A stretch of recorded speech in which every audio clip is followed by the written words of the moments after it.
Okay, good morning, everyone. My name is Mel Barnes. I'm Chief Legal Counsel to Governor Evers and the Chair of his Pardon Advisory Board. I'm going to introduce my fellow board members, go through just a little bit of housekeeping about how today's hearing will work, and then we'll get started hearing from all of you.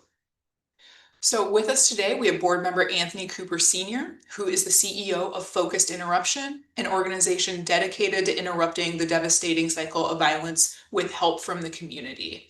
Anthony received a pardon from Governor Evers in January of 2021. We have board member Cindy O'Donnell, who served as the Deputy Secretary for the Department of Corrections under Governors Thompson, McCallum, and Doyle. She also served as a division administrator under Attorneys General Lautenschlager and Van Hollen. And we have board member Reverend Jerry Hancock, who is the director of the Prison Ministry Project. He previously served as a public defender, a deputy district attorney, and as an administrator for the Department of Justice's Division of Law Enforcement Services. So those are your board members today. I am going to go through just a couple of notes about how today's hearing will work. So first, please keep in mind that today's hearing is being live streamed via Wisconsin Eye and YouTube. For that reason, we're going to ask you to keep your camera off and yourself muted until it is your turn to be heard by the board. That way we can focus on the person who's presenting and make sure we get good audio quality. If you do run into any IT issues with the Zoom, don't worry. Someone from staff will give you a call and help you troubleshoot. If it means we need to come back to you because Zoom isn't cooperating when it's your turn, we can absolutely do that. Otherwise, we are going to call on folks in the order listed in the agenda and open meeting notice. Each applicant will have about 5 minutes total with the board. We're going to ask you to spend the first 3 of those 5 minutes speaking to the questions that we sent you in advance of today's hearing. As a reminder, those are to 1, please give us a brief offense of the crime that you're seeking a pardon for and how your sentence went. We're not here to retry the crime. You don't need to minimize your involvement. We just want to hear from you in your own words what happened. Second, please give us a brief summary of what you've done since the completion of your sentence, including community involvement, employment, essentially where you're at now and how your life is different than the time of the offense. And third and finally, a brief statement about why you're seeking a pardon and why you think the governor should grant you one. Once you've spent 3 minutes on those questions, we'll open it up to any follow-up questions the board may have for you. Don't read too much into it either way. If we do or don't have follow-up questions for you, as you know, your applications are very detailed and we spent a lot of time with those materials before today's hearing. If there are questions though, we want to make sure that we have time to get to them so that the board can make a thoughtful recommendation to the governor. Once you're done answering any questions we have for you, you're welcome to sign off and leave the Zoom hearing. Once everyone's been heard, the board will meet in closed session to decide whether to recommend your application to the governor. You need a majority support of board members present in order for your application to be forwarded to Governor Evers, who will then make the final decision about whether or not to grant you a pardon. Either way, you'll hear about the outcome of today's hearing about 1 to 2 months from today. We know you've been really patient just to get to hearing day, so thank you for giving us just a little bit more time so we can make those thorough recommendations to the governor. With that, we will go ahead and get started with our first applicant this morning, which is Danny Reeves. Mr. Reeves, we're ready to hear from you.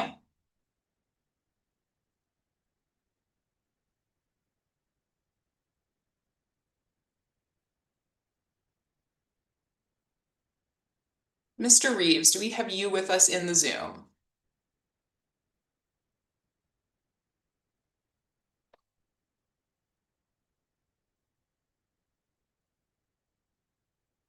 Okay, I see someone labeled Danny, but Mr. Reeves, if you're speaking, we can't hear you. Sorry. Oh, there you Can you go. hear me? Yeah, I'm trying to figure it out. I'm not very good at this Zoom. Can you see me and hear me? We can hear you, we can't see you quite yet. Okay, just 1 second. I'm sorry. Now you see me? There we go. I see me. All right, We sorry see you about that. too. Go right All right. ahead. All right, sorry. Hi, my name is Danny. Thanks for giving me the opportunity to speak to you guys today. There's a lot to my story, but the moral of the story is growing up, I didn't really have any guidance.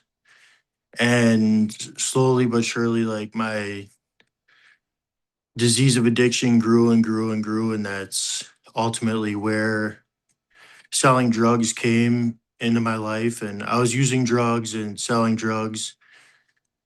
Um, I was just a young, dumb kid and I didn't know what I was doing. I didn't know how much it would jeopardize my future. Being a 17-year-old, 18-year-old with no guidance. Um, Sorry, I'm really nervous, but just I didn't have any guidance and trying to find acceptance. So I started using, and that's ultimately the reason why I decided to, middleman or sell drugs in the first place was just to support my habit. Um, Drugs and alcohol ruined my life, my whole young adult and adulthood. Um, Ever since I've quit using drugs and alcohol, as of right now, I have 8 years, 2 months, and like 12 days of absolute sobriety. I don't drink, I don't do drugs. I'm a family man. I go to work. I have a wife that I was working full time to support my wife and 3 kids. I have a 6-year-old, a 3-year-old, and a 2-year-old. And, I made a lot of mistakes growing up with my disease. Like, I've done a lot of stuff that I regret, and I'm just not the same person I once was. I made a lot of dumb decisions, and it was all because of the drugs. Now that the drugs are gone, I live a normal life. I work a regular job. I provide for my family. I'm married. I bought a house with my wife. I'm dependable today. You know, I've stayed employed. Um, I There's just so much more. There's so much more in my life now that I had or when I was using. Um, Using drugs and alcohol, I wasn't living. There's so much more to it that I never thought I would experience. I pretty much didn't think I was gonna make it to the age that I'm, 38 years old. I didn't think I was gonna make it this long. And for me to sit here and talk to you guys today it's unbelievable. I'm sitting in my kitchen of my own house, where people depend on me, and I've never been dependable. Nobody's ever been able to rely on me for anything. And now, you know, I don't know, I'm sure I'm gonna miss a bunch of stuff, but like my drug use ruined my life, and having that felony, people have this stigma of when you have that on your record and they see that, they automatically draw a conclusion of who you are as a person. They don't see who you are today or where you came from or what you've done since then. Yeah, I was a menace to society when I was growing up and running and doing drugs and all that kind of stuff. But my life, you know, having that on my record now, and when you check that mark on the box of like, yes, you're a felon, because today I'm open and honest with my situation with anybody, and it's you that the stigma that comes along with having that on your record, they would have no idea of the person that I once was unless I told them on how I carry myself and do what I have to do being a productive member of this society today. And I've learned all that through going to meetings. I've done AODA treatments, a lot of meetings in the inner city of Milwaukee. I've done the Dewey Center. I've done all these different things, but um, I just wasn't ready. And finally, I got to the point where I found somebody that believed in me when I didn't believe in myself, and that was the meetings. That was my wife. And I built a foundation where I don't even associate with anything that has anything to do with that type of lifestyle. Like, I'm just a, yeah, as you could see in the letters of recommendations, if you seen the one from my wife's mom, she told you point blank she didn't like me, and I told her when I first met her, I said, "Hey, I understand. I wouldn't want my daughter to date me either." And they and my daughter or my wife stuck by my side, and now we have a great relationship. Like, I lived with my dad. Okay, so to paint the picture, my dad, when I was using drugs and alcohol, he told me he buried me years ago. And now we bought a house and my dad moved in with us. You know what I mean? Like change is possible. You can do it. Thank you, Mr. Reeves. I want to open up and see if board members have questions for you. Cindy? Yeah. Good morning, Mr. Reeves. Congratulations on your sobriety. Thank Uh, you. My question is, how do you maintain it today? I have a great support system with going to meetings, other people that are living sober and clean. And to be honest, like I said, I drive truck. I've worked in the same field for the past, I'd say since sobriety for the past 8 years. It's got something to do with trucks, whether I'm driving long haul, short haul. My wife just graduated nursing school, so now I'm back to local. But before that, I was over the road. I'd be gone Monday through Friday working to provide so she could finish school. She wasn't working. She was just going to school, taking care of the kids. So the accountability. But yeah, I don't associate with using addicts, meetings, and I because of 8 years of going to meetings, multiple meetings a week, you meet new people or like, when you just I built a better foundation, a foundation that has separated me from all that old crap that I thought was life, When, real when, when you say meetings, do you mean AA or NA or NA, both? NA, Oh, NA. NA. Okay. In the beginning, I would do anything. Just I would do HA, AA, CA, whatever I could do for a meeting. But I found my home with Narcotics Anonymous. There's a reading in the Narcotics Anonymous that says, "Who's an addict?" And it says, "An addict is a man or woman whose life is controlled by drugs, getting and using and finding ways and means to get more." And that was my whole life. Without the drugs in my life, I don't have any problems.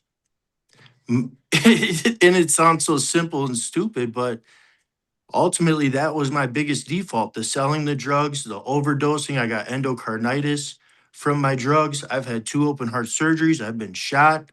I I've lived through it all. Hmm.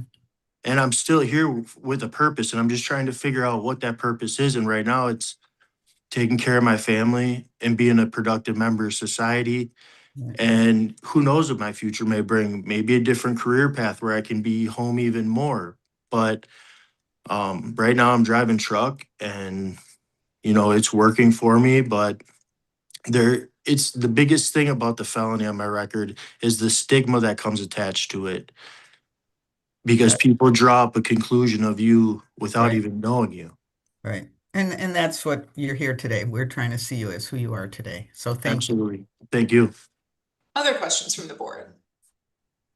Okay, thank you, Mr. Reeves. That covers it from us. Appreciate your time. Congratulations again on your sobriety, and I hope you have an excellent Friday. Absolutely. Thank you very much. Thank you. Bye. Next up, we have Matthew Mollig. Mr. Mollig, Oh, good can you morning. hear me? We can. My name is Matthew Malig. I now live in Antigo, Wisconsin. My crime was back in 93. Um, I was 18, 19 years old, long time ago, 33 years. Um, Basically, I picked the wrong friends. I don't know how else to explain it. I ended up getting party to a crime. The second count was burglary. They read it in just for restitution purposes. Um, since my crime, I completed all my probation. I had 4 years probation. I did AODA. Went to a lot of like groups, how to deal with, um, I guess, picking out the wrong friends. That was my problem. I really don't have friends. Now I have a very small circle. I was married for 22 years. I had a very toxic marriage. Um, it took me 5 years in court to get out of that marriage. Um, I've always worked full time since any of this happened. This is the only crime that I ever had, that went on my record. Since well, actually, before I was divorced, I was actually certified level 2 foster care. There's different levels of foster care. I don't know if anybody understands how foster care works. Level 1, you don't have a right to adopt. Level 2, you have a right to adopt. Me and my now current wife, we actually just got married this last year. But her grandchildren, her oldest daughter had a child and they were heavy into heroin and meth, and they were really bad addicts, and they were going to lose a child. So instead of losing the child to the system, we sat down and discussed that we would, well, at that time I was laid off of work, and that I would stay home and I would raise that little girl so she had basically a safe, stable environment to be in. While I was married, I did have 2 daughters of my own. I have 1 son that I had prior to marriage to my first wife. Him and I signed him off when he was 6 years old before I got married. In 2021, he contacted me. We hadn't talked for over 26 years. Him and I are like best friends now. A lot of stuff in my life has changed. The past is the past. What I did back when I was younger, I can't change it now. I know I was wrong. Would I ever do it again? Absolutely not. That's why I have a very small circle. I actually own my own business now. I do small engine repair. I do lawn care and landscaping, construction work. And me and my wife work together on everything. We just kind of move forward in life. The drama's not for us. We live very simple. She goes to work every day. I work in the shop all day long. I have 23 clients that I do lawn care for every week. The reason I applied for the pardon, this is actually the second time I applied 20 years ago. When I got into foster care, my foster supervisor suggested, she's like, hey, why don't you apply again? I'm like, well, I guess I never really thought of it. She's like, well, it can't hurt to try. And I'm like, well, yeah, I got nothing else on my record. My life is totally different now from what it was back then. But now we actually plan ahead. And I never had a structured family life, basically, with my wife, because it was always drama. There was always something, I don't know. Well, from the way we kind of figured it out, she was just kind of a narcissist. No matter what I did, it wasn't right, wasn't good enough. But I learned the hard way, and now I'm down the right path. Me and my wife now, everything we do together.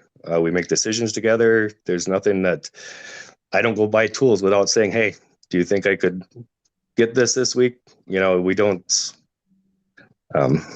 Life is a lot simpler when there's no drama in it. Other than that, I've always worked a full-time job.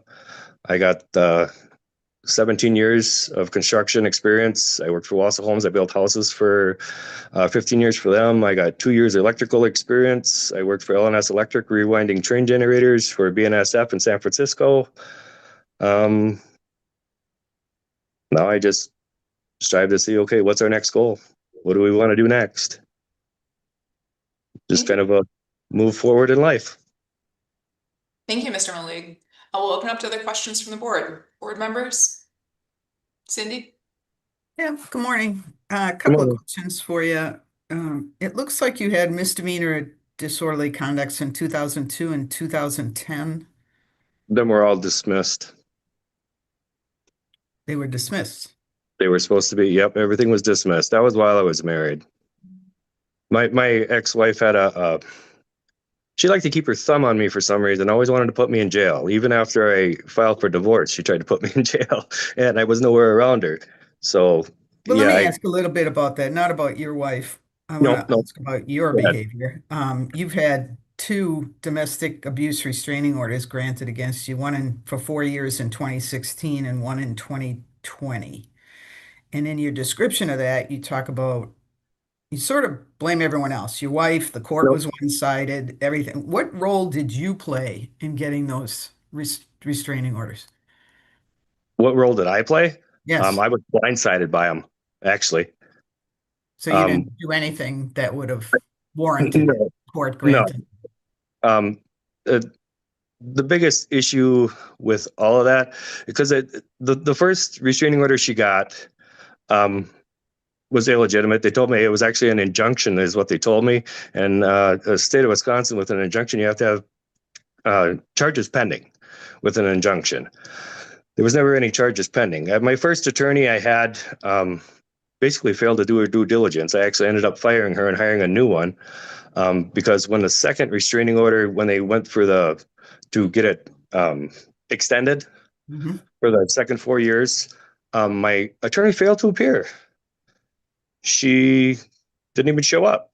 So she kind of hung me out to dry. And in the second restraining order, it was a whole different story from the first one.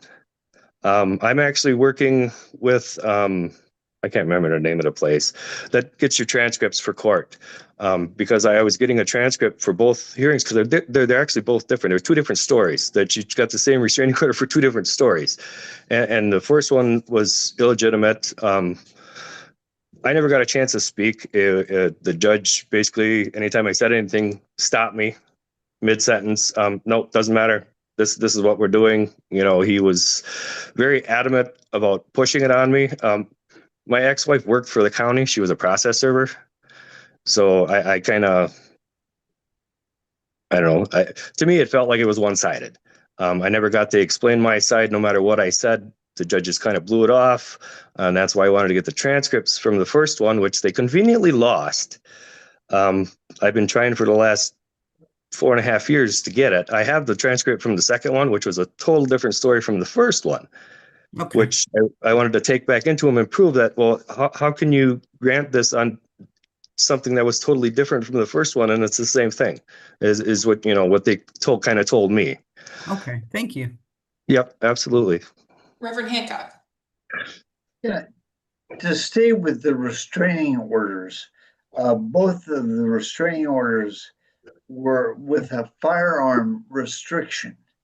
In other Yeah, words, now she let me. thought that- Can go I ahead. finish the question? Yep, absolutely. As a convicted felon, you cannot possess a firearm. So why was that added? Did you have a gun at that point? Nope, I've never had firearms. See, my ex-wife had firearms. In She the worked house? Well, her mother had firearms at the house. I never had firearms. I never had access to any firearms ever, actually, since I was like 17. Actually, Okay. I never had any access to them since the last time I even went hunting with my dad, I was like 12 years old. Okay, thank you. I never found an interest in it. Guns are just, I guess, it's not a relevancy in my life. Okay. It never kind of was. And I Thank was you. born and raised on a farm, so I mean, guns were kind of everything to everybody, and I bow hunted. That's all I ever did. Thank you. Yep, Other absolutely. questions from the board? Okay. Thank you, Mr. Malik. That covers it from us. Appreciate your time and I hope you enjoy your weekend. You too. Thank you very much. Thank you. Next up, we have Bridget Rabarge. Ms. Rabarge, Good morning. good morning. How is everybody? Doing great, thank you. Good. Yes, my name is Bridget Robarge, and the crime I committed back in 2007 was theft. And what had happened was I had taken a purse from a woman while I was there in Waukesha, Wisconsin. I was born and raised here in Michigan. And the way I ended up in Wisconsin was I was transported by my trafficker to work for him in Wisconsin because my advertisement here in Michigan was not making any money for him. So he transported myself and another victim to Waukesha, Wisconsin. The other victim decided she no longer wanted to work for our trafficker, and he had physically assaulted her, and we were detained by the police department and charged with disorderly conduct tickets, which left us with $20. To return back to Michigan, I had asked my trafficker if we could just put the $20 in the gas tank for us to go back home to Michigan.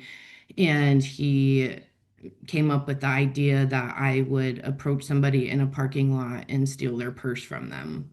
And that is what had happened that day when the crime was committed. He drove around the parking lot of the strip mall, picked out the victim, and I got out of the vehicle and walked up to her and asked her for directions. And when she had turned her head, I had taken her purse out of her arms and jumped back in the vehicle. And in the purse, there was $27 and her credit cards. My trafficker decided to take us him and I to the mall and wanted to use her credit cards to purchase items at the mall, clothes and stuff for himself. And we put the $27 in the gas tank and made it back to Michigan. I was extradited back to Wisconsin, and I had pled to the theft charge, and I served 9 months in the Waukesha County Jail. And um, during my time in the Waukesha County Jail, I had taken every class possible. I had taken parenting classes, I had taken nutrition classes, anger management classes, and I ultimately obtained my GED while I was at the Waukesha County Jail. Since that, I escaped trafficking on October 17th, 2012. So I was with my trafficker from 2006 to 2012. And I advocated for myself to put my trafficker in prison. 6 years is a very long time of my life to be beaten and abused and manipulated. And so when I escaped, I went to the National Human Trafficking Hotline and reported what was happening to me. And that is when the case was opened by Homeland Security, that I was a victim of human trafficking. And since then, I am a single mother. I've raised my 3 children. My son will be 8 tomorrow, actually. I've raised my kids. I really wanted to really address today how sorry I am to that victim, my victim, as a victim, and a survivor of trauma. I just ask for her forgiveness because it really hurts to know that I inflicted pain on somebody else. And since then, I graduated. I went on and got my degree in social work. I have my bachelor's in social work.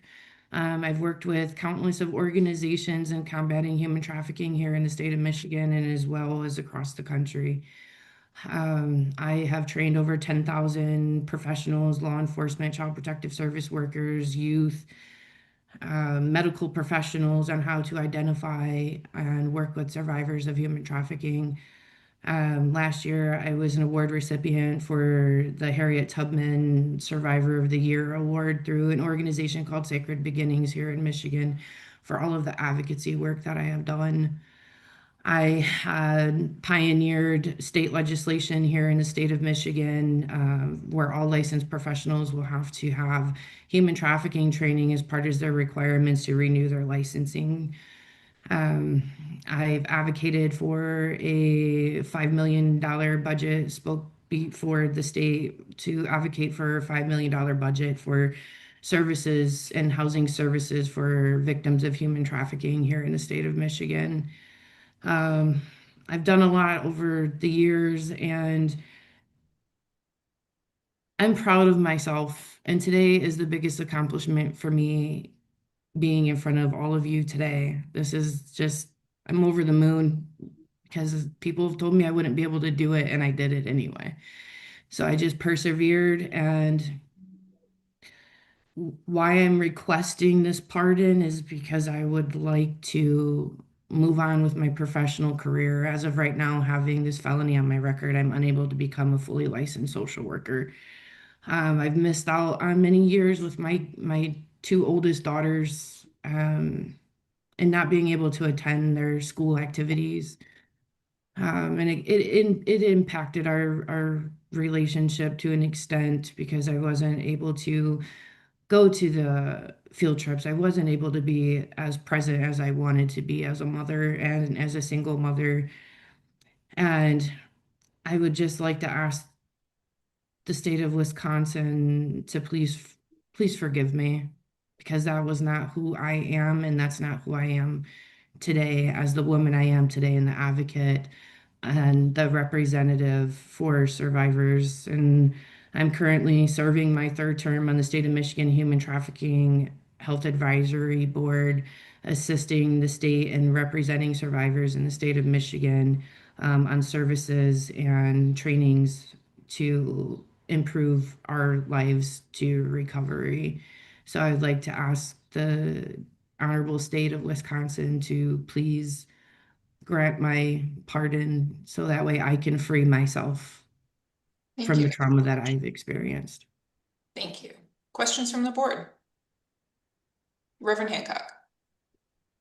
You're serving on the Human Trafficking Advisory Board. You were appointed to that board by the governor of Michigan, right? Yes, And this is your third term? yes. Wow. Okay, thank you. Any other questions from the board? Okay. Thank you, Mr. Barge. Appreciate your time, and I hope you enjoy the rest of your weekend. Thank you, you too. Thank you. Next up, we have Kevin Chapman. Mr. Chapman?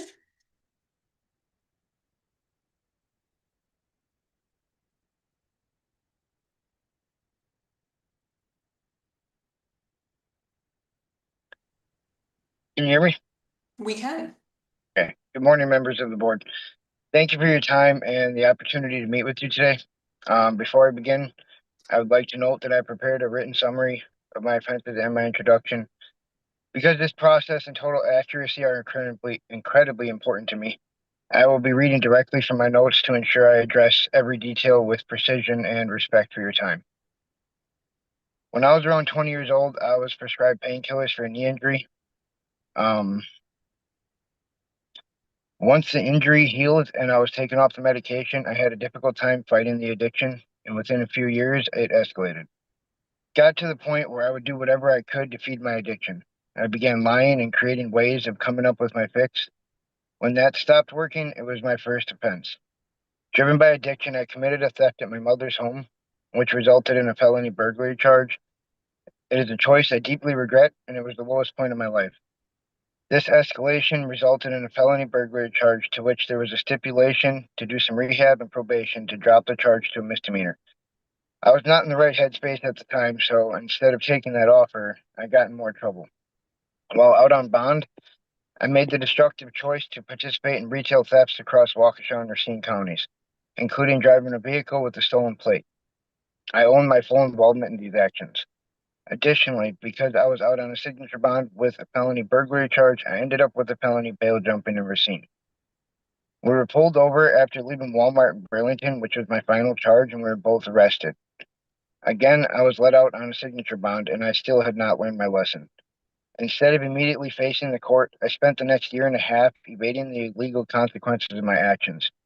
It was a period of avoidance that ended when I finally chose to stop running. Now, again, I take full accountability for my actions, and I know they were not good choices. In early 2015, I stopped running from my problems and decided it was time to stop living as an addict. I turned myself in at the Milwaukee County Jail and was transferred to Racine for most of my jail time. I served in the Racine County Jail from early February to early September 2015. While I was serving my time, I became a worker, and I also successfully completed a course on relapse prevention. After I was released, I immediately obtained my license, which I have had since, and I immediately obtained employment. I successfully completed AODA counseling and had no problems on my 3 years of probation. Since my release, I have only had minor traffic violations a couple of times and have had no other interactions with the law. Since my convictions, I took the opportunity to go back to school during the pandemic while being out of work. I studied IT, marketing, and construction management to begin building the framework necessary to build my business. While I could not finish school due to extenuating circumstances at home, I have continued to learn outside of school, focusing on 3D CAD software and necessary avenues for operating my business. For employment, I made my way into the CNC world, beginning with foundry work and advancing into CNC programming and manufacturing design. I progressed from a general laborer to a setup operator, machinist, and programmer. Following the pandemic disruptions, I returned to precision manufacturing before shifting focus to advocating for my children with disabilities. I then transitioned into operating my sole proprietorship package delivery business, which I have successfully managed for over 3 years now. It has allowed me the time to fully advocate for all my children, as well as focus on building my business profile. I built an extensive portfolio of designs leading me to my ultimate business profile, beginning with architecture and leading me to customized designs to assist children on the autism spectrum. I started a family that I now protect and advocate for diligently. My primary motivation every single day is the future, stability, and well-being of my children. From the hours I log every day to the business infrastructure I'm building, every decision I make is designed to model accountability, resilience, and a relentless work ethic for them. I am seeking a partner for 3 clear reasons. First, to remove any legal barriers holding back the growth of my business, as many major commercial contracts, vendor agreements, and logistics partnerships require clean records or extensive background checks. Second, to restore my right to legally and safely protect my 5 children and our home. And third, to ensure my family has unrestricted access to housing and property opportunities, as felony records can severely limit options with corporate and domestic landlords, commercial leasing agencies, and even certain mortgage underwriters. Again, thank you for your time and consideration. Thank you, Mr. Chapman. Questions from the board? Reverend Hancock. Mr. Chairman, part of your application, you submitted a project you worked on called Autism Testing in Toddlers. Yes, sir. And one of your son has autism, correct? That's correct. And did doing that project help you understand his condition, and has that influenced your advocacy for him? Absolutely, on both accounts. Honestly, I also have a 4-year-old daughter now who has been diagnosed with autism. So my son is now 9, and through the difficulties that he has endured in the last 6 or 7 years since we found out, we have realized how many different things are difficult for him. And it's just hard. Sorry about that. I've watched my son go through some very difficult times. He's higher up on the autism spectrum, and he has a hard time with basically everything. And trying to advocate for him and get the absolute help that he needs has been extremely difficult. So I have done a lot of research. I have learned a lot of stuff, and it ultimately led me to going back to school. And that was back in that paper that I did. That was while I was in school. I was originally going to create a software that could help with them, but I didn't end up in the right type of schooling for it. So I ultimately decided to change my focus to designing different like sensory equipment and sensory rooms that can help mitigate the meltdowns and help allow him to, and pretty much any child on the spectrum, to be able to stimulate their sensory needs. Thank you very much. You're welcome. Thank you. Cindy? Good morning, Mr. Chapman. So, morning. your original crime, you describe it as you had some knee surgery, you got pain meds, and then, of course, you became addicted to them and it escalated to heroin. Do I have that That's correct. correct? Yeah. So, my question is, and I understand you went to jail and then you were involved in some programming. Are you involved in anything today to continue to support your sobriety? How do you maintain it? I keep a daily journal that has been helping me dramatically get through my everyday problems, I guess you'd say. And then being able to focus on my children, my wife, and basically all of the needs of the family, I've been able to keep my mind straight, and I haven't had any even thoughts about relapse or about any addictive substances in many, many years. Yeah. Okay. Good for you. Thank you. Thank you. Thank you. Any other questions from the board? Okay. Thank you, Mr. Chapman. Appreciate your time today, and I hope you enjoy your weekend. Thank you. You too. Thank you. Next up, we have Jeffrey Leet. Mr. Leet.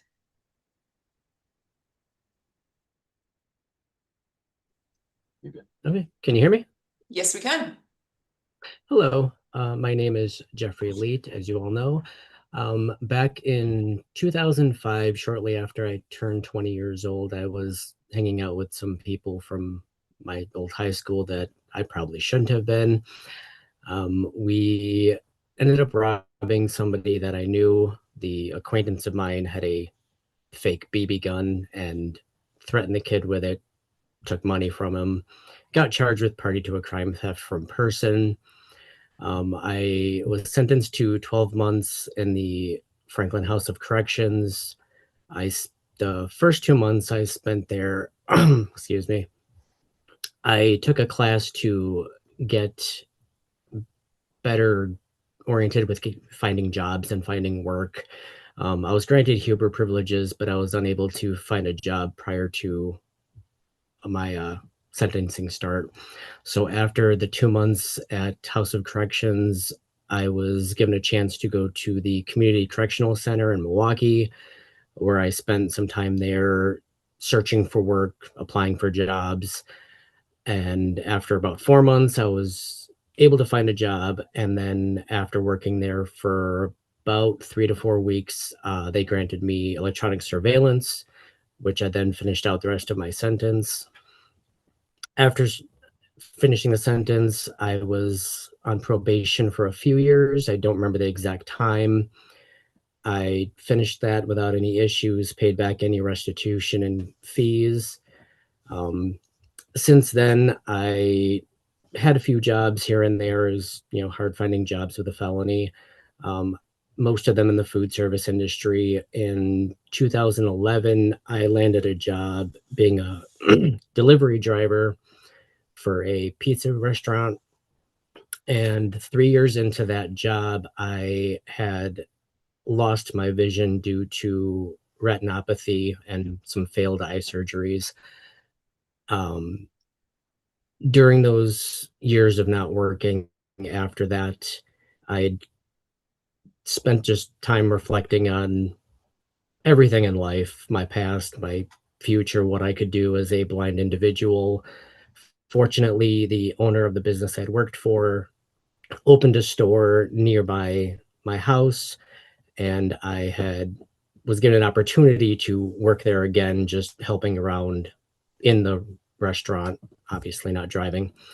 And I worked there from 2018 till the beginning of last year when he sold his restaurant, and the new owners weren't as receptive as he was with my vision impairment, so I had stopped working there.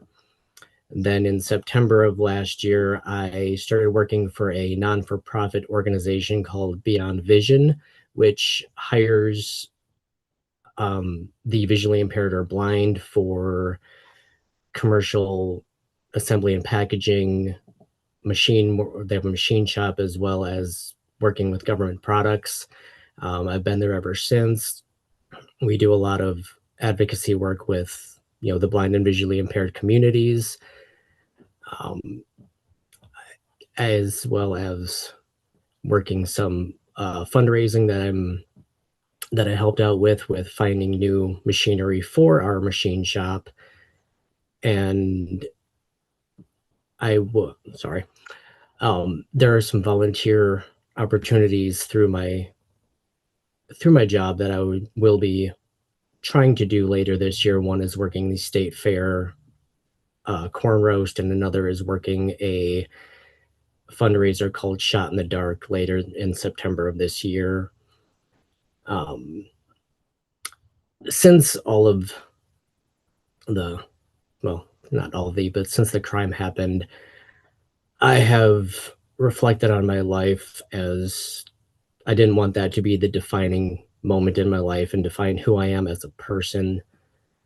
I have changed so much and grown so much in the past 21 years that I don't even recognize who that was anymore. I now have a fiance. She has 3 children. I adopted her oldest son a few years ago. The other 2 aren't really, I wouldn't say not receptive, but they are just due to legal matters with her ex-husband. It was not applicable at the time. As the reason why I'm asking for a pardon, like I said, I don't want that to be the defining moment of my life and define me as a person. There are some opportunities that may present themselves. My fiance would like to move out of the state, and we do have some satellite positions for my job in some military bases, and having a felony record may exclude me from being able to transfer to those positions, which I would like to continue working for this company. They're a really good company, and I would like to be able to travel the world with my soon-to-be wife, and having the felony record definitely makes it more difficult to apply for visas and things of that sort. So that is why I'm requesting this pardon. Thank you, Mr. Lead. Questions from the board? Reverend Hancock. Mr. Lee, the DA in Milwaukee County who reviewed your application for a pardon supports your getting a pardon. How does that make you feel?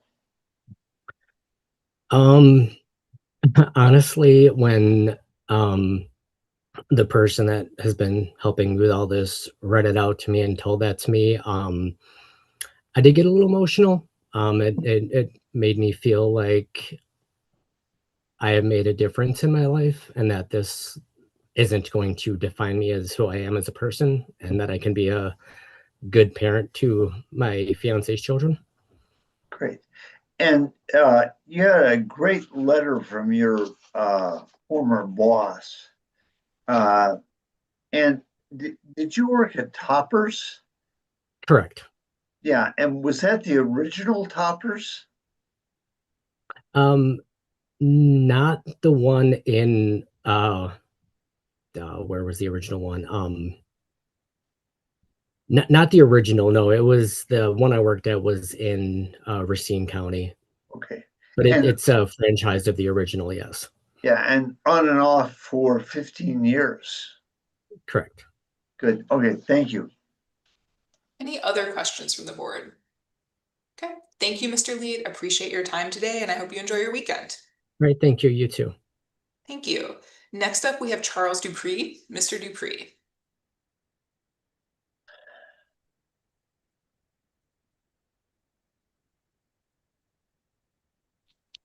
Hello. Good morning. Good morning. All right. I appreciate you guys' time and considering me. About me, back in 2002, I graduated high school, made my mom proud, not having any troubles or anything. In March of 2003, I was charged with a party to a crime of robbery and theft. So I was the driver taking friends to commit crimes. And I really felt as if I didn't directly participate, I didn't do the crime. But I learned that without my participation, it might not have happened, or I could have prevented it from happening. I realized that I was just as guilty by just having knowledge of the crime. I was sentenced to 2 years 3 years supervision. After being released in 2005, I started smoking and marijuana and ended up receiving a misdemeanor possession. After that, I stopped. I went on to finish my papers in 2008 while working a factory job. I actually met my wife in 2007, as to where now I have 3 biological children and 4 stepchildren. We started a child care together in which my felonies were preventing me from actually taking full part in. I started working for non-emergency medical transportation. I worked there for 3 years. Then I started towing. I started a property preservation company, moved on to get certified in paint and drywall and carpentry. I helped my father-in-law with his mentoring at his church, Hope and Faith Ministries. In 2019, I started Discount Locksmith of Milwaukee, which is my current company. and I'm looking to expand. Through it all, I learned goals, morals, values, and and I've been told several times now that my mom's proud of me again. Um, and receiving a pardon will help me to get with the Locksmith Association to help expand the business, and it'll also help me physically be able to help with the childcare business. My wife and I are currently thinking about moving out of state, and I don't know how the felonies will affect that, our living there either. So I'm Thank you. hoping that I can receive that to, help everything be smooth as far as our transition. Thank you. Questions from the board for Mr. Dupree? Cindy? Good morning, Mr. Dupree. I have two questions. The first, the victims of the crimes, the purse snatchings, one was 81 years old and one was 90 years old. Can you speak to the impact on those victims, elderly people going to the grocery store? Yeah, literally, I didn't know who they were gonna target. I guess they just randomly did. I was down the street in the car when they did target the people that they target. I don't agree with that at all. Elderly people, to me personally, I have a lot of elderly people in my life, and they're here, to help us learn and help us become a lot wiser, because a lot of the stuff that we're going through, they've already been through. I appreciate older people. I actually, like I said, I've done non-emergency medical transportation where I transported nothing but elderly people and people with dementia and stuff like that. Okay. My second question, 2013, the charge was dismissed, but you were stopped in a vehicle. There was a firearm in it. It apparently belonged to the passenger, That but was the first time. Yes. I'm sorry. sorry? Go ahead. Yeah, that was the first time I ever, I had a family function, and I decided to take some cousins home that I've never even been around like that.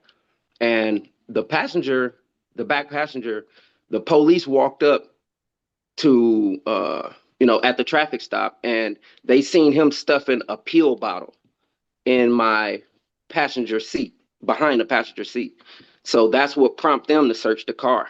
And after searching the car, they found out that he had a gun also at his feet. So he was trying to hide the pill bottle that, from my knowledge, contained marijuana. And then that's what prompted them to say, oh, okay, well, let me search the passenger. They came to the car and directly went to him and pulled him out the car before they even came to me as the driver to tell me about my traffic stop. Right. And I understand the charge was dismissed. It's just that, you can't be careless about being around weapons, right? Oh, I knew that. I But mean, I had no knowledge of it being there, right, though. right. But then, someone gets in your car, you better ask. Oh, yeah. 'Cause you're Oh, going to yeah. be accountable for that. So, Then. yeah. Okay. Thank you. Thank you. Anthony? Mr. Dupree, I was going to ask you, can you talk a little bit more about your sobriety? Oh, I've been sober now for years. Like I said, in 2006, I received that misdemeanor possession, and literally my PO told me, hey, you come back again, you drop dirty or anything again, I'm gonna lock you up. And yeah, I never wanted to go through that. So have you went through any other like treatment or anything of that nature, even through Department of Corrections? During the Department of Corrections, I did go through a AODA class, but that was before I ended up, because before my case happened, I never had any marijuana or any charges or any problem with smoking or anything until after I caught the case. I was stressing and stuff like that, and just started smoking. And then after my PO told me I'll get locked back up for it, I stopped. All right, thank you. You're welcome. And Mr. Dupree, just to follow up on that, when you say sobriety, do you mean from drugs or do you include alcohol in that? Oh, alcohol too. I don't drink anymore at all. I ended up I stopped drinking. I used to drink occasionally, and I stopped drinking probably 2017. Okay, thank you. You're Reverend welcome. Hancock, I think you had a question as well. Yeah. Mr. Dupree, in your application, you talk about the first robbery of the 80-year-old woman. And you say, I drove them around as they were looking for purses to snatch. I regretted it immediately. This was my first time ever getting in trouble. I want to say it was a wake-up call for me is an understatement. That's the way you described the first robbery of the elderly woman. But a week later, you call up some guys and say, do you want to make some money? And you pick them up. This is what's in the police report. You call them up and say, do you want to make some money? You pick them up in the same car and drive them around and rob another elderly woman. So you were traumatized by the first time, but a week later, you do it again. What's up with that? So in that statement, it wasn't a week later. The statement that was made, let's go make some money, that was the guy that initially brought that to our attention, to that he wanted to do that. That's where that statement came from. And then these robberies, they didn't happen a week later. They happened, I think, a day later. Those robberies were a day within each other. Okay, I didn't. Let's just stay with this for a minute, okay? Okay. Because the police report says that Charles, he received a phone call from Dupree asking if he wanted to make some money. Yes, I'm Dupree though. I know that. So you call them. They called me though. That's not what the police report said. Yeah, okay. He stated he received a phone call from Dupree, that's you, asking if he wanted to make some money. I was the one that received the phone call. I don't know why. I really don't know why I stated that, because I was the one that received the phone call. It was about Nicholas Vassell, who he had to go to court for his child,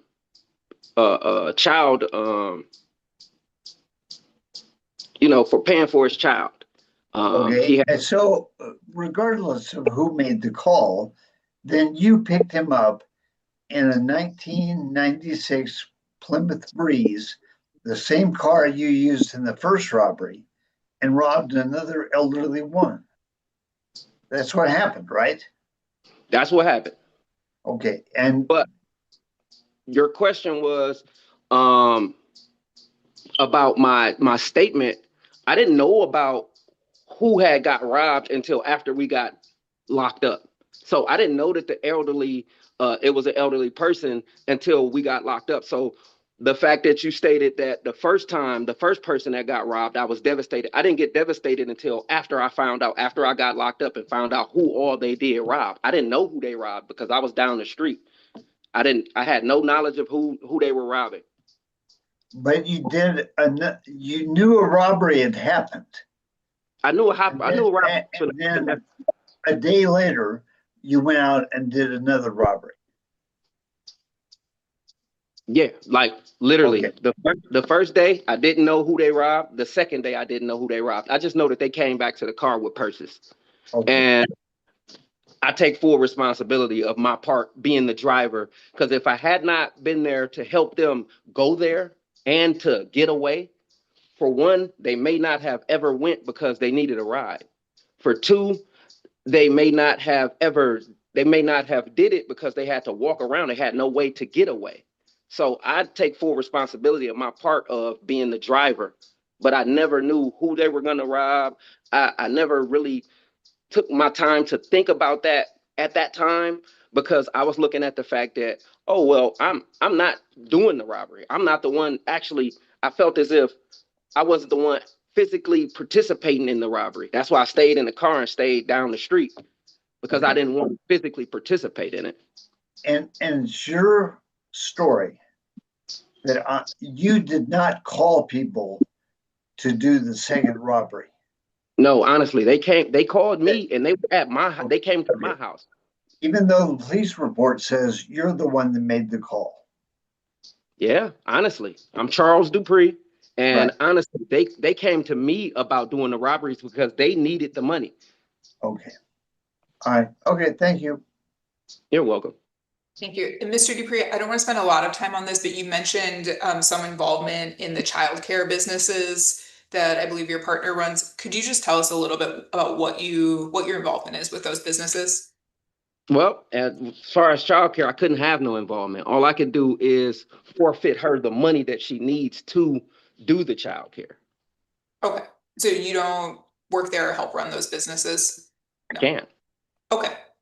Thank you, Mr. Dupree. Appreciate your time today, and I hope you enjoy your weekend. Thanks much. You too. Thank you. Next up, we have Troy Schneider. Mr. Schneider?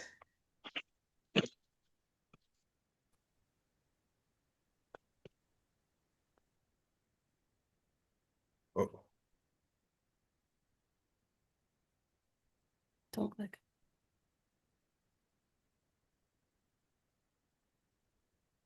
Hello, Mr. Schneider. Hello. We'll hand it over to you. My name is Troy Schneider. On November 11th, 1995, I went for a ride with Keith Flink and Jason Otis. They're not good friends of mine. They were acquaintances. During the ride, we stopped and parked the car. Keith Flink was the driver. He got out, and I followed him to some storage units. Once we were there, he broke the lock, and we looked in the units. In the end, I took a tackle box. We left, and I never spoke with Keith Flink again. This was out of character for me, and I instantly regretted what I did. A little while after the incident, I was called to the Hortonville police stations for questioning. When I was questioned, I admitted what I did. I expressed how sorry I was. I got the tackle box and brought it into the police station. As an avid fisherman, I know how devastated I would be if somebody took my fishing tackle. The night of my 21st birthday, my friend was pulled over. Since I was in the vehicle, they ran my license. There was a warrant out for my arrest. I had no knowledge until this time that there was a warrant. I spent the weekend in jail and eventually pled no contest to burglary and being party to a crime. I was sentenced to 30 days in jail and 3 years of probation. I have worked since then at Amcor for 29 years. It's a plastic plant, and I work in quality assurance. I work 21 days in a row. The shift changes each week. Then I have 7 days off. I'm on day 18, and it is night shift. I just got done with work, so please forgive my appearance. In my 20s through my 40s, I did a lot of volunteer work for the Greenville Lions Club. I currently live in New London with my long-term girlfriend. We own a house together. I own a cabin on the Wolf River in New London where I enjoy fishing. I also enjoy going up north snowmobiling and ride ATVs. I'm so very sorry for what I did over 30 years ago. The outline says to make a brief statement about why I should receive a pardon. I turned 50 last year. This is something that has weighed heavily on me uh, ever since it happened. We have thought about fostering or adopting, and that was kind of kept off the table because of this. We are also thinking about retirement, maybe buying a small resort or a restaurant. That also is kind of off the table for the liquor license part of it. At this point, these things are just dreams, but I am hoping to put the past in the past. I'm asking to please grant me this pardon. Thank you for your time. Thank you, Mr. Schneider. Thank you for bearing with us and staying awake after your night shift. We do really appreciate it. Questions from the board? Cindy? Yeah, good morning, Mr. Schneider. I have a few questions. One, your statement in your application, you said you were picked up and you were surprised when the vehicle arrived at a storage unit and the person got out with bolt cutters, that you didn't know what was going on. But your statement at the time in the criminal complaint, you said that you all took a ride and it was understood you were going to break into the storage units on Highway 10. And Well, that let me finish my question, please, sir. Yep. And that you all actually walked through a field to get to the storage units to break into them. So how are these two things so different? Because when I got in the car, I didn't know what we were doing at the time, but then when I got there, then I knew what we were doing. So Okay. Well, what you told the police at the time was that it was understood that you were going to go break into those. That was your once we got there, not when I first jumped into the car. Okay. But you walked across a field to get to the storage units. You could have chosen not to walk across that field. It wasn't. Correct. Yeah.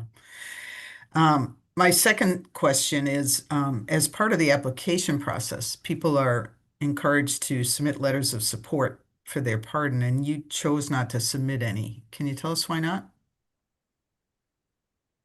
I'm not sure if I just missed that or. Okay.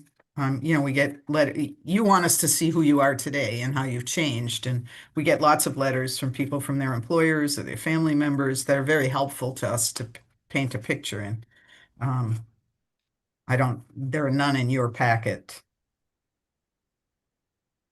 Well,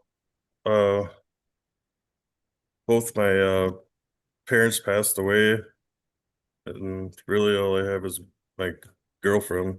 So. Okay, thank you. Other questions from the board? Okay, thank you, Mr. Schneider. That's everything from us. Appreciate your time and hope you're able to get some rest now and enjoy the rest of your day. Thank you. Thank you. Next up, we have Anthony York Sr.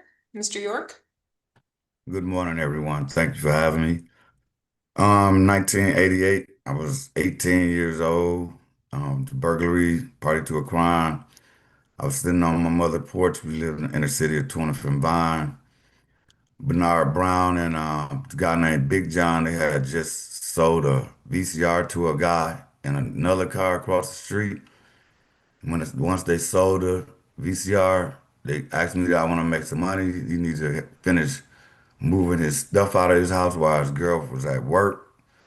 Come to find out it was his cousin. And so I said, "Yeah, I need to make some money."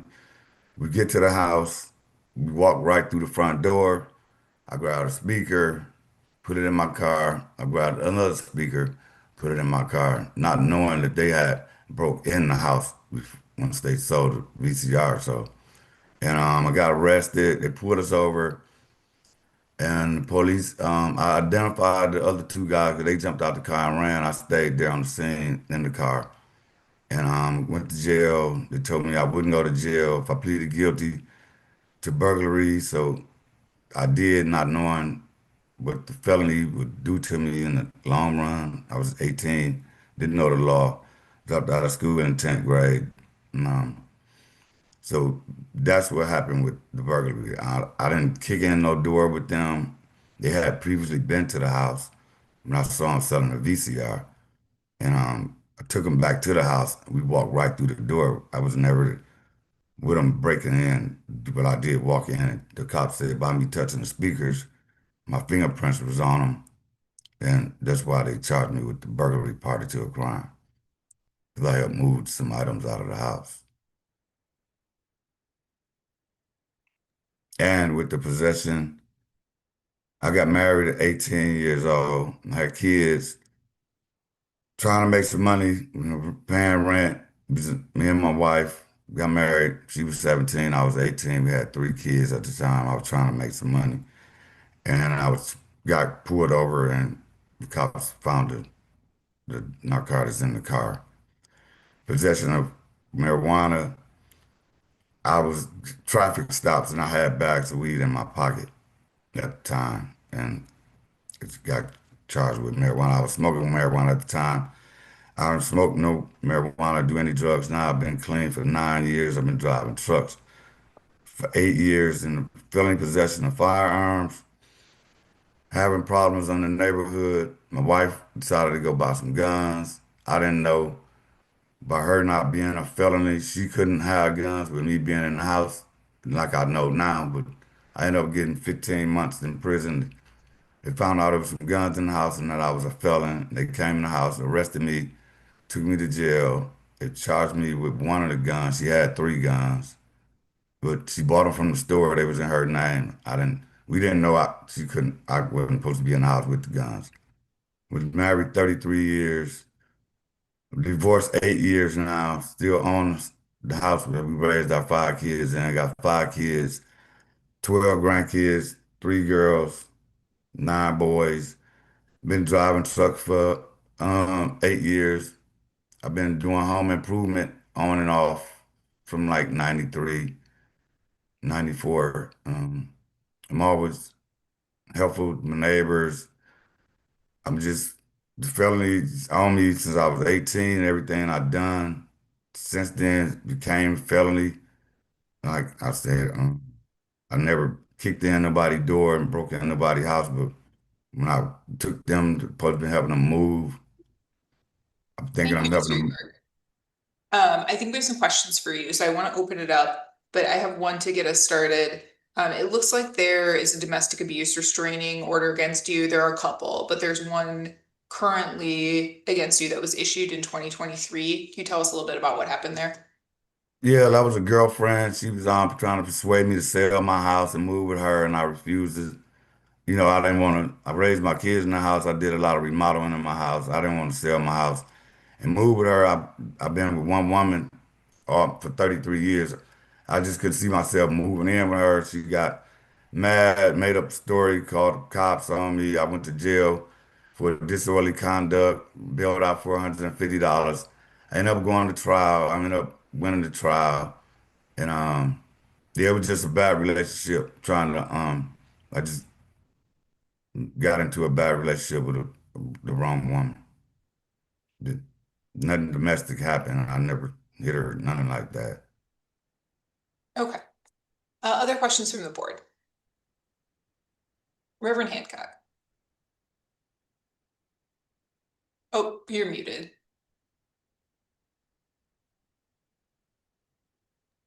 I want to ask you about the felon in possession of a firearm. You said that it was your wife who bought the guns and you didn't really know that there were guns in the house. In the police report. No, I knew guns were in the house. Okay. I knew guns were in the house. I didn't know she wasn't allowed to have guns. I didn't know I wasn't supposed to be around guns in the house, period. Whether she bought them and they was in her name or not, until they kicked the door open and explained all that to me. Okay. And so what relationship did you have with the guns? I had no relationship with the guns. The guns had never been fired. She had the guns put up, and the police kicked the door open. They asked her where her guns. She told them they're my guns. Like your husband a felon, he's not supposed to be in this house with the guns. She like, they my guns, and they was like, you know, we gotta place them under arrest. They took me to jail. It's like I fell in possession, like I was running the streets with the guns, or got caught in the car with a gun. I was at home, sleep, got woke up, a no-knock warrant about some guns she purchased from Badger Gun on 43rd Street, and not knowing, I didn't know she couldn't have a gun in the house with me by me being a felon. So that's where possession is coming in at. Well, a couple of questions then. When the police came and they were finding the guns, you apparently told them that there was another gun in the basement hidden in a chair. Right. So did you hide the gun in the chair? But we always hung in the basement. We had parties and stuff. We stayed in the basement a lot. So she had the gun in the basement, and that's where I told him, I knew that's where it was at. And that's why I told him where it was at, because they didn't And want to she- continue tearing the Okay. house up. And she told the police that her husband had been in possession of the guns since she purchased them. That could be true. Okay, all right. And there were 5 kids in the house at the time? But we had 5 kids, yeah. Just 2 was there. The other 3 had left and went to school that morning. Okay, but there were 5 kids that lived in the house. Yes, sir. Okay, and there were 3 boxes of ammunition in the house too. Right. Okay, all right, thank you.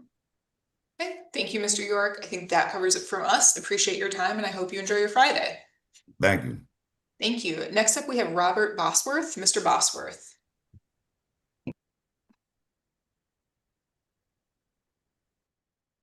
Hello. Hello. All right, you can see and hear me, correct? We can.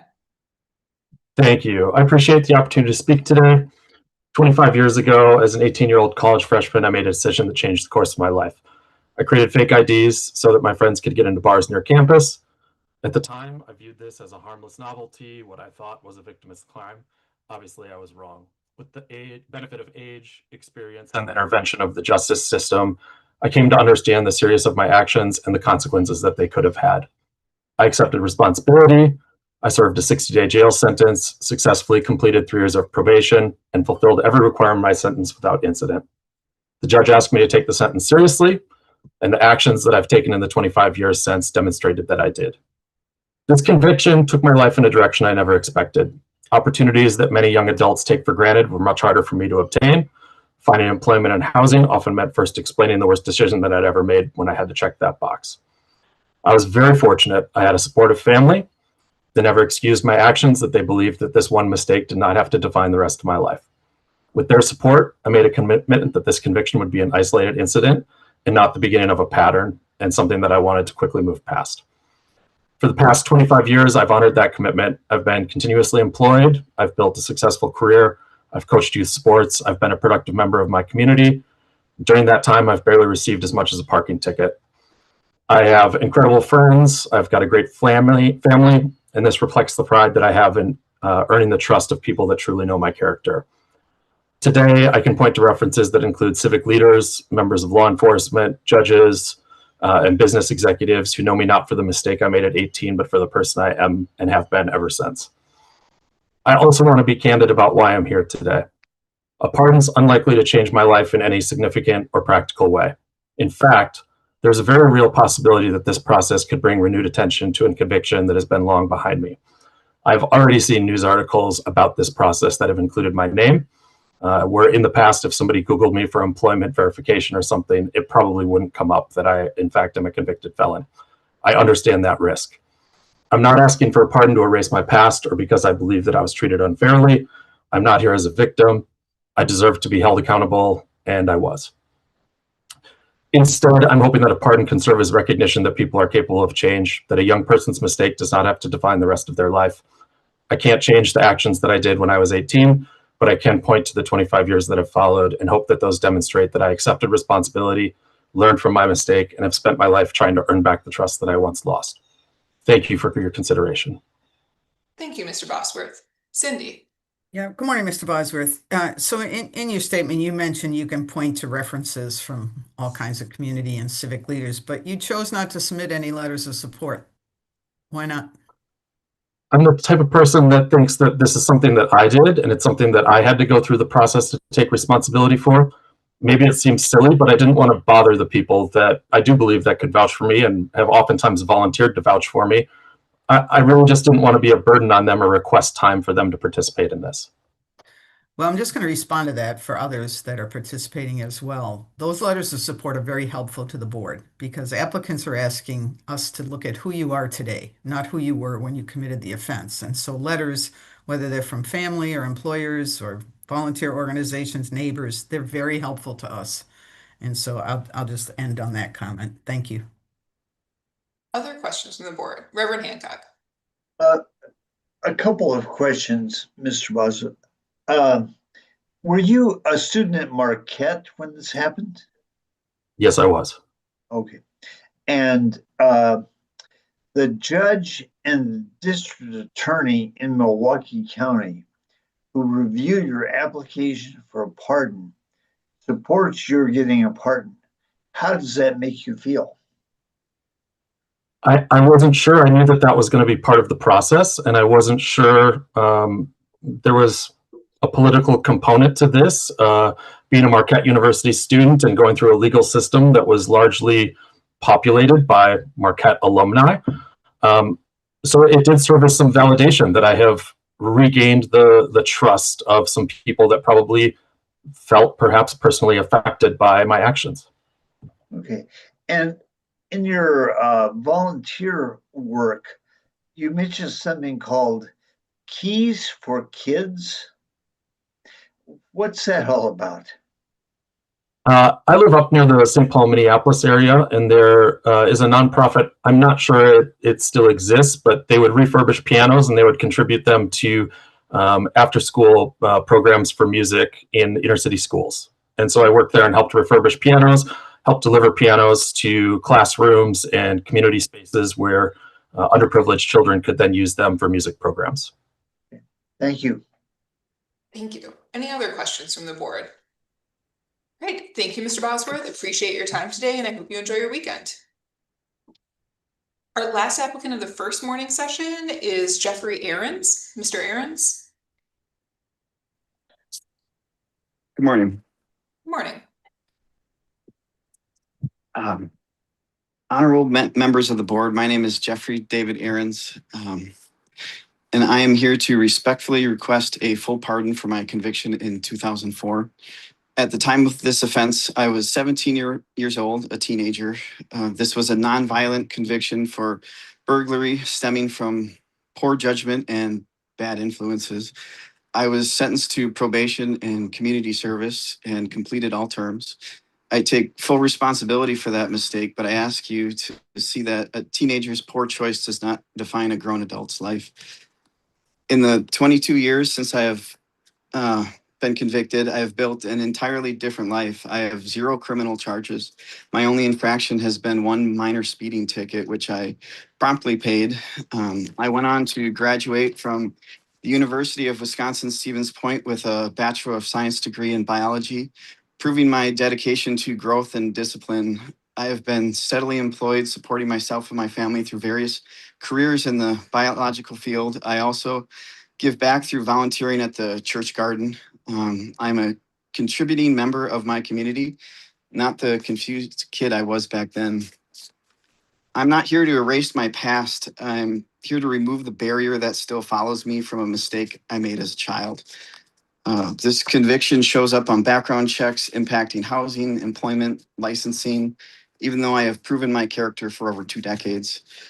A pardon would say that the state agrees that I am no longer that person. I have spent more than half my life earning this second chance, and I respectfully ask for this pardon so I can finally close this chapter and move forward fully. Thank you for your time and consideration. Thank you, Mr. Ahrens. Questions from the board? Cindy? Mr. Aaron's, you heard me ask the previous applicant, but you also chose not to submit any letters of support. Can you tell the board why not? Honestly, it's extremely embarrassing. There's not a single person I would want to tell about this. It comes with so much shame, and it's so triggering to talk about it. I just wanted to keep it to myself. Honestly, I understand that it doesn't look the best. I regret not asking for them now. Well, I understand this is not an easy forum to present in and speak about these issues. So thank you for appearing with us today. Other questions from the board? Mr. Ernst, just one for me. Where do you work currently? I am driving for Walmart. I do Spark deliveries. I had been a brewer at the local brewery with my biology degree. That was a good fit. I did that for 3 years. I worked in Texas as an arborist for 4 years. I worked on an organic farm for 5 years. So I've kind of bounced around the biology field a bit, but yeah. Okay, thank you. We appreciate your time, and I think that covers it from us. So I hope you enjoy your weekend. Great. Thank you. Thank you. All right, and Mr. Aaron's was our last applicant of the first morning session. In order to stay compliant with our open meeting notice, we are going to take a brief break here and start back up right at 10. So board members will just ask you to be ready to go at 10 o'clock. Thank you.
Okay, good morning, everyone.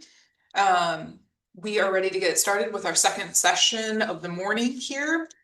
I'm going to go through brief introductions of my fellow board members and then run through some housekeeping about how today's hearing will work before we get started hearing from all of you. So I'm Mel Barnes. I'm Chief Legal Counsel to Governor Evers and the Chair of his Pardon Advisory Board. Joining me today, we have Board Member Anthony Cooper Sr., who is the CEO of Focused Interruption, an organization dedicated to interrupting the devastating cycle of violence with the help of the community. Anthony received a pardon from Governor Evers in 2021. We have Board Member Reverend Jerry Hancock, who is the Director of the Prison Ministry Project. He previously served as a public defender, a deputy district attorney, and as administrator for the Department of Justice's Division of Law Enforcement Services. And we have Board Member Cindy O'Donnell, who served as the deputy secretary for the Department of Corrections under Governors Thompson, McCallum, and Doyle. She also served as a division administrator under Attorneys General Lautenschlager and Van Hollen. So a couple of notes about how today's hearing will work. First, please keep in mind this is being live streamed via Wisconsin Eye and YouTube. For that reason, we're going to ask you to keep your video off and yourself muted until it is your turn to be heard by the board. That will allow us to focus on the person who's presenting and make sure we get clear audio. If you do have any IT issues with the Zoom, don't worry, someone from staff will reach out and help you try to troubleshoot that. If it means we need to come back to you because Zoom isn't cooperating when it's your turn, we can certainly do that. Otherwise, we're going to call on folks in the order listed in the agenda and open meeting notice. Each applicant will have 5 minutes total with the board. We're going to ask you to spend the first 3 of those 5 minutes speaking to the questions you were sent in advance of today's hearing. As a reminder, that's to first give us a brief summary of the offense you're seeking a pardon for and how your sentence went. We're not here to retry the crime. You don't need to minimize your involvement. We just want to hear from you in your own words what happened. Second, please give us a brief summary of what you've done since the completion of your sentence, community involvement, employment, essentially where you're at now and how your life is different than the time of your offense.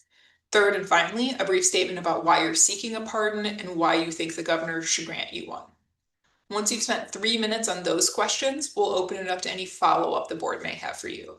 Don't read too much into it either way. If we do or don't have follow-up questions for you, as you know, your applications contain a lot of material and we spent a lot of time with those before today's hearing.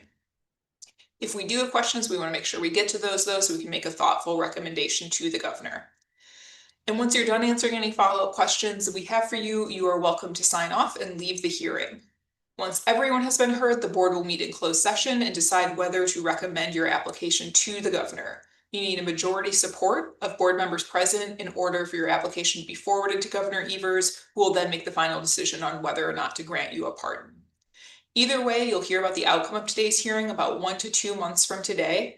We know you've been really patient just to get to hearing day, so we thank you for giving us just a little bit more time to get those recommendations to the governor. With that, we can go ahead and get started with our first applicant of the second morning session, which is Prairie Door Sundance. Mr. Sundance.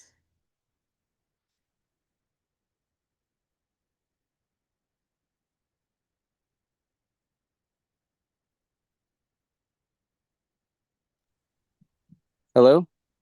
Good morning. Good morning. There we go. Thanks for hearing me today and for your commitment to this work. Like a lot of the other folks, I'm sure, appearing here, I grew up in a home that was affected by addiction and abuse. And I'm thinking about that a lot because in some kind of twist of fate, I am going to be burying my father, Lester Doré, this afternoon. As a teenager, I found drugs and alcohol to help deal with that trauma, and I left home at 16, living on the streets for several years, addicted to heroin and cocaine. 28 years ago, looking for money for drugs, I walked into a bank with nothing more than a note that said, "I have a gun, put the money in the bag." I eventually turned myself in for this, but while on bail, I continued to use drugs.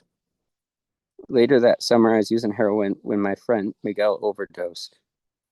We tried to revive him, and I called 911. Luckily, the EMTs were able to save Miguel's life, but everyone there was charged with possession of heroin. I'm sorry for those crimes and for the ways that my choices in those times hurt others. My partner's mother was a bank teller most of her life, and I've thought a lot about how scary it must have been for the people there that day. I also regret the ways that my drug use affected others. Miguel survived, but many of the people that I knew back then aren't alive now.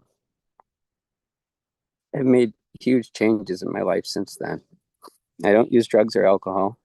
My partner Lindsay and I have a peaceful home in the country. We garden and work in the woods and have 2 beautiful children. We community leaders in our homeschool group, and we also work hard to promote peace, justice, and inclusivity in our rural community. These are values that we share with our children and their friends. I also help coach my kids' soccer team and try and volunteer wherever I can. I speak a little Spanish, and last year I applied for a position as an interpreter at their local free clinic, but I was turned down because of my record. I'm asking for a pardon today so that I can have better job opportunities to help provide for my family, to have all of my rights restored, and also to lift some of the stigma of the record I earned. I'm a much different person than I was more than half my life ago. And I want to continue to work with young people and work to build a stronger community for everyone. Thank you. Thank you, Mr. Doris-Sundance. Questions from the board? Reverend Hancock. Mr. Sundance, you were sentenced to 6 years in prison, is that correct? Yes. Can you tell us a little bit about your time in prison? Yeah, well, I first spent more than a year in the county jail waiting for sentencing. And then when I got to prison, I learned about the boot camp program up in St. Croix. I volunteered for that. And it was probably the hardest experience I've been through in my life. But I was released from that after successfully completing it a little over 6 months afterwards. However, when I was on parole, I relapsed and went through an alternative to revocation program in Oak Hill in Oregon. So I spent another several months incarcerated during that. And how do you maintain your sobriety these days? Well, it's through healthy choices and living, honestly, it's just, keeping a good community and solid support group, my family, art, and community involvement. And you have a letter of support from Father Jim Murphy. How do you know Father Murphy? I met him when we built an addition on our house for my grandmother to live in. She wasn't able to live on her own anymore. And I'm not a religious person, but she's Catholic and wanted to continue to go to church. So I brought her to the local church in Highland, and Father Jim was the pastor there. So it was through that I met him. All right, thank you. Any other questions from the board? Cindy. Yeah. Good morning.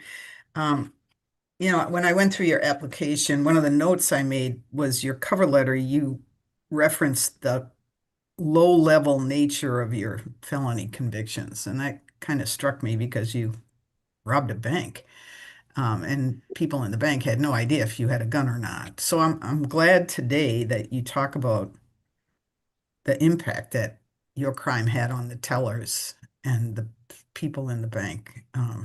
It gives me a little more comfort in reviewing your case.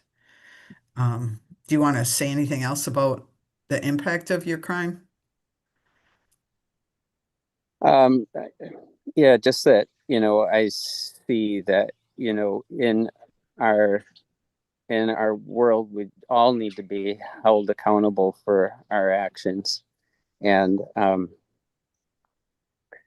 yeah, I really do see how all of the choices we make kind of ripple out. Yeah. Okay. Thank you for that. And I'm sorry to hear about the loss of your father. So my condolences. Thanks. Thank you. Any other questions from the board? Okay. Thank you, Mr. Oh, yeah, Anthony. I'm sorry. I just wanted to just say congratulations just on your sobriety, and then also just by being someone who went through this process and understanding some of the principles of boot camp, and no change equals no change, and it seems like you've really applied that to your life. So just want to just take notice of that. Thank you. Thank you. Any other questions from the board? Okay, thank you, Mr. Dorsandant. Appreciate your time today, sharing the expression of condolences, and I hope that you're able to enjoy the rest of your day. Our next applicant is Nikisha Johnson. Ms. Johnson? Hello. Sorry, I'm not sure why the video hasn't popped up yet. Yeah, it looks like your camera's turned on. Is there possibly like a physical slider or something in front of it? No, there is no slider. Okay. Well, we're happy to proceed with just audio, Ms. Johnson, or if you want to do some troubleshooting, we can come back to you. It's your choice. I can talk during this session if you don't mind and try to work on the video at the same time. Okay, I go ahead. apologize. I don't know why it's not working. Well, in my case, I had a conviction back in 2004 for theft, movable property, 2,500 higher. And there was a modifier with that as well. During that time, I just literally decided that I wanted to be accepted by someone that I was with. And so by being accepted, I said, okay, I'm gonna take money and show them that, hey, I have this money and maybe you'll love me, maybe you'll like me. And I did that solely for, as I just mentioned, acceptance. It was horrible. I completely regret doing anything like that. I completely regret breaking the trust of my employer. They trust me wholeheartedly to do the work that I was doing. And I completely showed them that I couldn't be trusted.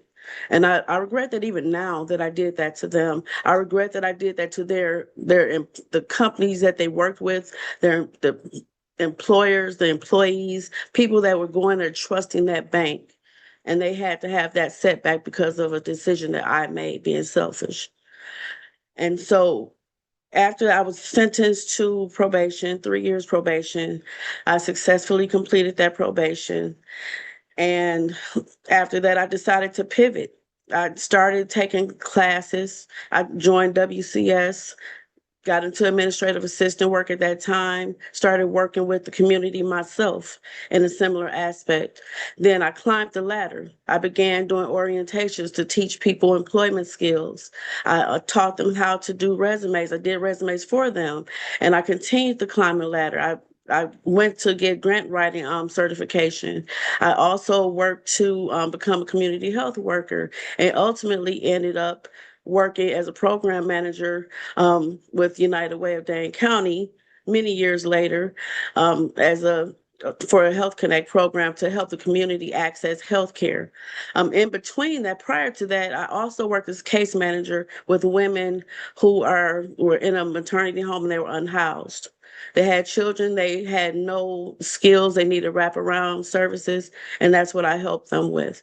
And I actually helped women to get housing within, I would say maybe 4 women within less than 5 months were housed because of the help that I gave them. They would receive financial skills because I learned financial skills. I took financial skills training through UW as well. And I do want to also mention that I'm currently in college, attending school for my bachelor's in psychology. I will receive my degree next year. It should be by May of next year. I was elected to the president's list as well for this spring term.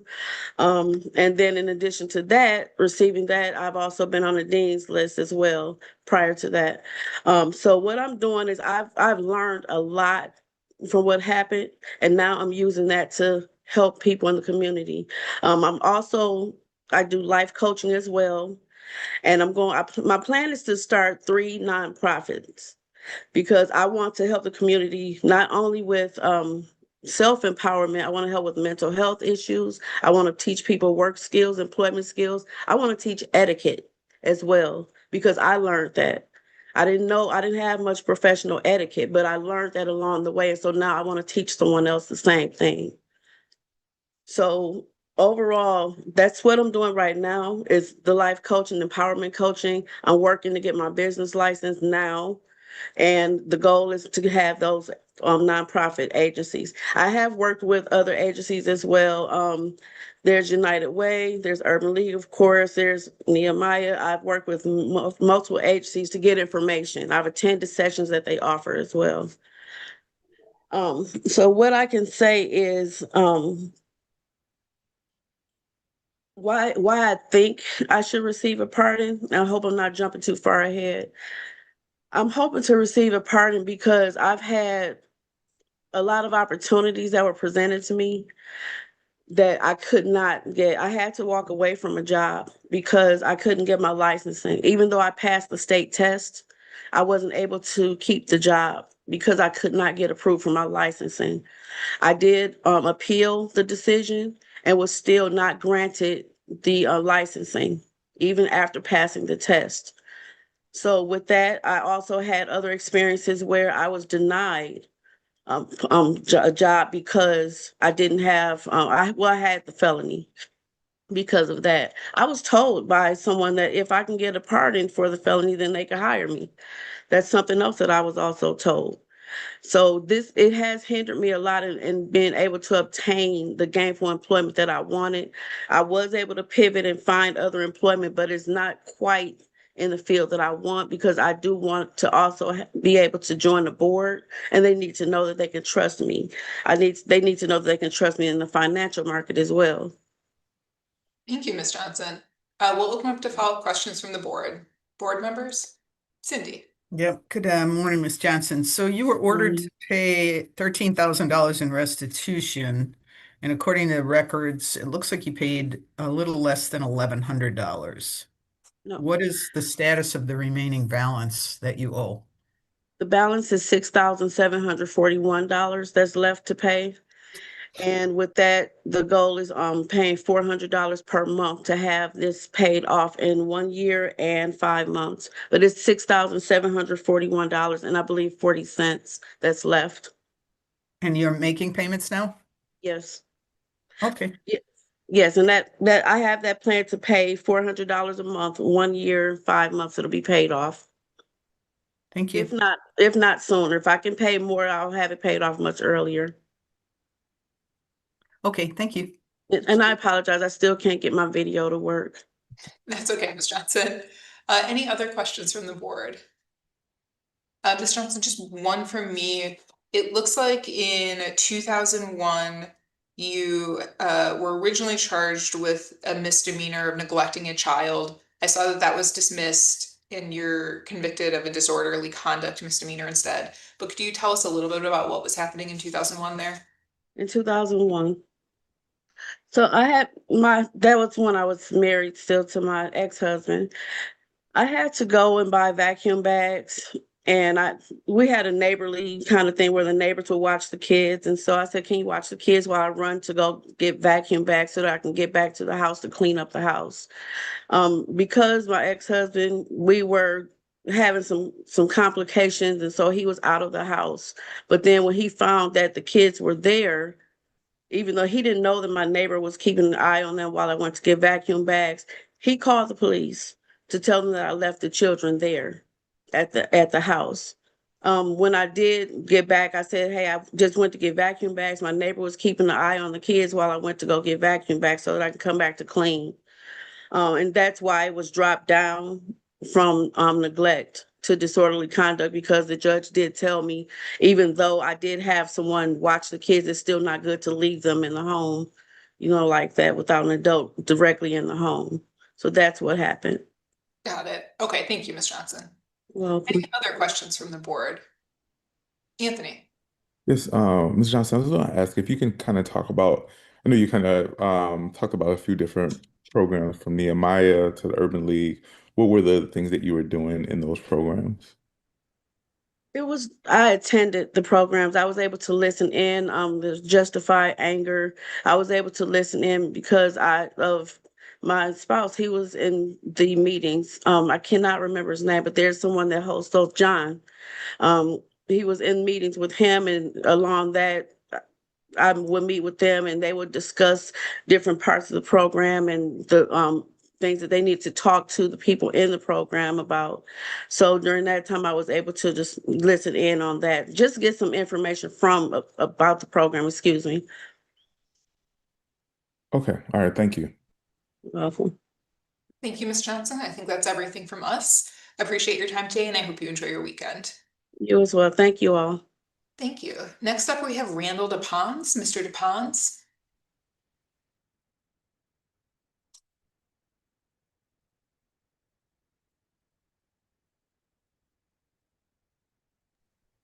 How you doing? Excellent. How are you? Pretty good. We can hear you. We aren't able to see you. Do you want to turn your camera on?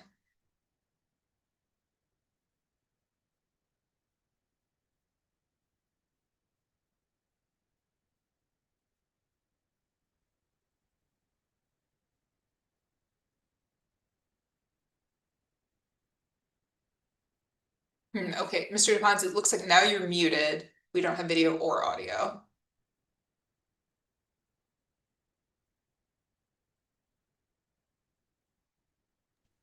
Hello? There we go. There we go. How you doing? Excellent. Thank you. All right. Good morning, everybody. My name is Randall DePons. I was convicted in a felony 2001 for forgery. So I did 3 years probation, 90 days in the House of Correction. I completed all my terms. And so a little bit about what happened. I was dating a girl at a bank and hung around with the crowd that everybody liked to smoke weed. So she got a check from one of the people that banked there, and I decided to cash the check. And then we got money. I handed it out to everybody that was there. And that was pretty much it. It was basically to have fun and party.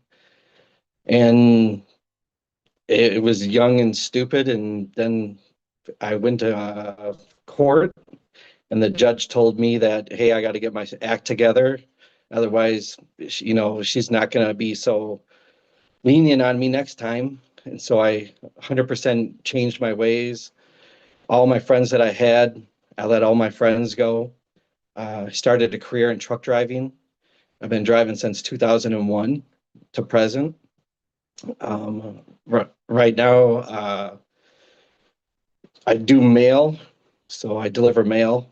And a little bit more about, I would have to say, what I do to help myself is I try to teach people that were in trouble, that became truck drivers, to stay clean, don't do drugs. And, I try to mentor the younger guys that get into trucking. And that's basically what I've been doing for like the last 20 years. And that's just about it. You have any questions for me? Thank you, Mr. DePons. Questions from the board? Reverend Hancock. Mr. DePons, how would a pardon affect your life? Oh, it would affect my life tremendously.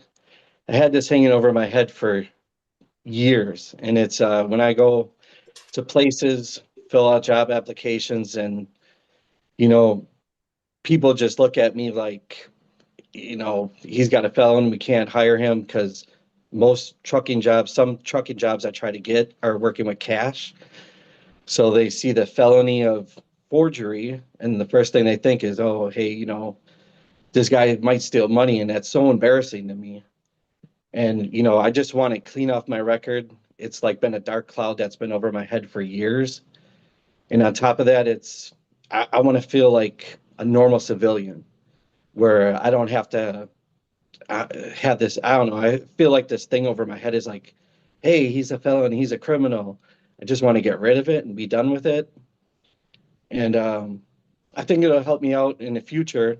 I'd like to start a trucking company, and I know brokers look at felonies and stuff like that, and I'm thinking it would help me pursue, my end goal on getting my own company as a truck driver. Okay, thank you. Any other questions from the board? Right, thank you, Mr. Pons. That covers it from us. Appreciate your time, and I hope you enjoy your weekend. All right, you guys too. Have a good weekend. Thank you. Next up, we have Kai Logan. Mr. Logan? Yes, good morning. My name is Kai Logan, and I want to thank you folks for the opportunity to appear before the board. I'm seeking a pardon for 2 convictions. The first was misappropriating identification information. I was sitting in a parked car when an officer asked for my identification, and at the time I was on probation for a retail theft offense, and I had absconded from that probation. So fearing arrest, I panicked and I gave the officer somebody else's name. The second conviction, a felony, was for failure to report to jail. I had been sentenced to 30 days in jail for the aforementioned charge, and I was supposed to turn myself in to begin serving that sentence. At the time, I was struggling with severe substance use disorder and living in instability and homelessness. I was using drugs daily and making decisions from a place of addiction and fear and desperation. And on the day that I was supposed to report to jail, I was arrested for a retail theft offense in another county. I was stealing to support my addiction and because I was terrified of entering custody already in withdrawal. Those offenses occurred during one of the most difficult periods of my life. I grew up in the foster care system after experiencing significant childhood abuse and neglect. I spent portions of my youth homeless and lacked stability, support, and coping skills that many people rely on to navigate adulthood. And by the time these offenses occurred, I was struggling with severe, complex post-traumatic stress disorder, homelessness, and active addiction. And while these circumstances don't excuse my actions, they provide important context for the poor decisions that I made during that period of my life. After these offenses, I was released on probation and I entered AODA treatment. I completed rehabilitation, found employment, and began rebuilding my life. During that time, I experienced a single substance use reoccurrence and had immediately informed my probation officer, and as a result, I was taken into custody. My probation officer recommended that I be sentenced to a 1-year prison-based AODA program, but rather than contest the violation, I chose to revoke my probation and return to court. The recommendation to the court was for a 2-year prison sentence, and after reviewing my case and circumstances, the judge sentenced me to 45 days of house arrest, which I successfully completed. And that marked the end of my involvement with the criminal justice system. I have not had criminal issues in the nearly 20 years since. And since that time, I've maintained my recovery, built a stable life, pursued meaningful work, and have dedicated myself to serving others and my community. Since completing my sentence, I entered recovery and became active in recovery groups, coordinated the Wisconsin Walk for Recovery for 3 years, and volunteered as a literacy tutor. I returned to school and earned a bachelor's degree along with a social work certificate. For the last several years, I have worked in peer support, case management, care coordination, crisis services, and harm reduction. Today, I teach peer specialist training courses, and I work with substance-exposed infants and their families in rural communities. This work is deeply meaningful to me because it allows me to support people who are facing many of the same challenges that once shaped my own life. I know what it means to struggle with addiction, instability, and hopelessness. And I know that the difference that support, opportunity, and accountability can make.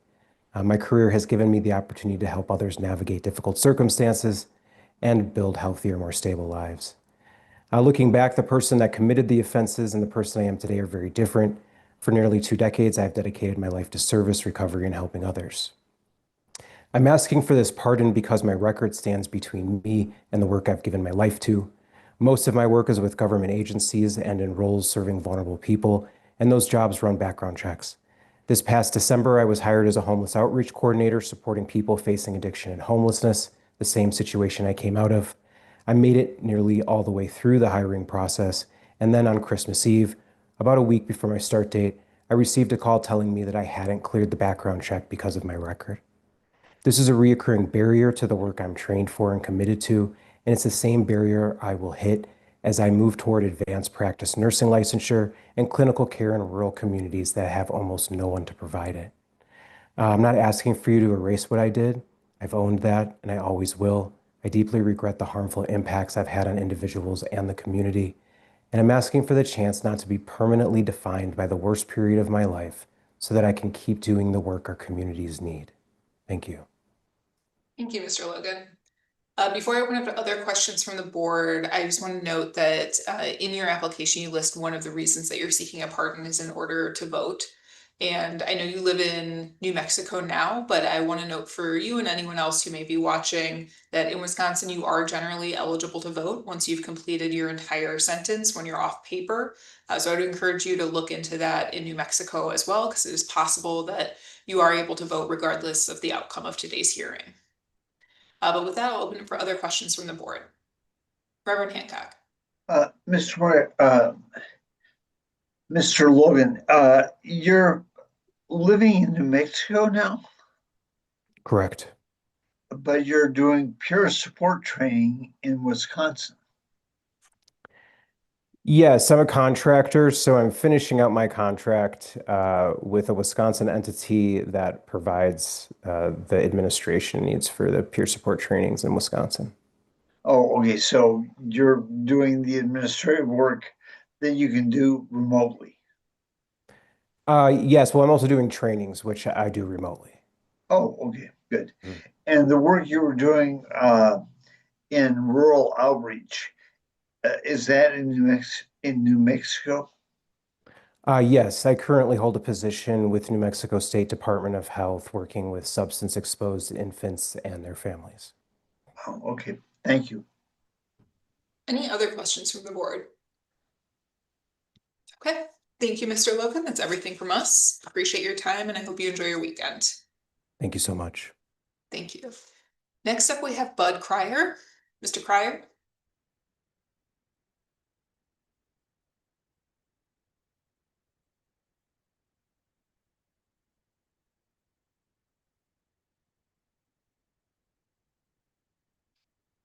Mr. Cryer, do we have you with us in the Zoom? Yes, can you hear me? I'm sorry. Yes, we can hear you now. Okay, can you see me? There we go. I'm sorry. I'm in a bad angle. Sorry about that. Little technical difficulties there. I do apologize. My name is Bud Cryer. I was convicted of burglary ×2 and felony bell jumping back in October of 2000, I believe. The burglary was for me and my dad. We lived out there. He was a hired man out there. Whenever we took stuff that wasn't belonged to his or belonged to us, and the whole 9 yards. I'm sorry, a little nervous here. We got caught. I did my jail time. I got a year in jail, 10 years on probation. I was able to complete that. While I was on bond, I got a felony bail jumping from my stepfather. I talked about my case. I think it was on the phone or something. I don't quite remember. And we got into an altercation, and he sent me to jail. That's how I got my felony bail jumping. But since the time I completed everything that the court has recommended, I met my wife. We have 6 beautiful children. With our infant just born this past April. I haven't had any crimes since then or been in the court since then. Since October of 2020 or 2000. And so my whole life has been based on my family.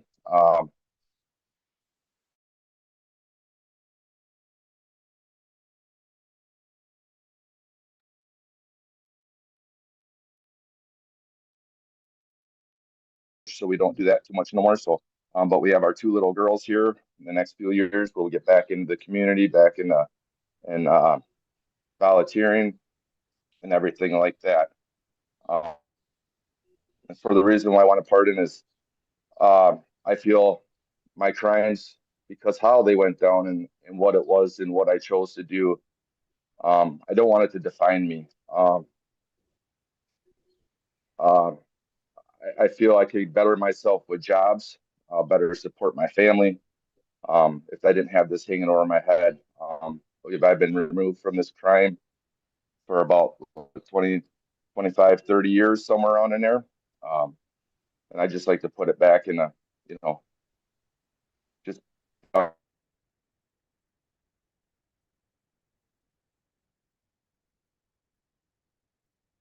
Mr. Cryer, you just cut out at the end there. I believe you're saying you just want to put this behind you. yeah, my criminal record, just put it behind me where I could. I am getting older. I'm going to be 45 this year. I do work as a production manager at First McNess, and I get that I'm getting older, so some of that work I might not be able to do. So if I could get something like a county job or something that, it's not so physical, and as my life goes, as my life goes on, especially with these 2 girls not working so much, being able to switch jobs without, if I needed to, without having to worry about my background and stuff like that, and still be financially supportive to a very young family again. If that Thank makes you. sense. Okay, we'll open up to questions from the board. Reverend Hancock. Mr. Cryer, you were 16 when you committed the burglary? Something like that, 16, going to be 17, 16 years old. Yes, sir. And were you then waived into adult court? Oh man, it was so long ago. I do apologize, but I want to say that they didn't charge me until I turned 18. That's when I got the papers in, I believe. Okay. And it was your father's idea to commit the burglary? Yeah, it's crazy because he didn't present it that way, but yes, it was. I did not have a license or a car. He did all the talking and asking, and we were just kind of following. But again, I mean, even at 16, I did have a choice. I could have told him no. Life is about choices. So, as much as I could probably sit here and blame him for everything, I mean, I had a very big part in this. And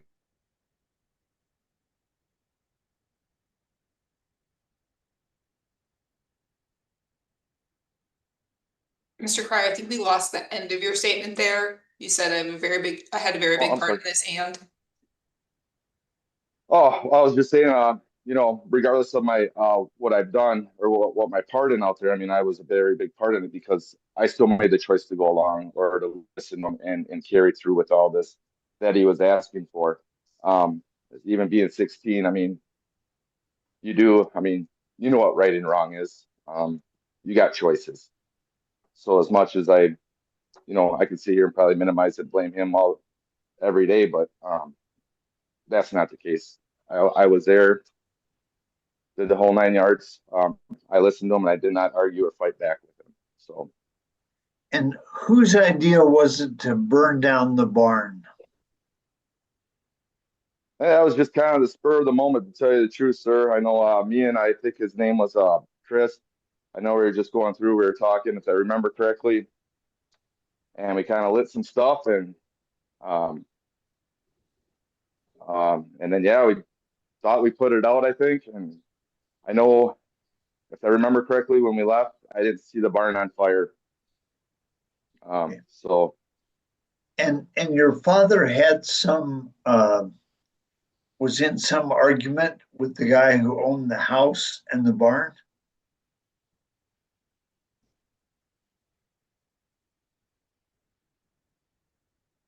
Teenage kid, I did the chores, I helped him out.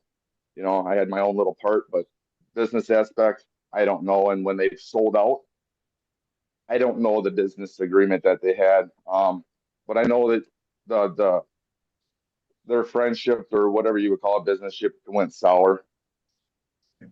All right, thank you. Any other questions from the board? Okay, thank you, Mr. Cryer. I appreciate your time today, and I hope you enjoy your weekend. Okay, thank you. Appreciate it. Thank you. Okay, next up we have Bernard Labounty. Good morning. My name is Bernard Labounty. I'm here for my pardon of my conviction in 1989 of operating operating without the owner's consent. Anyway, when I was 23, me and a friend of mine, we were drinking, and I borrowed a car from him, not realizing that it was a stolen vehicle. I had gotten stopped. I got arrested for operating under the influence of alcohol, and also the theft of the vehicle, operating without owner's consent. Well, I got arrested for the theft, and I'm sorry for getting in the vehicle while drunk.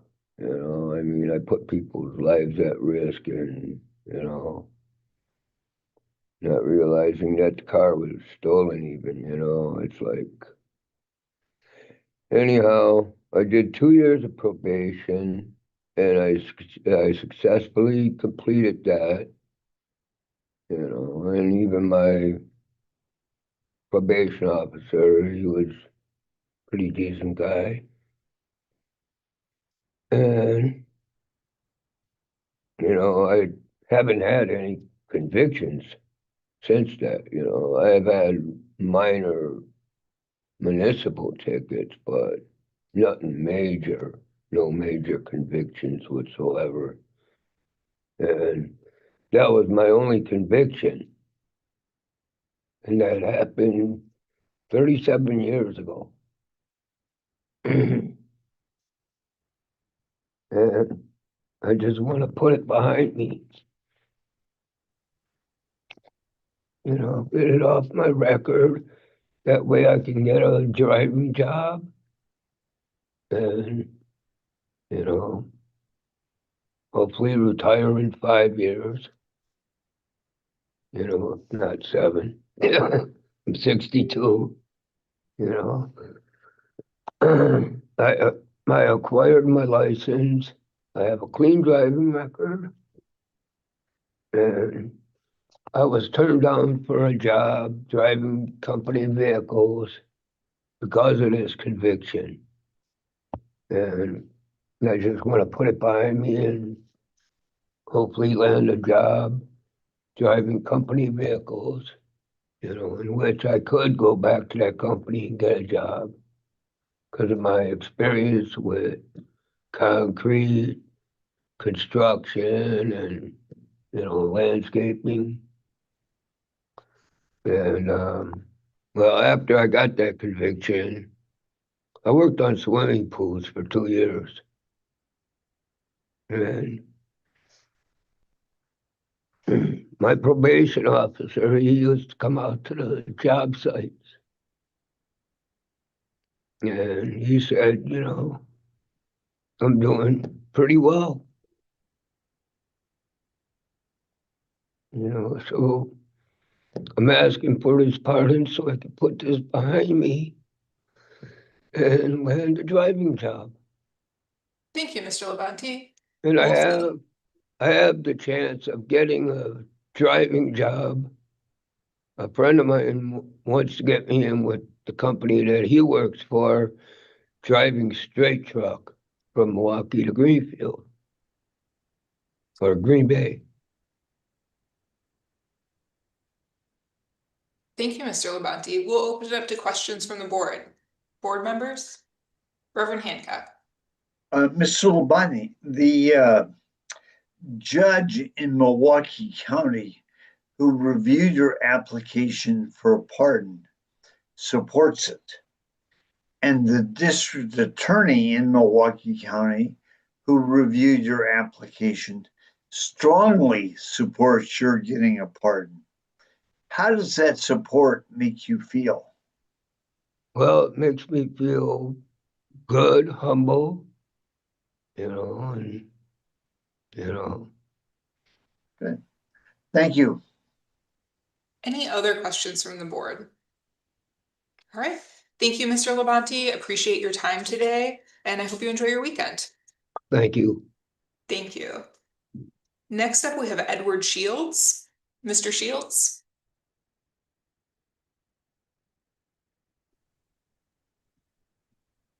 I'm here trying to get on. Okay, well, we can hear you. We'll just give you a minute to get your video started. Says you cannot start your video because it is disabled by the host. Is that you guys or? Yeah, You say I can't. we'll try prompting you. Give us just a second here. Thank you.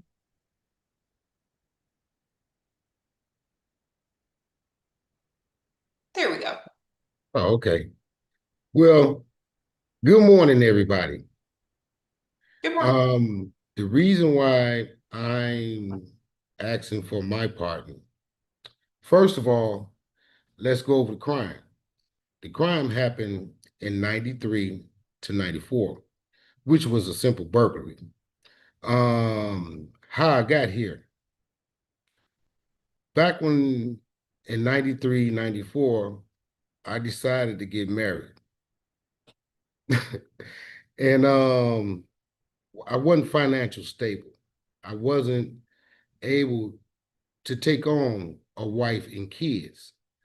I didn't understand what it even meant. All I know is my babies need Pampers and milk. So I went out there with a poor education, trying to what we call hustle or make some kind of living for my family.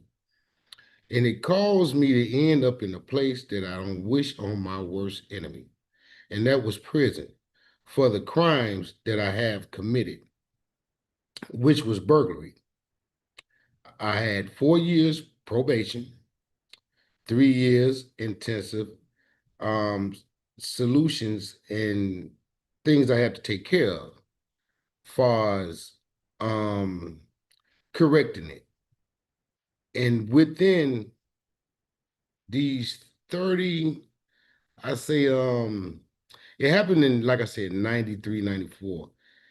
And since then, I have built a relation with my community, with the jobs that's next to me, with community services, far as creating homes, having homes to rent to low-income women, kids, and men's. I opened up my own salvage yard. I've been there for roughly, I want to say, going on 30 years, taking care of my family, running a business, and trying to be the best person that I could be. Up under the circumstances that I was young, I was immature, didn't understand what a family meant. And now at my age, I'm glad that the family and the situation happened because it made me a better person. It made me understand the value of a family, the value of going up, getting out there, going to work every day, the community that I live in, and been in that community going on about 25 years. I counsel the neighborhood kids, try to guide them in the right ways. I even open up the little business that I have to the neighborhood so they can come and work. And I try to teach them what I do as far as recycling, because right now I run a recycling little company that's me and my wife has together. And we reach out to the youth, we talk to them, we mentor them as much as they can. And if you look, if y'all knew anything about me or my neighborhood, they'll let you know my house in that neighborhood is a safe house, which is over there between Wright and Clark on 28th Street. It's not a great neighborhood. I don't think it's a real bad neighborhood, but I have a safe house for them to come if needed, okay, in that community. And since since I opened up my doors to the community to show them that getting up, going to work every day is not such a bad thing.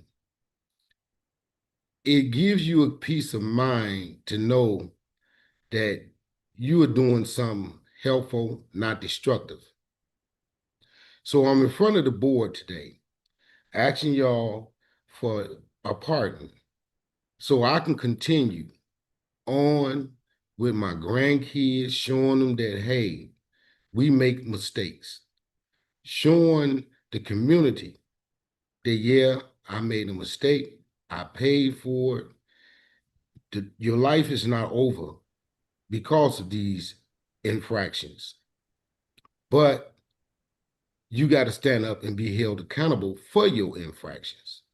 You got to know the reason what took you there and the reasons why you want to make yourself better.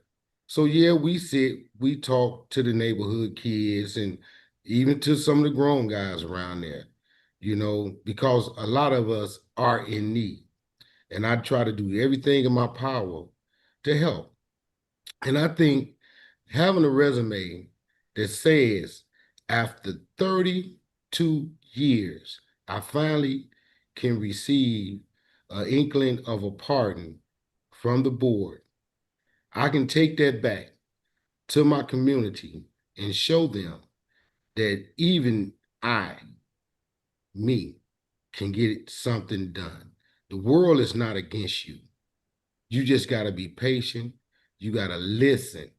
I have young guys come up to me all the time that's got released from jail, acknowledging if they would have listened to me 30-some of 25 years ago, they wouldn't have ended up in jail. And I'm proud of my community because they show me that they're proud of me.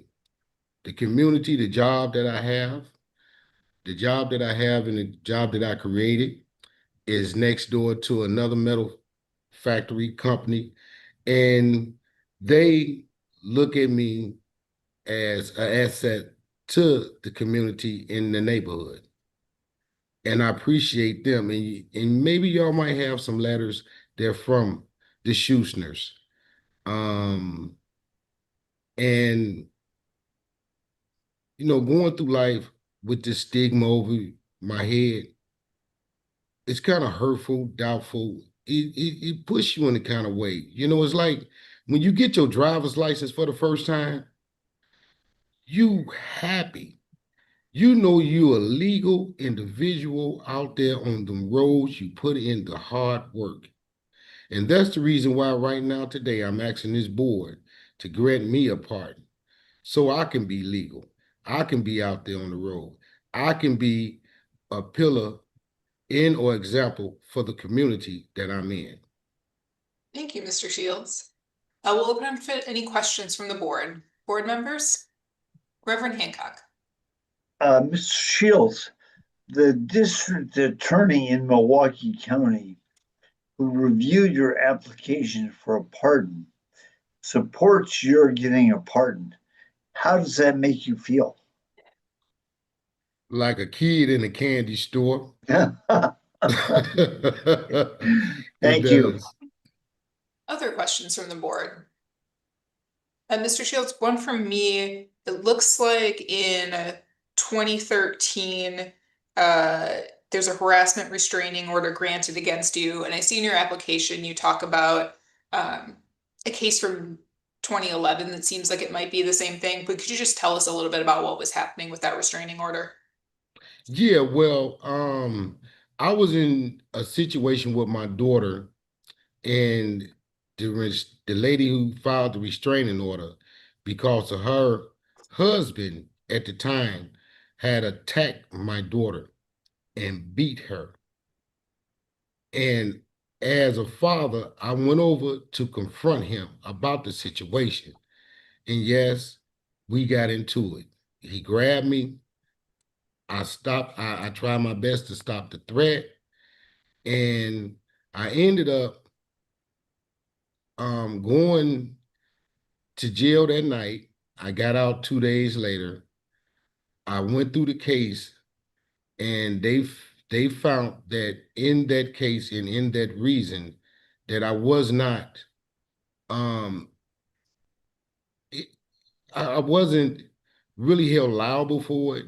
It was more a dismissal of a misdemeanor trespassing or something, because I didn't want to press charges on the young man. He didn't want to press charges on me. I talked to the young guy. He knew, and we both knew that it was a mistake that he made and I made. Okay. So And Mr. Shields, thank you for that. I guess what I'm trying to get at is I do see in 2011 that there's a misdemeanor disorderly conduct that you're convicted of. You're saying this was dismissed. Are those yeah, the same incident with the same person? yes, ma'am. All that's the same. Okay, And it was thank just you. okay, thank you. Other questions from the board? Okay, thank you, Mr. Shields. Appreciate your time today, and I hope you enjoy your weekend. Okay, y'all too. Y'all enjoy y'all's. Thank you. And thank you for hearing me. Of course. Next up, we have Phoebe Wilson. Ms. Wilson?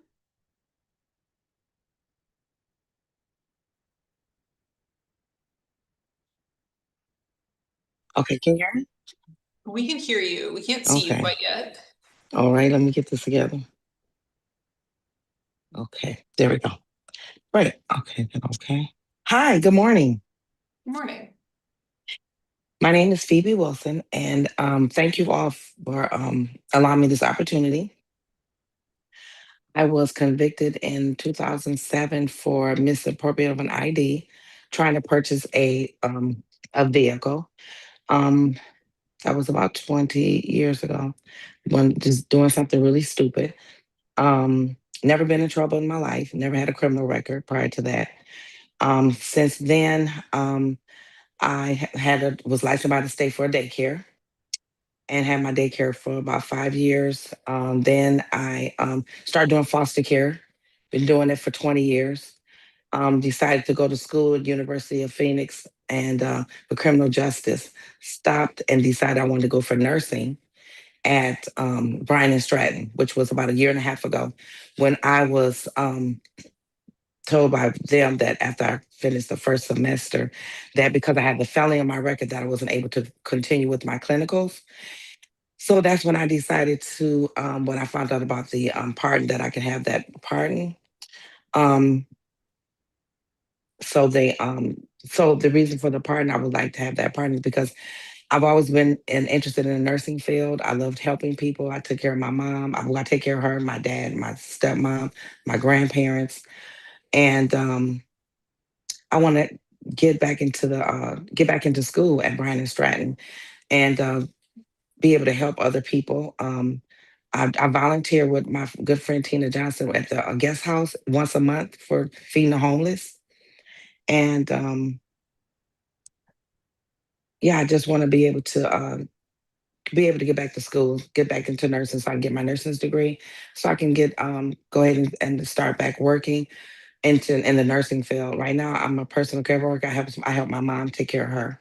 But it would be so nice to have that part lifted so that I will be able to be licensed again and continue school. And that's the only thing that's stopping me. Um, like I said again, I do respite for foster care. I've been with Fresh Start Services for forever.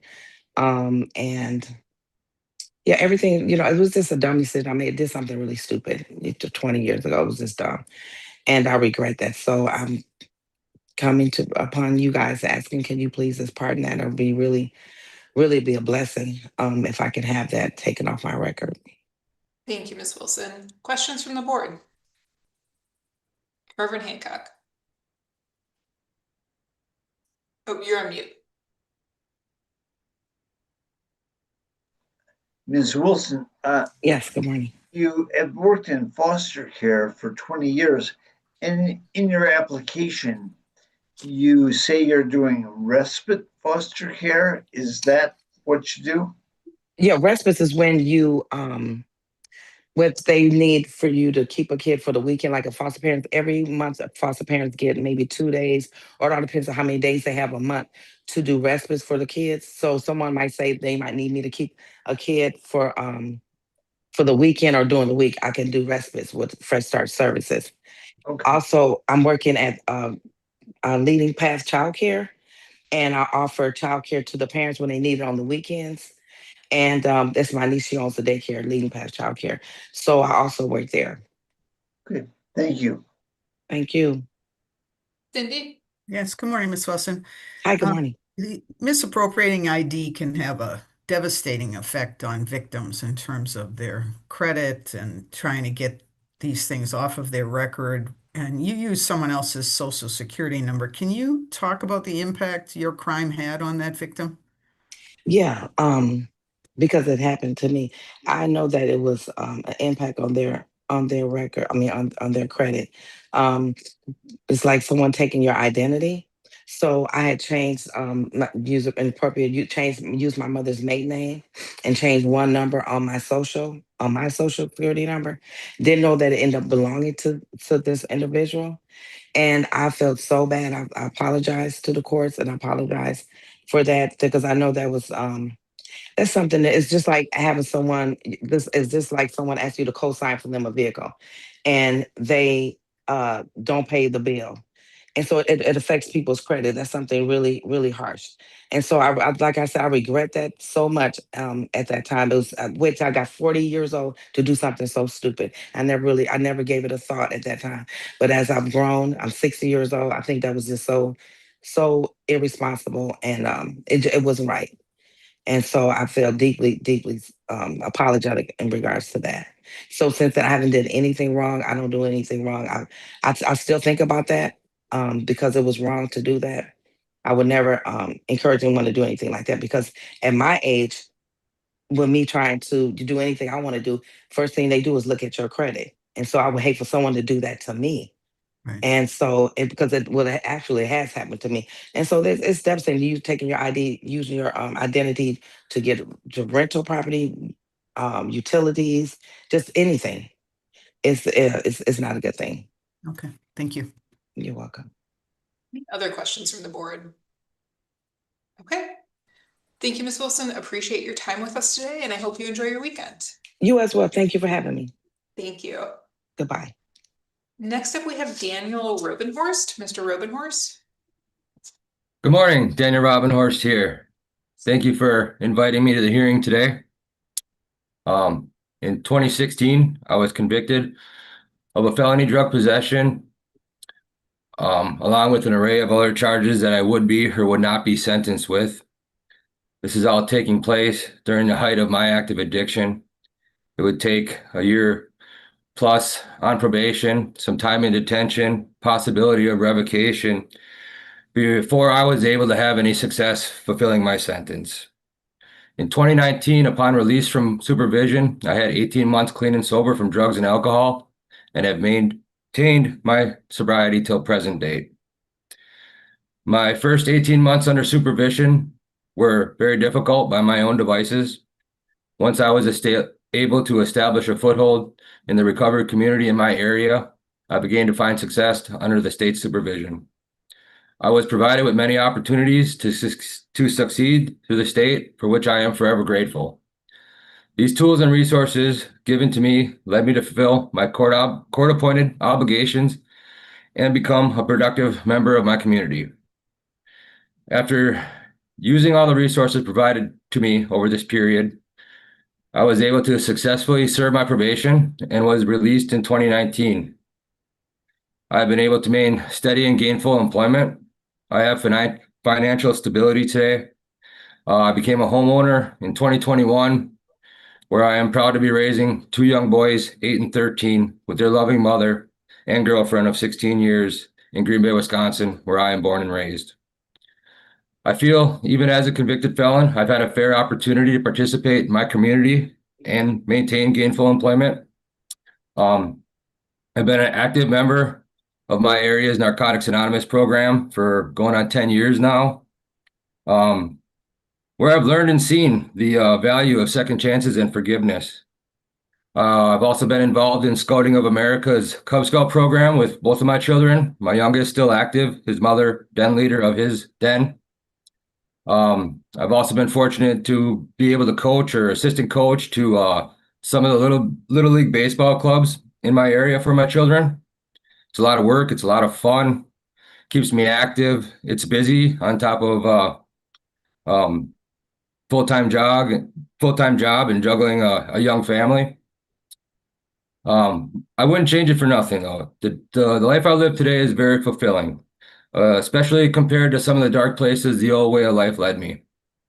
I actively train and participate in our community's annual triathlon, going on 3 years now. I'm introducing my kids to some youth events, involving our family ever more into our surrounding communities. Over my 42 years, it feels like I've only ever committed crimes under the influence of drugs or alcohol. I was raised in a country home with two loving parents, 44 years married, brought up and instilled with a sense of morality that I lost in active addiction. Over the past 9 years, going on 9 years this September, with the help of a large support network of friends and family, I've been able to rediscover and commit to that way of life again. Staying on this course, I feel there may be more opportunities in my future, and I want to be prepared for them. I feel like a pardon may help me be prepared for anything my future holds or any new opportunities that come my way. Again, thank you for having me today, and I'll be pleased to answer any of your questions regarding this subject. Thank you. Thank you, Mr. Robinhorst. Questions from the board? Cindy? Good morning. It looks like in 2017 you had a misdemeanor disorderly conduct that was domestic related. Can you talk about what the details were there? Yes, me and the mother of my children, the girlfriend of 16 years, in 2017, I believe we were living separately at the time, and I think we had a big falling out over our son's birthday party, and I did not handle it well. It ended with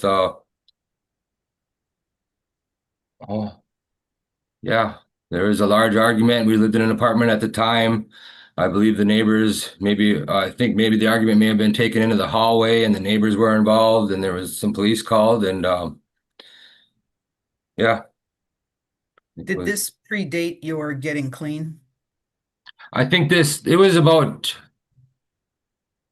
was convicted in 2016, 2019 is when I started to have some real active sobriety and stuff like that. So no, during this time, I wouldn't have been clean. I think I was working on some stuff. I was at my brother's keeper and just starting some entry level into the recovery community.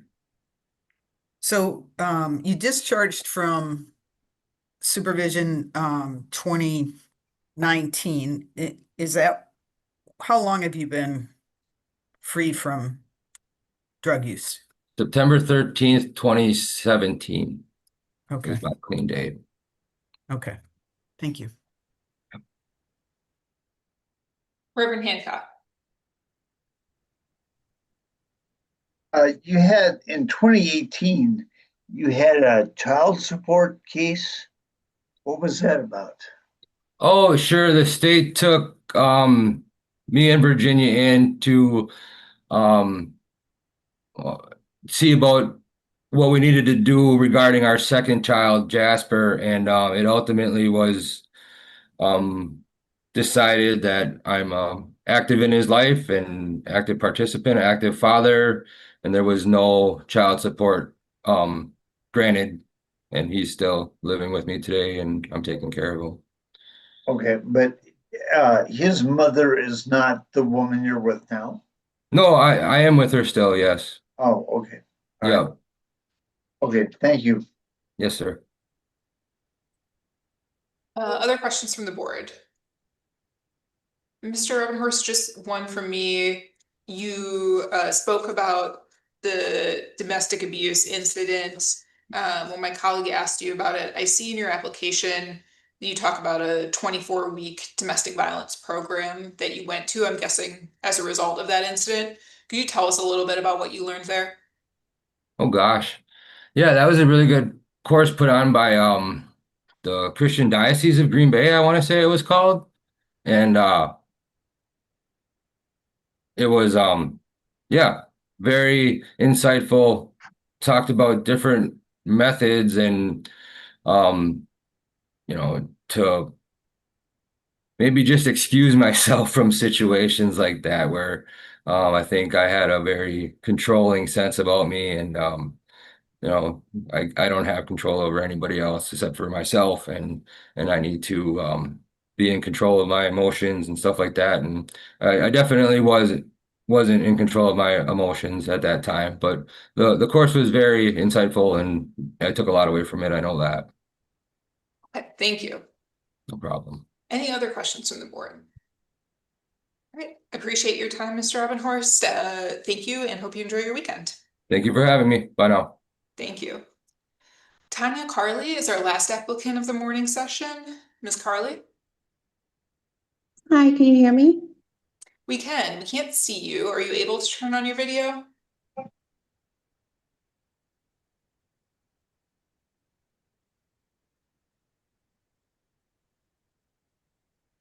I'm trying to.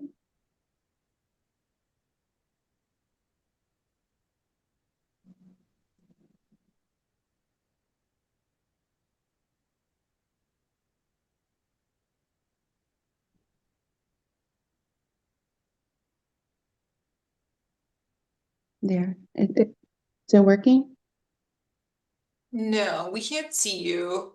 We'll try prompting you, but if it's not gonna work, we can continue with just audio if that works for you. I keep hitting start my video. Yeah, I don't know. It looks like it's maybe turned off on the Zoom setting. We see a picture of you, but that's it. Would you like to proceed with just audio? Yeah, I can. Okay, go right ahead then.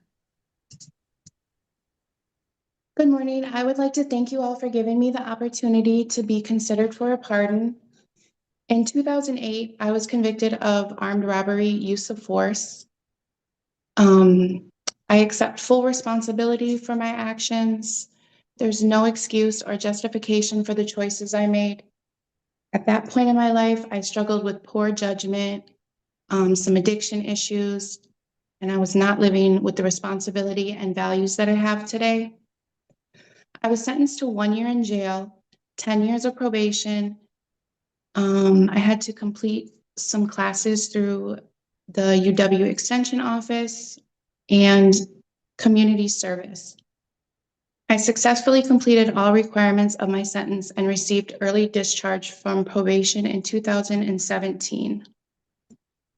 Since completing my sentence, I've built a stable and responsible life. I've maintained full-time employment since 2015, and I currently work as a regulatory compliance specialist. I'm trusted in my position, and I take pride in being dependable and accountable.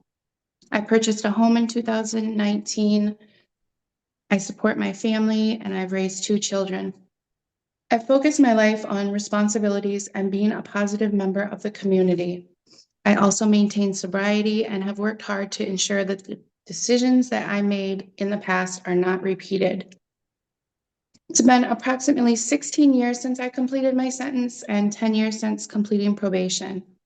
During that time, I've demonstrated through my actions that I have changed, and I am committed to living a responsible and productive life. I really enjoy being a service to others, whether it's giving them a hand up, paying it forward, and I'm so grateful to have that opportunity. Today, I respectfully request a pardon so that my civil rights may be restored and I can have the same opportunities available to others. I do understand my past actions had consequences, and I have accepted those consequences. I cannot change what happened, but I can only continue to demonstrate who I am today. Thank you for your consideration. Thank you, Ms. Carley. Questions from the board? Cindy? Good morning, Ms. Carley. As part of the application process, applicants are encouraged to submit letters of support for their application, and you chose not to submit any. Can you tell us why not? Yeah, my perspective at that time, was because the supplementary documentation wasn't a requirement, I think it gave me the opportunity to eliminate, vulnerability. That's not something that I have, conquered yet, although I'm getting better at it. And so I'm also an overthinker. And so I thought about it, who could I get to write me a letter? I could have my family. That didn't seem authentic to me. The people that I work with, a lot of them this day and age, they use AI. And I thought, oh, they're just going to write me an AI generated letter. That didn't seem authentic to me. And then the people who know me today, they know me as who I am today. And I didn't want to just experience that vulnerability and letting them know who I used to be. I'm just going to say this for other people watching and for other applicants. We receive a lot of letters from family members that are very authentic. Family members are often in the best position to see how people change, are often victims of people's crimes. And those letters are very powerful and impactful for me as a board member. And I think I speak for my colleagues as well. So I'm just going to make that comment so others watching know how important those letters are to the board members. Thank you. Sure, I appreciate that. Thank you. Any other questions from the board? Reverend Hancock. Miss Carly, can you, where do you live now? I live in Richland Center. Okay. In Wisconsin. And is that where you grew up? Yes. Okay. And what was your role in the robbery?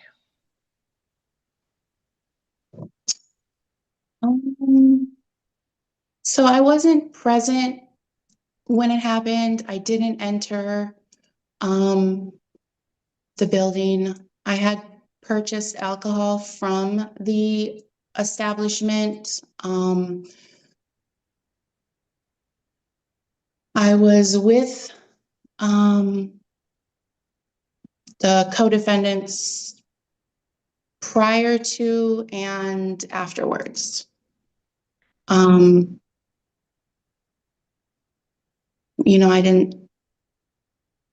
I was aware, and I didn't try to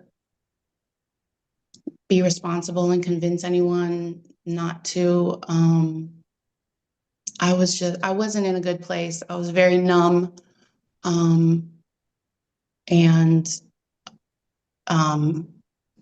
I take responsibility for having total and utter disregard for human life. And so you were well aware that the co-defendants were going to rob the bar. Absolutely. Yeah.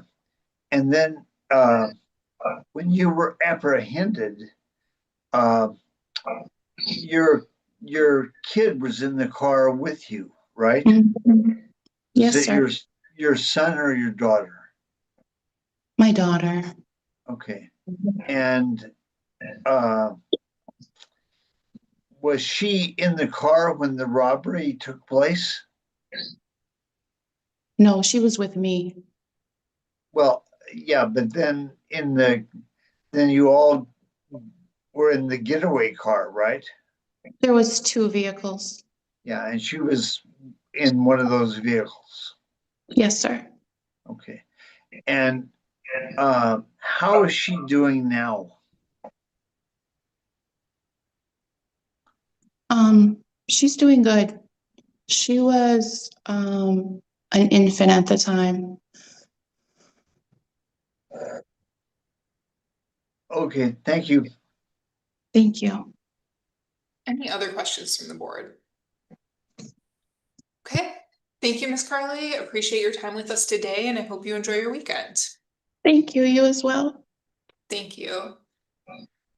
All right, and that was our last applicant of the morning session. So at this point, I will entertain a motion to move into closed session pursuant to Wisconsin statute, section 19.85, sub 1, sub A, sub D, and sub F for purposes of deliberations concerning specific cases before the board, considering specific applications, and considering financial, medical, and or social and personal histories of specific persons. Do I have a motion?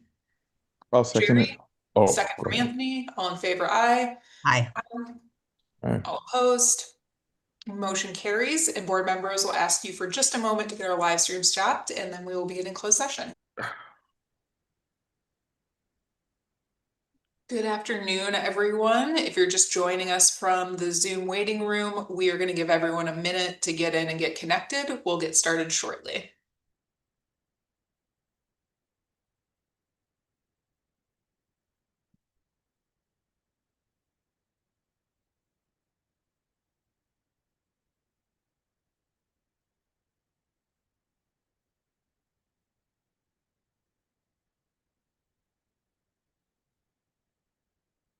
Okay, good afternoon, everyone.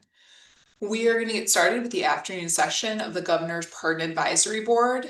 We do have a Spanish speaker as our first applicant. Ms. Pellegrino, thank you for joining us as the interpreter.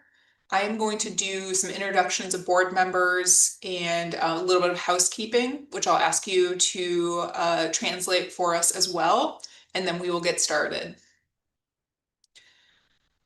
So good afternoon, I'm Mel Barnes. I'm Chief Legal Counsel to Governor Evers and the Chair of his Pardon Advisory Board. Ms. Pellegrino, how long would you like me to go before pausing for you?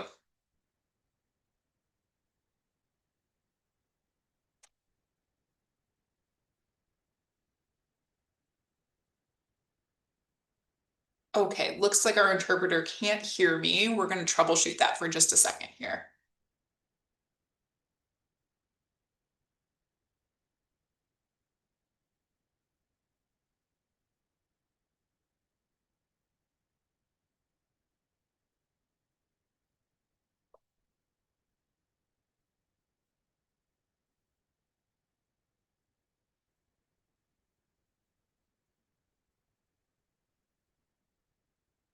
Ms. Pellegrino, can you hear me now?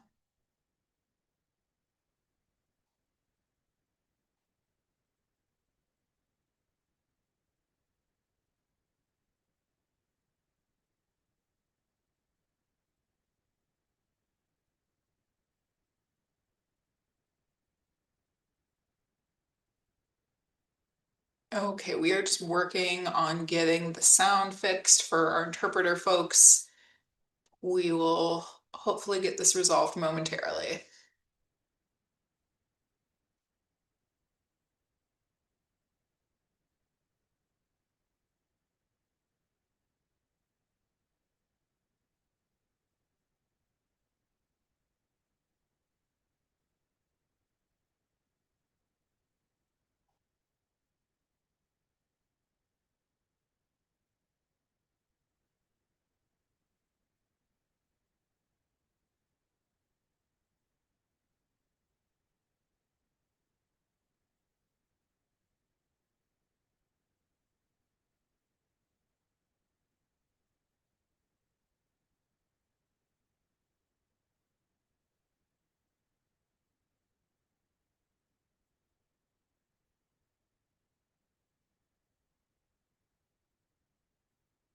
Okay, and I am just gonna keep talking so that we can troubleshoot our sound here. We are gonna have our interpreter try rejoining.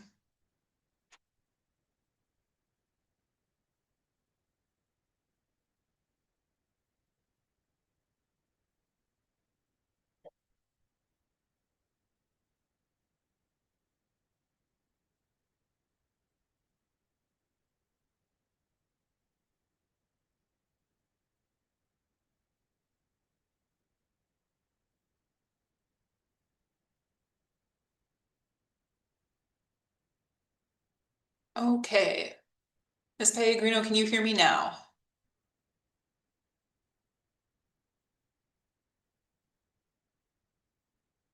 Okay. Does not look like that is working. We may need to have you call in.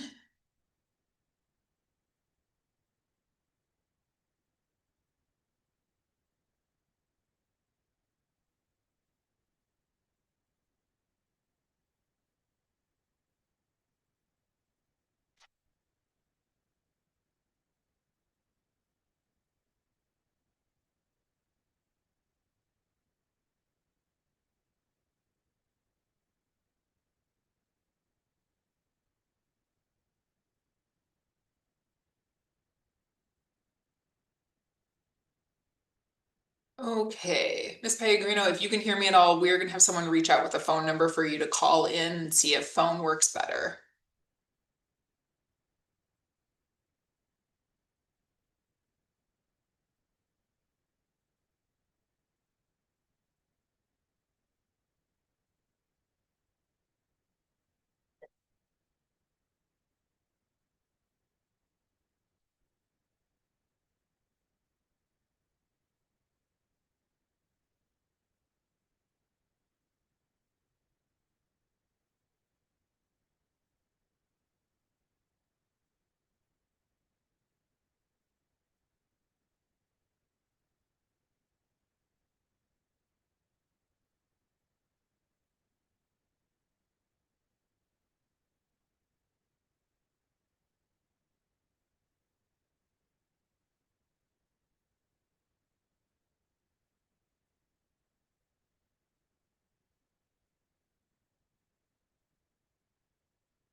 Okay, Ms. Pellegrino, if we're able to get you connected by phone here, we will come back in just a second.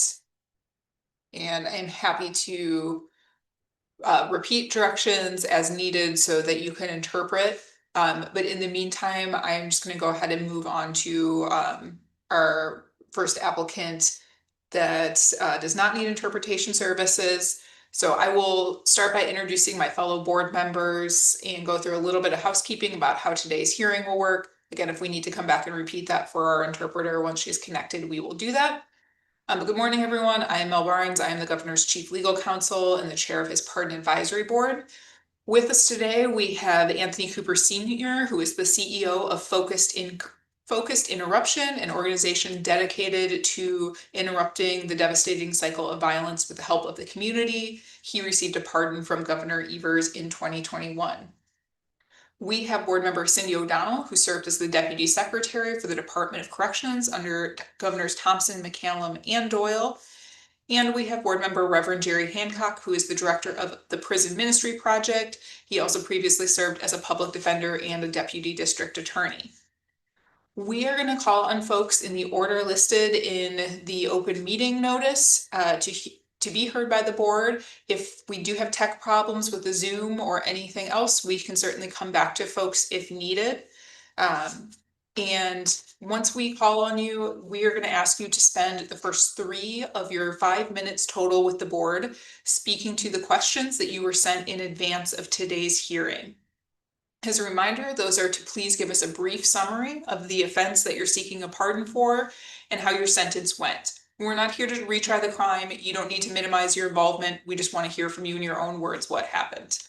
Second, a brief summary of what you've done since the completion of your sentence, community involvement, employment, where you're at now, and how your life is different than the time of the crime. And finally, a brief statement about why you're seeking a pardon and why you think the governor should grant you one.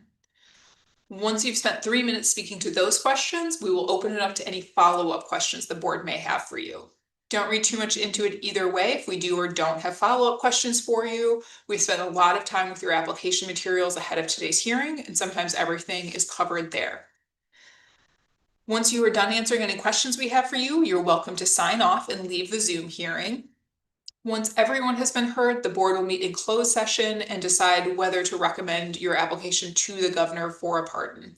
You need a majority support of board members present in order for your application to be forwarded to Governor Evers, who will then make the final decision on whether or not to grant you a pardon. Either way, you'll hear about the outcome of today's hearing about 1 to 2 months from today. We know you've been patient to get to hearing day, so we thank you for giving us just a little longer to make those recommendations to the governor. So with that, we will go ahead and get started with Stacy Manuel. And we will come back to our first applicant. So Ms. Manuel?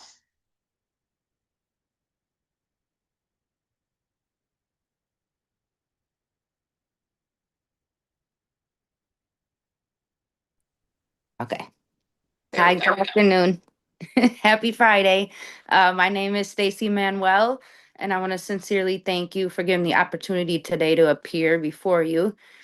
25 years ago, when I was just 19 years old, I made the worst decision of my life. I was convicted of harboring a felon. I was young, immature, and lacked the judgment and wisdom that I have today. I take full responsibility for my actions, and I have never blamed anyone or tried to minimize what I did. I was convicted of harboring a felon. At that time, I was in a relationship with a man that was 8 years older than I was, who struggled from a drug addiction and robbed the gas station that I worked at. Out of misplaced loyalty and immaturity, I chose to lie to protect him. That decision was wrong, and I have accepted full responsibility for my actions. I understand now that my choice had serious consequences, and I deeply regret them.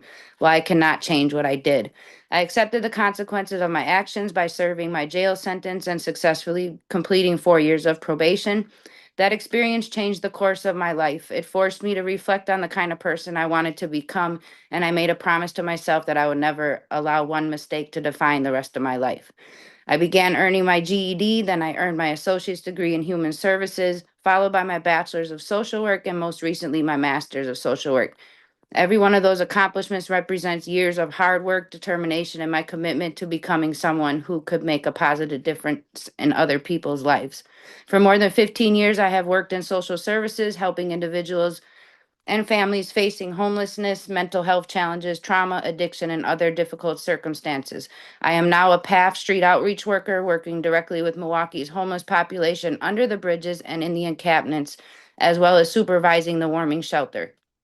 Along the way, I have also completed more than 600 hours of volunteer service because I believe giving back to my community is one of the best ways to show gratitude for the opportunity I was given to rebuild my life. Every day I work with people who are trying to overcome obstacles and create a better future for themselves. I encourage them to believe that one mistake does not have to define the rest of their lives because I understand that message personally. I lived it. I'm not asking you to forget what I did 25 years ago. I understand my conviction is part of my story. I respectfully ask you to consider everything I've done since then. For a quarter of a century, my actions have reflected responsibility, integrity, compassion, and service to others. I have dedicated my life to help strengthening my community and proving through my actions rather than by my words that I have learned from my mistake. A pardon would mean more to me than clearing my record. It would recognize the person I have become and the life I worked so hard to build. It will remove barriers that still exist because of a mistake I made when I was a teenager and allow me to continue growing professionally. As a social worker, I believe in accountability, rehabilitation, and second chances because I see every day how people can transform their lives. And I'm before you today as living proof that they can. I respectfully ask for your consideration and the opportunity to close this chapter of my life, not to erase my past, but to recognize the life that I have built since then. Thank you for your time and consideration and listening to my story. Thank you, Ms. Manuel. Questions from the board? Cindy? Good afternoon, Ms. Manuel.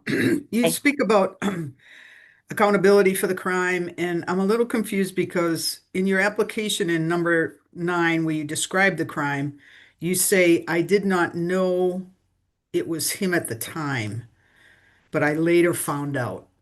And Yes.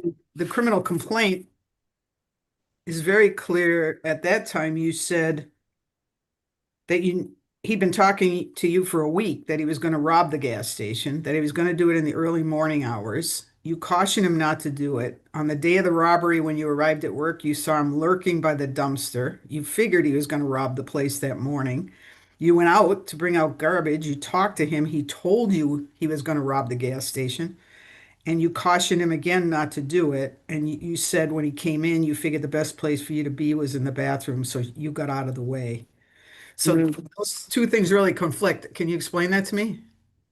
At the time, like I was young and I felt like he was gonna do. I didn't really at the time know it was him. So of course I lied to try to protect him, but later, probably like an hour later or after that, I'm like, it was him. Like I knew it was him. Then he came to my house and I tried to like say he wasn't there. So like I just continue to keep protecting him, and when I should have No, just I understand that. I understand that's what you were, charged with, the harboring. Mhm. But to say you didn't know it was him when he came in the gas station, that's not at all what seems to have happened there. I mean, I, I didn't see him. I couldn't say it was him, but in my mind, I knew it was him. Okay. But I couldn't point it out when they asked me and say, yes, that was him, because I didn't see him. But in my mind and in my conscience, yeah, I knew it was him. Thank you. Mhm. Other questions from the board? Jerry? Ms. Manuel, the judge and the district attorney in Milwaukee County who reviewed your case supports your application for a pardon. How does that make you feel? It makes me feel proud. Just like I was proud to submit my application because of how far I came. And it just made me feel proud of my progress in my life. And I think I deserve the support. Okay. And you were 19 when this crime was committed, and you had a 2-year-old son at that point. Yep. And part of your harboring a felon was because you were concerned about your son. How's he doing? He's okay. He's 27. I think he struggles a lot because the guy that was involved in this was his dad. And still to this day, he doesn't talk to his dad. So I think that shows a lot of his dad's character. But I'm also proud that I've been a single mom to him this long, and he's graduated, he's in college, he hasn't gotten in any trouble, and I'm proud of that. Good. Thank you. Mhm. Other questions from the board? Ms. Manuel, just one from me. I see that you have a OWI first in 2018. Could you just tell us a little bit about what happened there? Yeah, so I was in Eau Claire for my daughter's pageant, and my nephew came up there to see the pageant, and we were smoking marijuana in the car earlier that day. After the pageant was over, I ran to McDonald's for the kids, not even thinking, and I made a wrong turn on a light that was by the McDonald's to get back to the hotel, and the trooper pulled me over for the wrong turn, and the truck still smelled like marijuana. So then I did a blood test, and there I smoked earlier that day. Okay, So I so this, completed the drunk driving course and did a DAGP program for a year and paid all the fines. okay, I see. So that is the same as that THC conviction. That is the same incident. Yeah. Got it. Okay, thank you. Mhm. Any other questions from the board? All right, excellent. Thanks, Ms. Manuel. Appreciate your time, and I hope you enjoy your weekend. Thank you. You too. Thank you. Okay, I believe that we have our interpreter back on audio. Ms. Pellegrino, can you hear me? Okay, we can't hear you, unfortunately.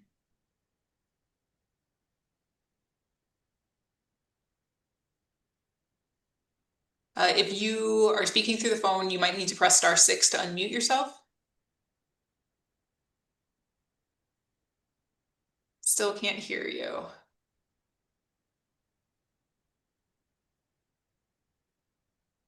No. Okay, looks like we still have some troubleshooting to do, so staff will reach back out to you. We'll continue working on that. In the meantime, we'll go on to Brennan DeGrief. Mr. DeGrief.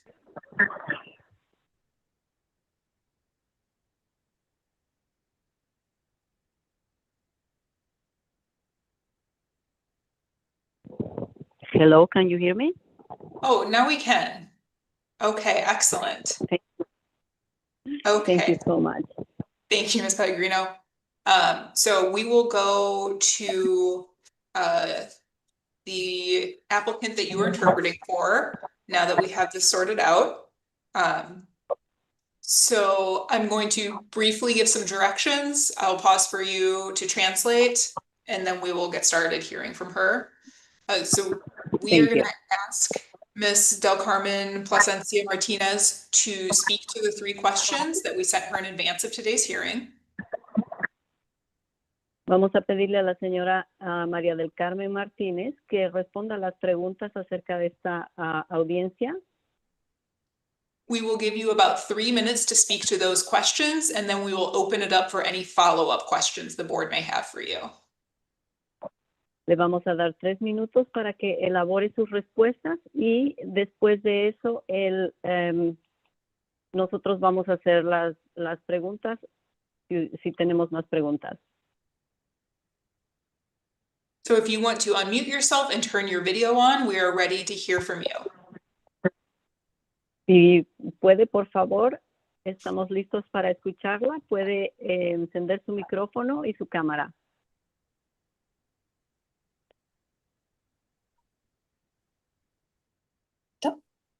Hola, buenas tardes. Mi nombre es María del Carmen Plasencia y en el 2006 fui arrestada por robo de identidad. Fui a dar a la cárcel, ahí estuve por 2 meses. Yo no sabía que era una cosa tan difícil, el robo de identidad. Permítame, señora. Me tiene que dar pausas para que yo pueda traducir. My name is María del Carmen Plasencia. In 2006, I went to jail because of a charge of identity theft. I didn't know that was so hard. That the identity theft was a serious charge. Continúe. Yo tenía una nena de 2 años y fue muy triste para mí estar en la cárcel por 2 meses. Y después salí de ahí y me dieron a probatoria por 3 años, pero me la quitaron alrededor de 10 meses porque... Permítame. I had back then a 2-year-old and it was really sad for me because I was in jail for 2 months. Then when I got released, they gave me probation for 10 months. Continúe. Y yo quiero que me perdonen por haber hecho eso. También a meses atrás agarré en 2 oportunidades agarramos cosas de una tienda por otra persona que nos dijo que agarráramos y también nos dieron como un warning por no agarrar lo que es nuestro. Well, I would like to ask for forgiveness for that charge. And then in another 2 opportunities, I had 2 occasions that I did shoplifting, but back then they just gave us a warning and told us that that was a shoplifting and we shouldn't take anybody's stuff. Y yo ahora estoy pidiendo un perdón por mis hijos. Tengo 4 hijos ciudadanos americanos y solo me tienen a mí. Su papá ya murió, entonces quiero que darles un buen ejemplo. Yo sé que esos fueron errores de juventud y desde entonces he tratado de ser mejor para la comunidad, ayudar a otros jóvenes que no cometan errores y ayudar a mis hijos también. I have 4 children. They all are American citizens, and that's their father died. And that's why now I want to ask for this pardon, because I'm trying to be better and I want to give a good example for them and help other people to teach them that these mistakes can be hard. And I think that these were mistakes that I did when I was young. Okay, thank you, Ms. Plasencia Martinez. We are going to open it up to other questions from the board now. Gracias, señora Plasencia Martínez. Vamos a abrir las preguntas para la gente de la sala. Questions from the board. Jerry? ¿Alguna pregunta de alguien? The district attorney in Milwaukee County, the judge in Milwaukee County who reviewed your application for a pardon, the judge supports your getting pardoned. How does that make you feel? El juez que revisó su caso apoya la moción para su perdón. ¿Cómo eso la hace sentir? Me hace sentir feliz y contenta porque si quiero tener todo bien y pues es una bendición. That makes me feel really happy and content, because if I want to start over and do everything good, that is a blessing. Okay, just to be clear, Governor Evers will make the final decision, but the judge does support her getting a pardon.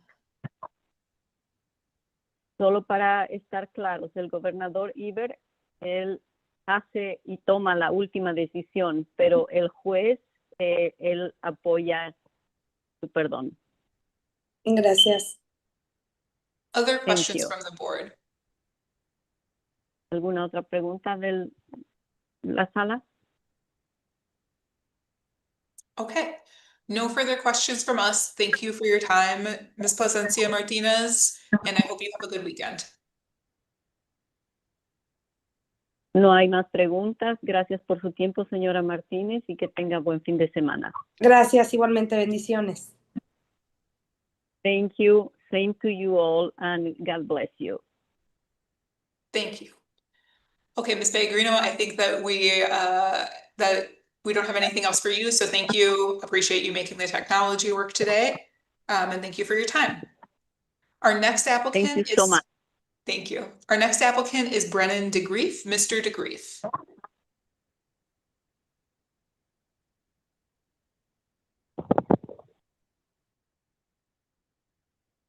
Mr. DeGrief, do we have you in the Zoom with us? Okay, not see him. So we will go on to Benjamin DeLong. Mr. DeLong.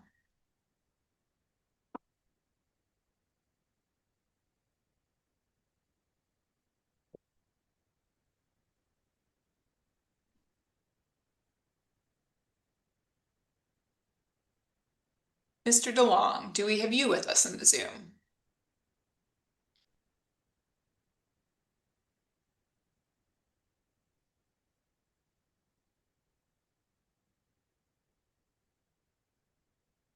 Who says ask you to start your video? Start video.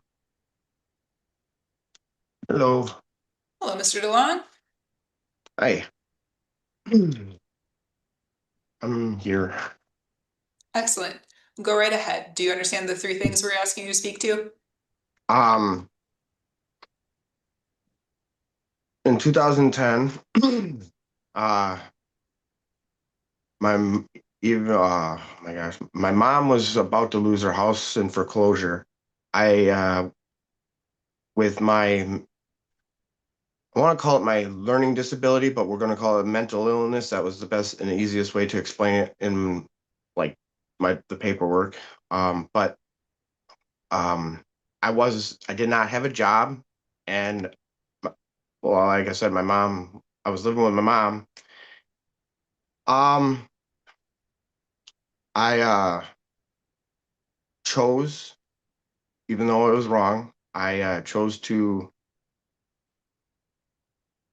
go with some friends and steal some car rims and from Alter Recycling at the time. I got put on probation for 3 years after that, and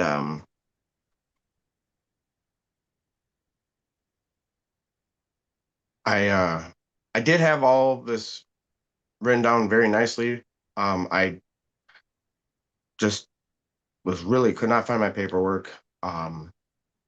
Doesn't help with kids, but I know what I did was wrong. I even just a couple other things that's happened in my life, just made the wrong choice. I live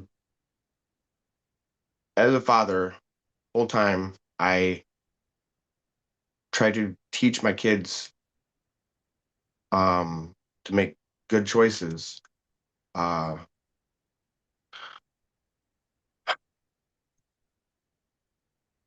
That would be about the first part of the questions. Second part, I don't know if you guys seen this part, but I got revocated at the end of my 3rd year of being on probation. I had my this is gonna be hard to explain, but my ex-girlfriend's sister's boyfriend came home drunk, and he never really liked me. But long story short, he started attacking me. He has beat his current wife. And the only reason I know that is because, well, that was about 3 years ago. My ex-girlfriend's mother used to stay in contact with me once in a while because me and her used to play Scrabble and we enjoyed it very much. She passed away, but she did call me out of the blue, and just this is after me and my ex-girlfriend, well, yeah, we broke up, and so she called me like a couple of years afterwards, and she just apologized out of the blue. But that's not the point. Back to I got revocated. He was beating the crap out of me. In self-defense, it was my apartment. He went after me. So then I served another 3 years on probation and completed that because I stay out of trouble. I don't drink. I don't do drugs. Well, I drink once in a great blue moon, and I will be drinking at my wedding, that in November. But what would be the third thing? Because I'm pretty sure I handled the first two-ish. Of course, Mr. DeLong, we're just looking for a brief statement on why you're seeking a pardon and why you think the governor should grant you one.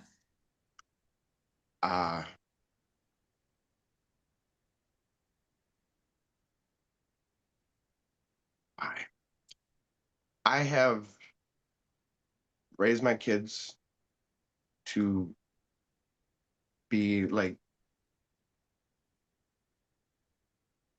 to not steal. I mean, I'll just straight up say that. I have brought my child, who was 5 years old at the time, because he stole this little duck that he really wanted.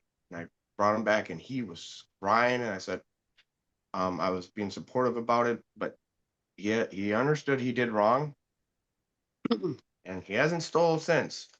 My parents never did that to me. I don't know but I've done a lot of parent coaching, or not parent coaching, but I've been helped voluntarily. I've been wanting to be the best parent I can.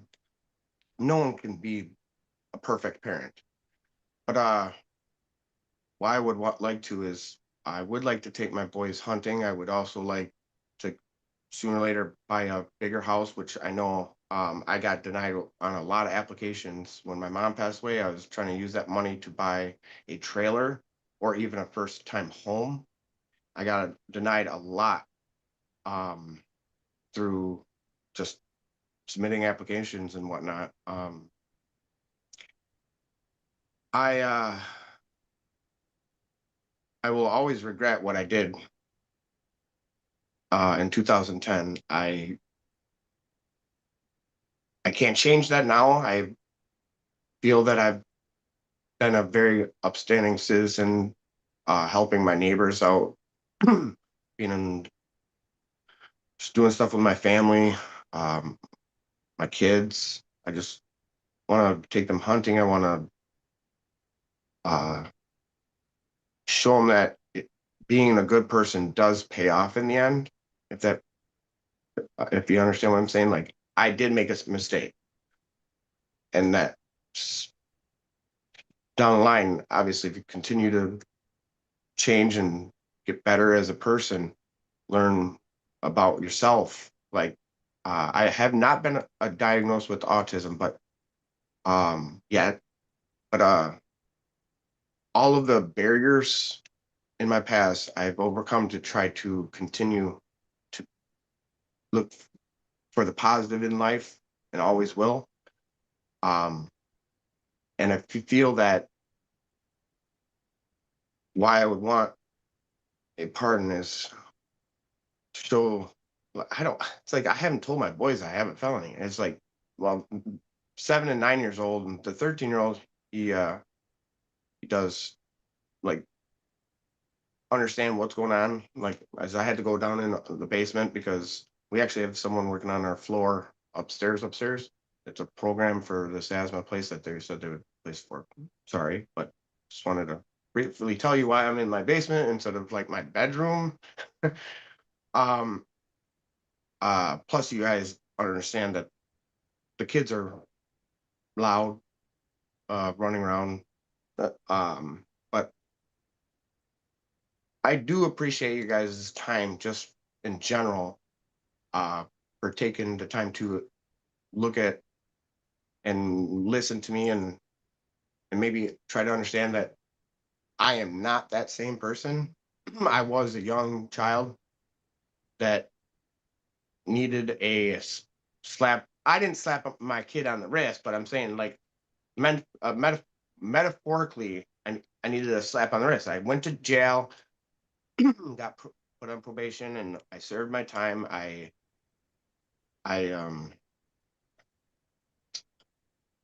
think I'm just gonna end it there because I don't know what else to say. I understand, Mr. DeLong. I think you covered the vast majority of it, but let's see if there are any questions from the board. Cindy? Yes, good afternoon, Mr. DeLong. Are you currently employed? No, I receive SSI. I do help and do like side like handyman work. But I do it most of the time way under or not budget, but underpayment, Okay, because I thank you. enjoy building stuff. Yeah, But no, thank you. I am not employed right now. And oh, that's another thing. I am so sorry to add. That's another reason I would like to be have this felony off, because uh I have gotten denied from applications of when I was applying for jobs, like for temporary, like part-time job. Okay, thank you. Reverend Hancock? Mr. DeLong, the district attorney in Rock County who reviewed your application supports your getting a pardon. How does that make you feel? It makes me feel happy that this second chance, this I have something to look forward to, like, that's obviously a big deal in my life, a big barrier. Well, and just to be clear, the DA supports your application of her pardon. The governor will make the final decision. Yes, I understand that. Okay, good. Thank you. Any Thank other you. questions from the board? Okay, thank you, Mr. Duong. Appreciate your time today. Good luck with your ongoing home renovations, and hope you have a good weekend. Thank you. Thank you. Next up, we have Ku Lor. Mr. Lor.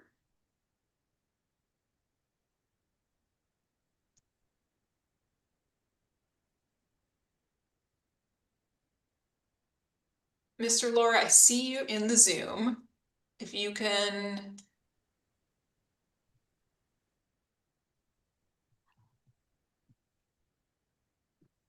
Okay, I can see you. Are you able to hear us? Yes, I can hear you. Yes. Perfect. All right, go right ahead. Okay. My name is Kulor, and thank you for everyone on time. 30 years ago, I made a bad decision. I hang out with the wrong people, and who I barely knew. I drove them to a local Asian store where they broke into and stole items and allowed them to store them into my cars and home. I was charged with felonies and burglary and was sentenced to 1 year on probation. And I paid the fine and I complete that probation in a long time. After the case, I start hanging out with certain group of friends. I got a job. And I met my wife and have family. Me and my wife are also involved with community. We donate charity and help schools and support fundraising together. As a supervisor at Boys and Girls Club, we donate foods and clothes pantry. And I would like to be a partner for this crime as immigration is unclear at this time. I applied for my citizen and advance my career to provide better for my family. Thank you, Mr. Lor. Questions from the board? Cindy. Yep. Good afternoon, Mr. Lor. So in your statement of the crime, you said that the other people that were involved left you a couple of things at your place.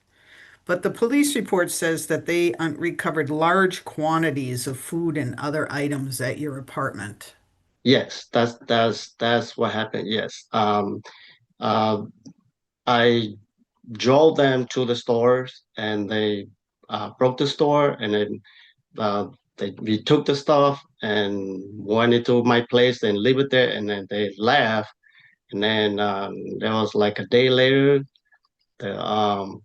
somebody was knocking at the door and they were looking for like a runaway or something. So they asked me if they could come in.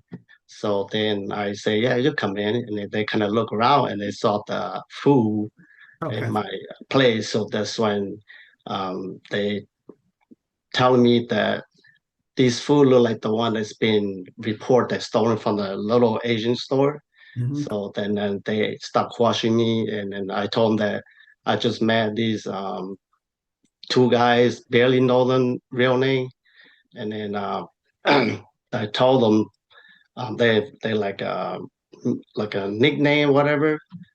So then the police say that even if I know them or I don't know them, I part of it, so they're all together. So I admitted what I did and was wrong.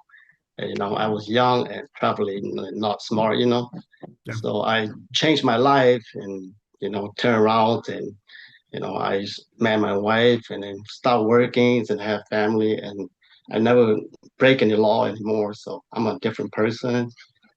Okay, thank you. Thank you. Other questions from the board? Mr. Lor, one for me. I see in your application you live in Oklahoma now, is that right? Yes. When did you move to Oklahoma? We moved down here at 2017. Okay, and did you live in Wisconsin the entire time before that? Yes. Okay, thank you. Thank Other you. Other questions from the board? Okay, I think that covers it, Mr. Lohr. Appreciate your time, and I hope you enjoy your weekend. Okay, you too. Thank you. Thank you. Okay, next up we have Alan Jones. Mr. Jones?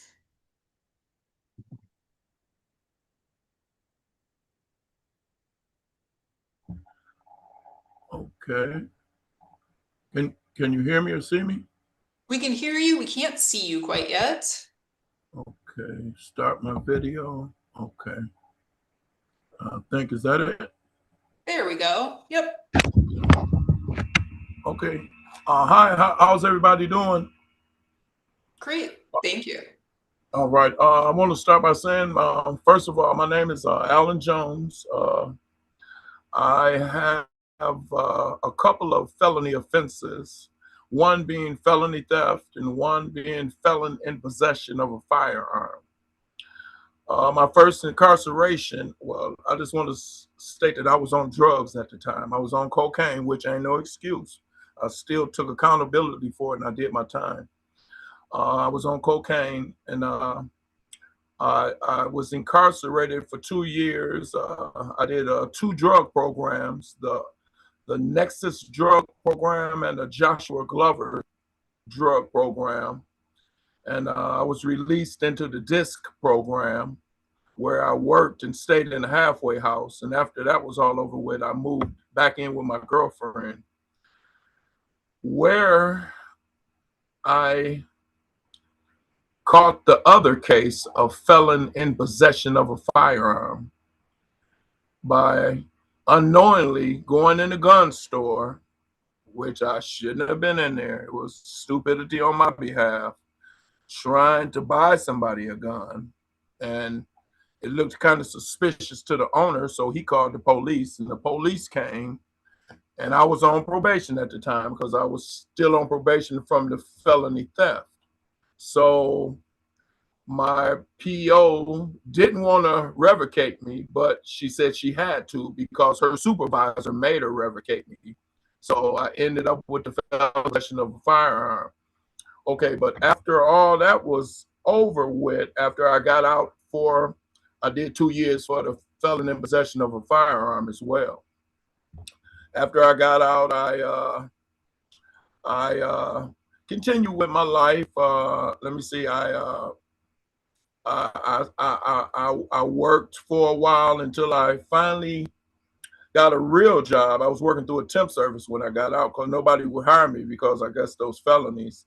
So I worked through a temp job until 2005. I applied for the city of Milwaukee and I was hired for the city of Milwaukee in 2005, and I worked there until 26th of January. I just retired from the city of Milwaukee. And the reason why I want a pardon is because the type of jobs that I'm applying for, I'm still not able to get them. Every time you mark that I'm a felon box on that application, it just doesn't go anywhere for me for some reason. I think it's the kind of felonies I have. That's what somebody told me, because I know some guys with drug felonies get jobs anywhere. But I think it's that felony theft that's keeping me from getting a job. That's just my own take on it. I'm not 100% sure, but I think it's that felony theft. But that's why I wanted a pardon, because I'm unable. I want a part-time job. Me and my wife is going through a divorce now. We got married in 2005, and she decided last year while I was at work to move all her stuff out. So she moved out last year, and I'm going through a divorce. And she wants a monthly check now. I think they call that maintenance or something. So I got to go back to work. Yeah, we go back to court next month, actually. And between me and my lawyer, he said she just wants maintenance. So I don't know what that's going to be yet, but I entail it to be at least $1,000 a month because we was married for so long. And the type of jobs I've been applying for, I haven't been able to attain any of them. And that was the reason why I wanted this pardon. But I applied for this pardon before I even knew we was going to get a divorce. Now, I just wanted it off of my record because I've been carrying it for so long, you know, and it holds me back from so much. If it hadn't been for the city of Milwaukee, they don't discriminate. They don't discriminate because practically everybody there is a felon because they can't get a job somewhere else. So the city of Milwaukee definitely don't discriminate. And I was fortunate to have found the city of Milwaukee at the time that I did, because otherwise I don't really know where I would be at right now if it hadn't have been for them. I couldn't get a job. I worked through temp services the whole time, you know, in between incarcerations and stuff. I couldn't find a real job. I worked through temp services. But I really appreciate the city of Milwaukee for at least trying me, you know, when nobody else would. Nobody else would. I really appreciate them for that. Thank you, Mr. Jones. Understand. That's all I have to say. We'll just open up to see if the board members have any other questions for you. Cindy? Good afternoon, Mr. Jones. As part of the application process, Mr. Jones, applicants are encouraged, not required, but encouraged to submit letters of support for their application, and you chose not to submit any. Can you tell us why not? Because I'm not real computer literate, and I didn't actually know how to submit them. A couple of my friends did write me some letters, but I didn't know how to submit them. I swear to God, a couple of my friends wrote me some letters, but I didn't know how to submit them. And I called the young lady to help me with my application, and she said that, you know, I could just do it without submitting the letters. So I chose that avenue, whether it was right or wrong, but I chose it because I guess it was easier not to. You worked with Clean Slate on your application? Yes, ma'am, I did. Yes. Yeah. All right. Thank you. And Mr. Jones, just for the record, you can email or mail those letters to us if you know, U.S. Postal Service is easier. We'll certainly still take them and add them to your file.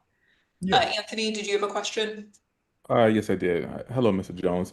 I was just wondering if you can kind of, well, I guess I have two questions. One of the questions is as far as, have you been involved in any treatment or anything of that nature? If so, can you talk about that a little bit more, like continuous treatment after, I know you were released to treatment, but continuous other treatment behind that? No, sir. I did all my required treatment. Like I said, Okay. I did the Nexus drug program while I was in Kettle Moraine, and then when I got out of there, and they sent me to Thompson. That's a minimum where I worked at. And then when I got out of there, I did the Joshua Glover program, and from there they sent me to a disc house. So those were all my treatment recommendations from the institution. Okay. You know, like from some Dodge, when you fill out the questionnaire, are you on drugs or whatever. I was honest. I told them I was on drugs. So that was their treatment recommendation. So I completed all of that. Okay. Yes, sir. Thank you. And then also the other question, if you could just, I want you, if you don't mind, just to kind of just talk about like who you are now, right? You know, just to kind of elaborate a little bit more about who you are, regardless if it's stuff that, you know, I love the fact that where you talked about your job and things of that nature, about you being a part, I believe it's the Second Chance program that they have there in Milwaukee. So if you can kind of just talk about who you are and how that, you know, because it sounds to me as though like you have a different type of sense of pride about yourself too, the fact that you have been given that second chance as far as the job. So just, you know, if you don't mind just talking a little bit more about that, please. Well, who I am today, pardon, sir? No, I was just adding just as far as how it makes you feel, if you don't mind just adding that, please. Yeah, well, who I am today, I'm definitely not that guy back in '96. You know what I'm saying? Like I said, I was on drugs, which is no excuse. I was held fully accountable for my actions. I did my time. I did my drug programs, and like I said, the only problem I had throughout the whole thing was not being able to find a real job. I worked through temp services my whole, you know, since I've been out of prison up until 2005 when the city gave me an opportunity, but which I want to thank them for that. But like I said, I'm a tax-paying citizen. I haven't been in no trouble. I ain't got nothing on my record. I know I don't, because I'm not that guy no more. You know what I'm saying? I own some rental properties, and me and my wife, but like I said, she chose to go on her way. I mean, we've been together almost 30 years, and I guess she got tired, and I'm not mad at her about it. You know what I'm saying? Eventually, I'm going on with my life as well. But like I said, I really appreciate the opportunity of getting this off of my record so I can find a decent job. You know, I probably could find a job, but it wouldn't actually be what I wanted. I wanted to go into like medical courier. Yeah, but with these felonies, it's not going to allow me to do that. And I appreciate the consideration, for this pardon. You know what I'm saying? I think it's definitely well deserved, as far as all the things I've been through throughout my life. Not like I said, I'm not minimizing what I did, because I did everything they said I did. I didn't try to run from them. There wasn't no high speed chases. I took accountability for it, and I did what I was supposed to do. I did everything they wanted me to do, and here I am today. Like I said, a much better person today, I think. You know what I'm saying? I don't do what I used to do. Well, thank you. I just wanted you to just elaborate a little bit more on that. Thank you so much. Thank Yes, you. sir. Yes, sir. Reverend Hancock. Mr. Jones, let's talk about the gun stuff if we can. As I understand it, you went to the gun store with your mother because your mother was going to buy a gun? I was, okay. Back when I was on drugs, when I got the felony theft, it was because I stole out of her house. One of the items being her handgun. So, like I said, when I got out of jail and got me a job, I was trying to buy her a gun. And it looked suspicious to the gun owner, so he called the police. That's how I ended up in that. My mother talked to my PO. My PO understood, but she said still, me being in that gun store, I wasn't supposed to be in there, regardless of the fact. And her supervisor made her replicate me. That's how I ended up with them charges. Okay, but let me ask you about another part of that story. Yeah. Your PO shows up at the gun shop with No the police. Did she? Well, no, I didn't see her. I didn't see her at the gun store. Well, the police report says that the police and your PO went to your house and they found a loaded 9mm in one of your coat pockets. Yeah. Yeah. Okay. So you want me to elaborate on that? Yeah. Yes, please. Okay. When I was arrested at the gun store, they took my keys, and the PO met them at my house, and they searched the house because the police thought I was a drug dealer. I had a couple $1,000s in my pocket, but it was from working. I worked a job. They thought I was selling dope. That's why they did a search of my residence. Well, but I was staying with my girlfriend. That was my girlfriend's gun. When I moved in, she had that gun.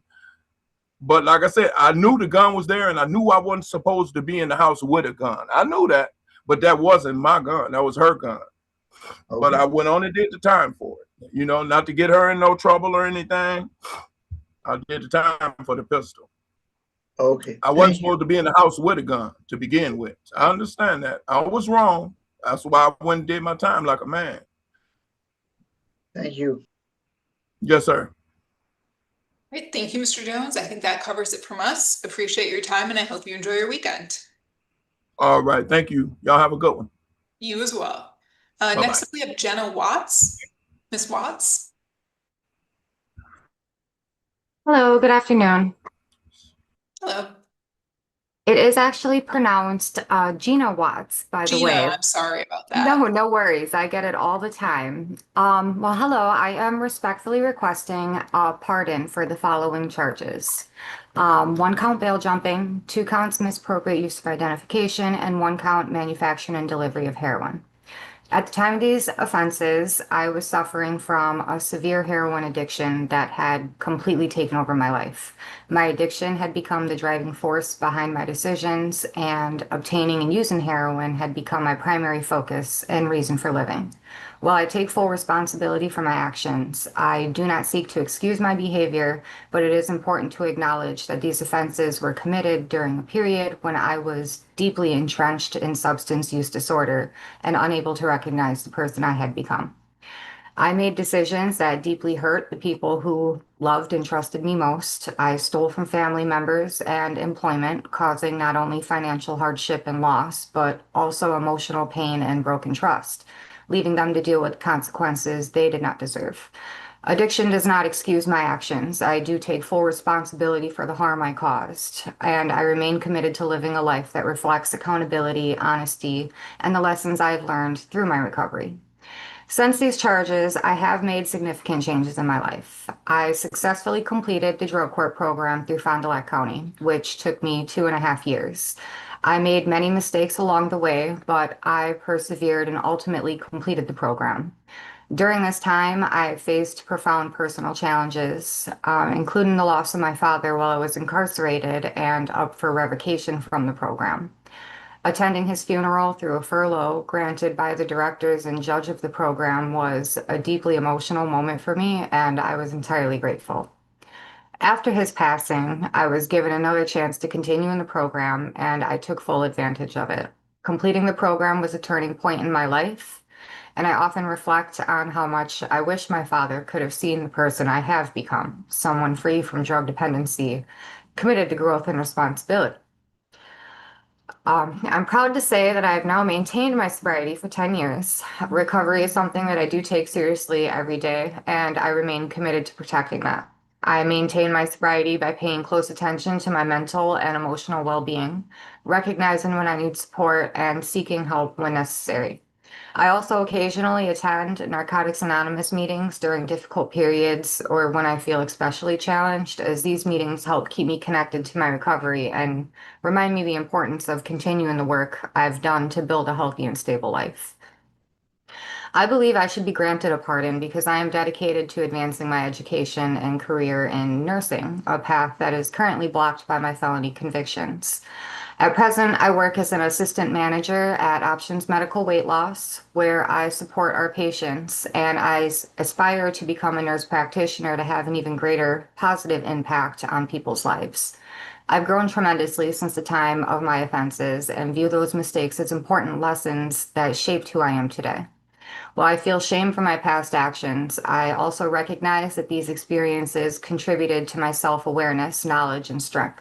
Sharing my story helps me stay grounded and committed to continuing my journey of recovery and service. Being granted a pardon would mean being recognized for the changes I've made and would open the door to opportunities that align with my goals and values. I'm grateful for your consideration and hopeful that you will allow me to move forward with a clean slate as I continue to build a positive future. Thank you. Thank you, Ms. Watts. Questions from the board? Reverend Hancock. Ms. Watts, your mother and father were victims of your crimes. And just to be clear, all these crimes occurred within 6 months. Yes, that it right? was a Yeah. very, short period of time where they all occurred. Okay. And your mother submitted a very powerful letter in support of your getting a pardon. How does that make you feel? It brings tear to my eyes. I am very close with my mother. During my usage, I was very distant. I was no longer allowed at the house. And I completely understood the choice on their part for that, given what I had done. Building a relationship with her after I started my recovery, after I was committed to my recovery, it made everything so much better. Knowing that she had submitted a letter that you claim is very powerful, like that really, it makes me very happy. Thank you. Any other questions from the board? Okay, thank you, Ms. Watts. Appreciate your time today, and I hope you enjoy your weekend. Thank you, you as well. Thank you. Next up, we have Herbert Prescott. Mr. Prescott.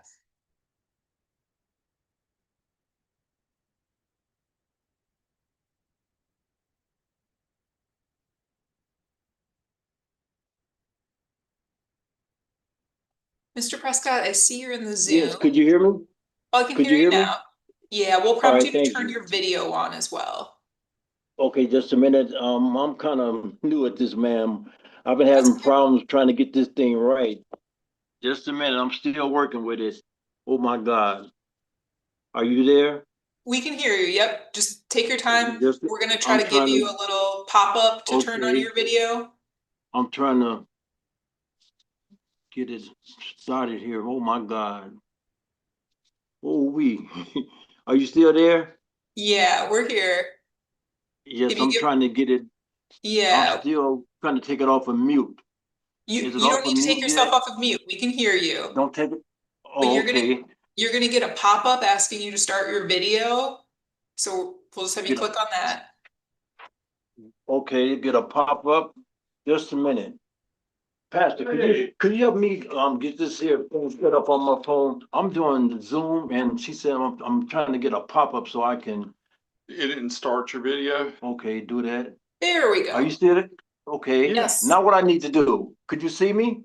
We can see you. Just go right ahead and start speaking to those questions. And if we've got any more for you at the end, we'll ask them then. All right, thank you. Again, I'm sorry about the delay. Like I stated, I'm kind of new at this, ma'am. I'm doing this That's Zoom okay. thing. Lots of Again, folks. my name is Herbert Prescott. I'm 67 years old. I was incarcerated in Milwaukee County. During the time I was employed by Milwaukee County Highway Department, I was convicted of felony theft. I was taking aluminum from my job site, which was on State Street in Wauwatosa during the time. And I was taken to jail. I was incarcerated and I did the time. And I went to Oak Hill Correctional. I did my time there and I did my programs there. I did a drug program there. And when I was released, they told me that I was still on parole. So I ended up going to Marshall Seal Correctional Center, which is in Milwaukee. I did that for a year and a half. And I graduated that program. And after that, my life started going well, and I ended up, getting me a real nice job as a cook for Marriott International. So I did that for a number of years.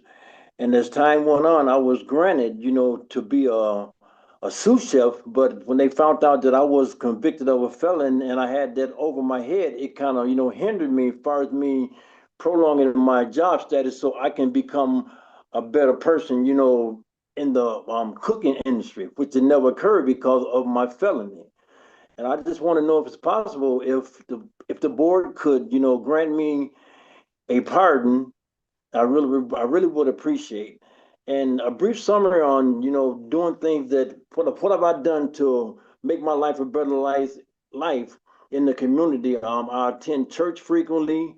I'm a deacon on the board meeting, and I just thank the good Lord that where I'm at today, that I would never go back to doing the things what I did, when I was a young man during the time.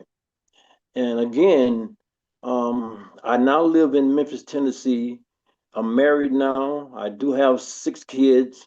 I've been a real good father. I've been a role model, to my kids. I can truly say that, God is good all the time.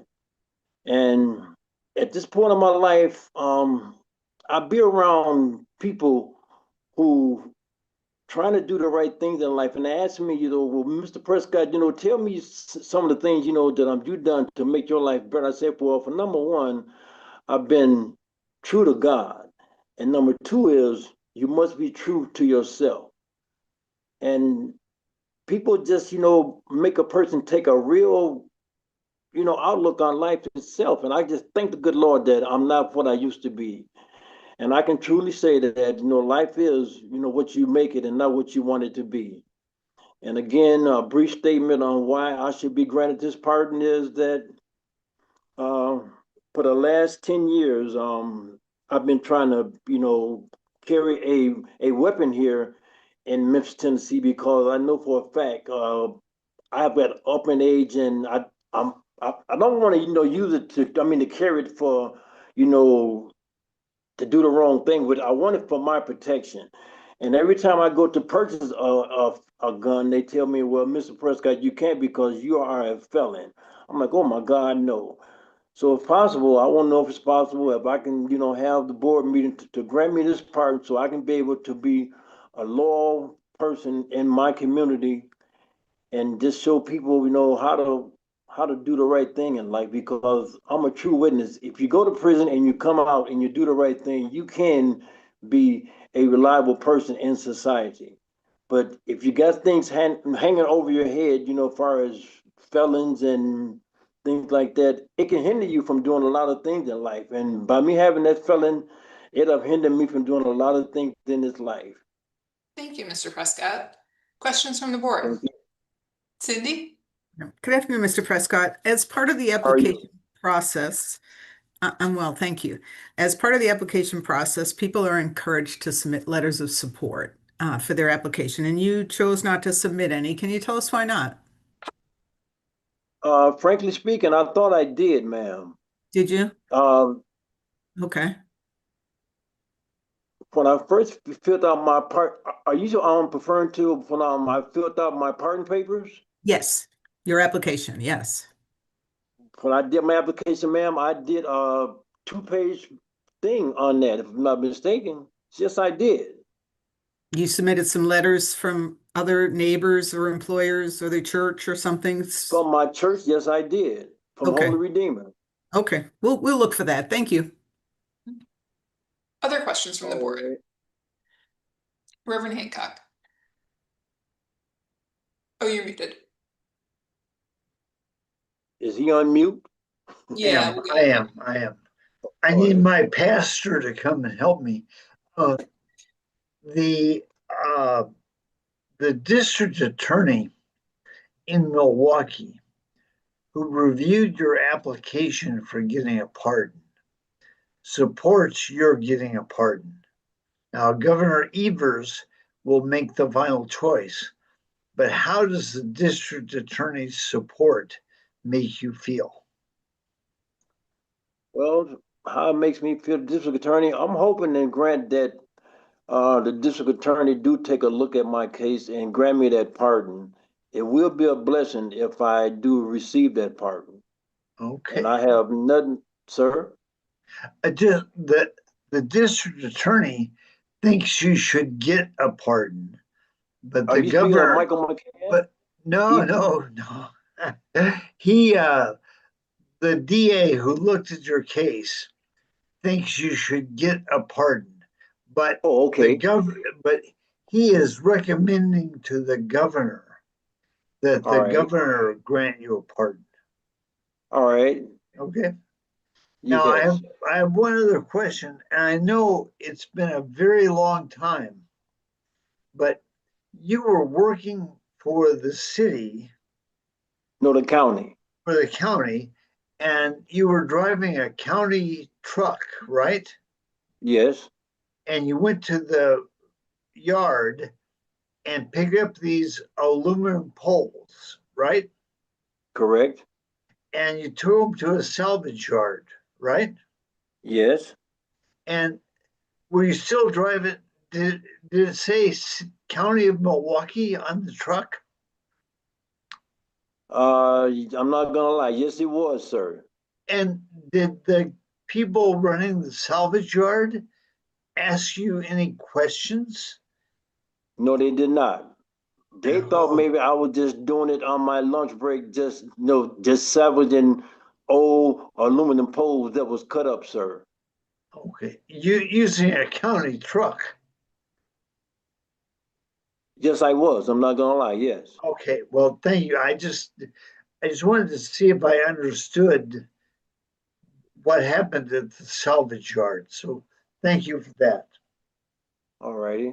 And Mr. Prescott, just one follow-up for me. I see you were ordered to pay quite a bit of restitution to, I believe, to the county. Did you pay all of that restitution? To the best of my knowledge, I did. Okay, thank you. Any other questions? Anthony? I have a question. Mr. Prescott, and just wanted to Yes, kind of sir. make sure I heard you correctly. I know you had mentioned as far as that you do want to be able to own a firearm at some point, and then you said for your protection. And so I was just wondering if you can kind of just talk about that a little bit more, like if you talk about The protection reason with. why I asked that, sir, now I live in the suburbs of Memphis, Mhm. and um, I like hunting. I'm gonna be honest with you, and I Mhm. can't purchase one because you know I'm a felon, and like I said, I like to go hunting, with my kids and my cousins and them, and it's like it hinders me, because when I tell them that the reason why I can't purchase my own gun because Uncle felt like, oh my God, no, what did you do, Uncle? I'm like, and that's embarrassing. But like I stated, that's my reason why I want to be able, to carry one for my protection and basically, just to hunt with, sir. Okay. Yeah. Thank you so much. I just wanted you to elaborate on that. Thank you so much. I appreciate you. All right. Thank you, Mr. Prescott. I think that covers everything from us. Appreciate your time and I hope you enjoy your weekend. All right. Thank you very much. Would I hear from them in the past or in the future or what? You'll hear from us about 1 to 2 months from today. So just a little bit of a wait. I'm sorry about that. All righty. Thank you very much and God bless. Thank you. All Next up, right. we have Jeffrey Main. Mr. Main?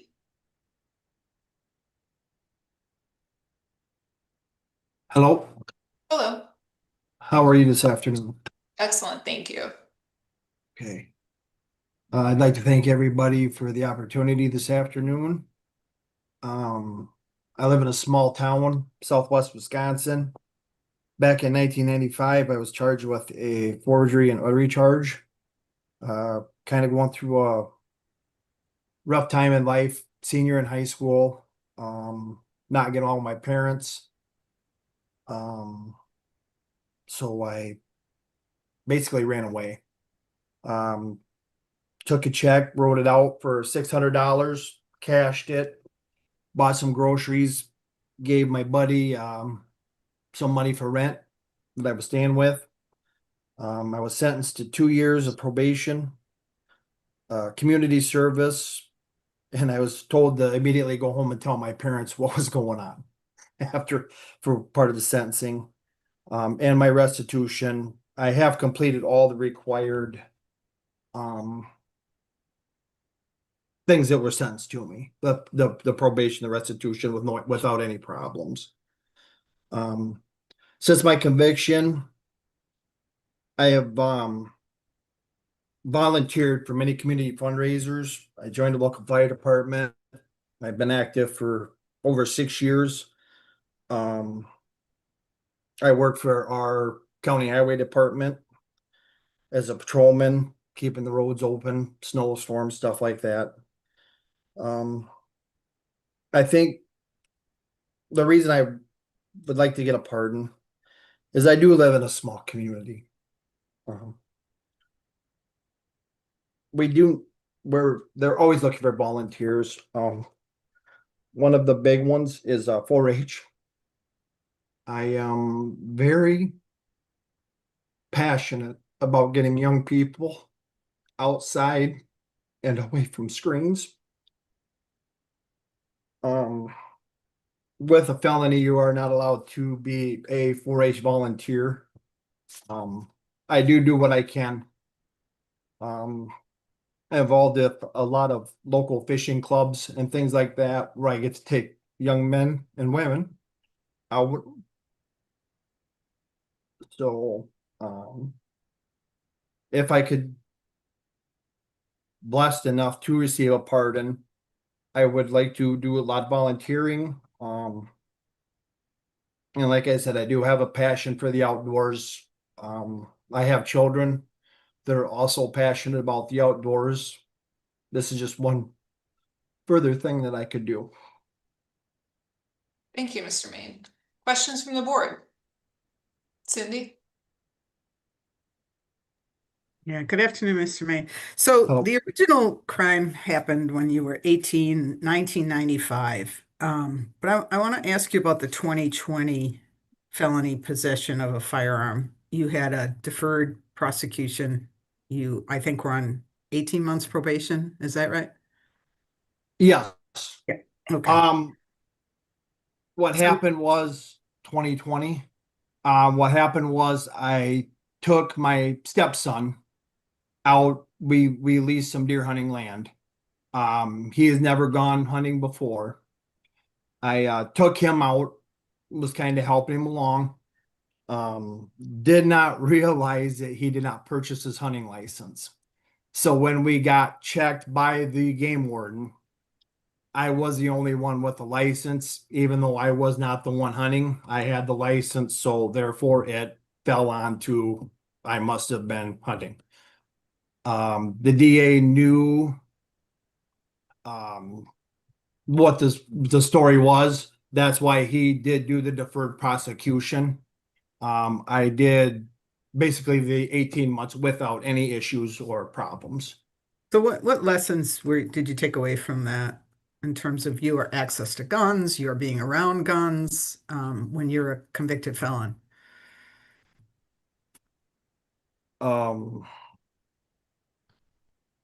Just yeah, stay away from them. I was just like I said, I was just trying to be helpful. Take my steps out, basically be there if they were able to get one or whatever to help them, show them how to dress the deer and process it, things like that. Okay. Since then, I have not gone gun hunting or anything since then. That's good. Unless you get a pardon, and then, maybe you can participate. That's what I'm really hoping for, I ma'am. understand. I understand. Okay, thank you. Other questions from the board? Reverend Hancock? Are you still active as a volunteer firefighter? Yes, sir. Okay, and what's the jurisdiction? I would be a Wyoda. It's basically a town of about 100 people that's next to where I live, and they needed active volunteers. Okay. So it's a very, very small community. Is that Grant County, Greene County? Lafayette County, sir. Lafayette. Okay, Yep. good. All right. Okay. Thank you. Thank you. Any other questions? All right, thank you, Mr. Main. Appreciate your time today, and I hope you enjoy your weekend. Thank you very much, and thanks again for the opportunity. Thank you. All right, next up we have Chandra Smith. Miss Smith.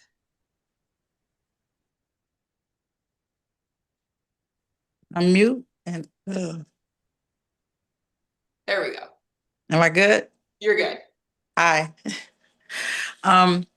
I would like to start off by saying thank you to all of you guys for being here today. That the expungement clinic with Urban League was an eye opener for me, and that's how I pursued it. And legal action has been a good support system with me doing the application process. So I never even thought about it until a couple of years ago of trying to pursue a pardon. My crime, I did a bad thing in 1999 of issue of worthless checks. It was introduced to me, and me and my girlfriends had started on a little journey with that. And I was convicted, and I was charged and convicted of the issue of worthless checks, and I was placed on probation. And the probation sentence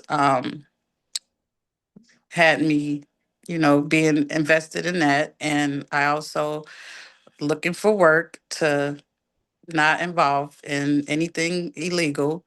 So I was out in some prairie working at Wisconsin Cheeseman and different local jobs like that. And then, well, I don't know if I should talk more about the issue of the worthless checks, but it happened and I was placed on probation. So when I start to talk about the journey now, or where I'm at now and what I've done in these 20 something years, I guess I want to start with, my stability and my work history and the community and things of that nature. So I started at Highland Transitional Care and I got my CNA license out in Lake Mills, and that was my first job. And then I went into the district and applied with them and got accepted. And at the time, I was still on probation, and so the district was the life changer for me to give me some stability and strengthen me as a person. And after 25, 26 years, I'm still there. I have overcome, raising my two boys. One was adopted, and I set good examples for them over our time. I purchased my first home in 2015 and gave the boys more a sense of home. And I had a co-housing at the time that was good support. Um, so I raised those boys and I did what I had to do, and we didn't have any financial burdens at the time. Um, so they graduated from West High School and they're doing great. One moved out and I helped him with everything, even fully furnished his first apartment. My youngest, which is 22, he's still at home, but he's getting there. I also wanted to share that I've helped a lot of people in my life, and I've even helped their father when he was doing a 10-year sentence. And so I was able to extend, financial support that way. I also have a mother that's living in Madison, Wisconsin, that um, I'm still by her side and helping her in every way I can. Community and volunteering, that came natural for 15, 20 years now with Freedom Inc., the Beacon. I've done some sports things on my own, just random things. But the more focus I guess I want to stay is um, to obtain my financial stability. More like the last 5 years or so, I've had to pick up another job. And even with that, I had to go through CBRF trainings and to get that CNA back strong. And that's been working out just fine. So I do plan to retire from the district. I said I was 53, I'll be 50. I could go in 50, I can leave and retire at 55. But I just, I really enjoy working at the school. So I am respectfully requesting a pardon for my conviction in 99. And I do take full responsibility of the actions, and I regret that poor decision. Um, I just want to say that I really want to restore my rights. I remember my son being offered a trip over to Costa Rica, and I could just I just want to not have that burden once I have grandchildren of my own and I want to go somewhere out of the country, and here it is, I have a felon. The felon didn't stop me from a lot of things like purchasing my home and working at a school district, but I don't know what else is out there that might could hinder that. So to be there for my mother and my son, is what his life is about right now. I've invested, like I said, in a lot of people, and to this day, I never even got a thank you for it. So I do apologize to the courts for that action I did in '97, and I think that's it. I wrote so much. I got papers all around, but I knew once I got on the camera, it was just going to come out. So That's great, Ms. Smith. We'll just open it for any follow-up questions. Cindy? Yep, Ms. Smith, just a comment, really. The breadth of your letters of support was so impressive.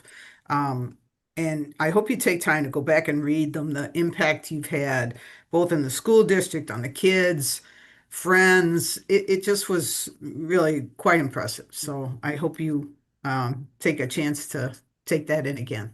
no, you don't have to say take a chance because I read them and I cry and I read them and I cry. So Yeah. it's taken me months of trying to get through them. And they're very simple, but they are very important to me. And out of all my years, I was celebrating one time when I turned 25. It was my golden birthday because it was on Christmas. But I've celebrated so many people, and you don't get celebrated, enough. So that was a big celebration for me. Thank you. Yeah, it should be. You got your flowers here. A lot of people don't hear it till their wake or their funeral, right? And Yes. you got the recognition. So good. I'm glad you absorbed that and revisit that again. Thank you. Thank you. I'm sorry, just gonna jump in there. And I'll echo that the same thing with Cindy, what Attorney O'Donnell said as well. Because I've seen her throughout the community, not necessarily having a relationship or knowing her, but I've seen your work in action. A lot of stuff I see from afar, unless I'm entwined in something. So yeah, so I just want to echo what Attorney O'Donnell said as well. So she Thank took you. the words actually out of my head. So well done. Thank you. Reverend Hancock, did you have a question? Yeah, that you're involved in the check cashing stuff because you were waiting for a settlement.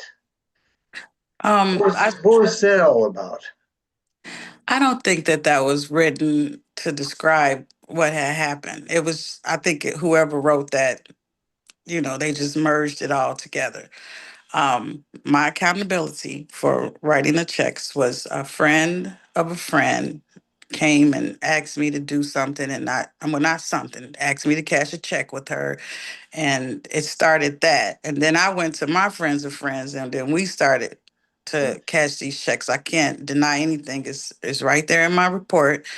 And me and these two close friends of mine, we were down.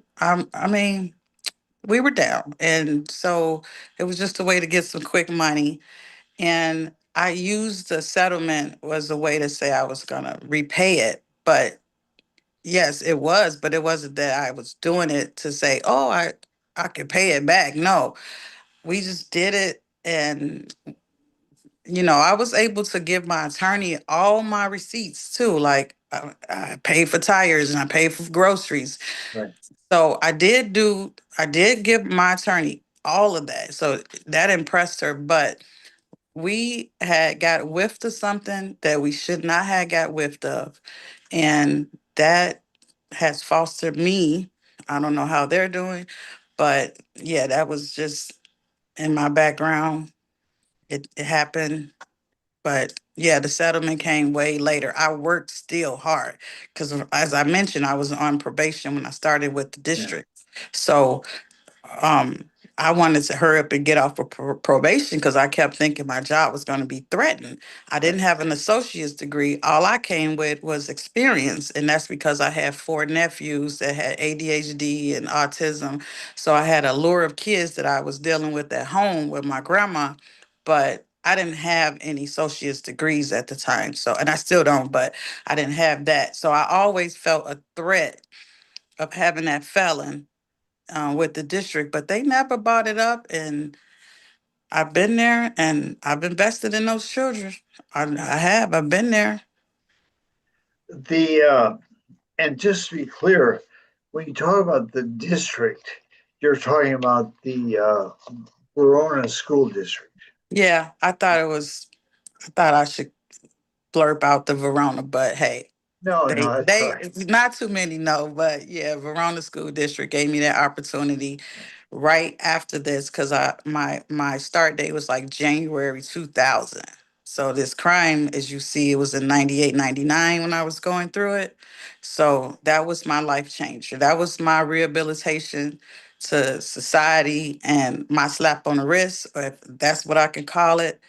But for sure, that's the truth.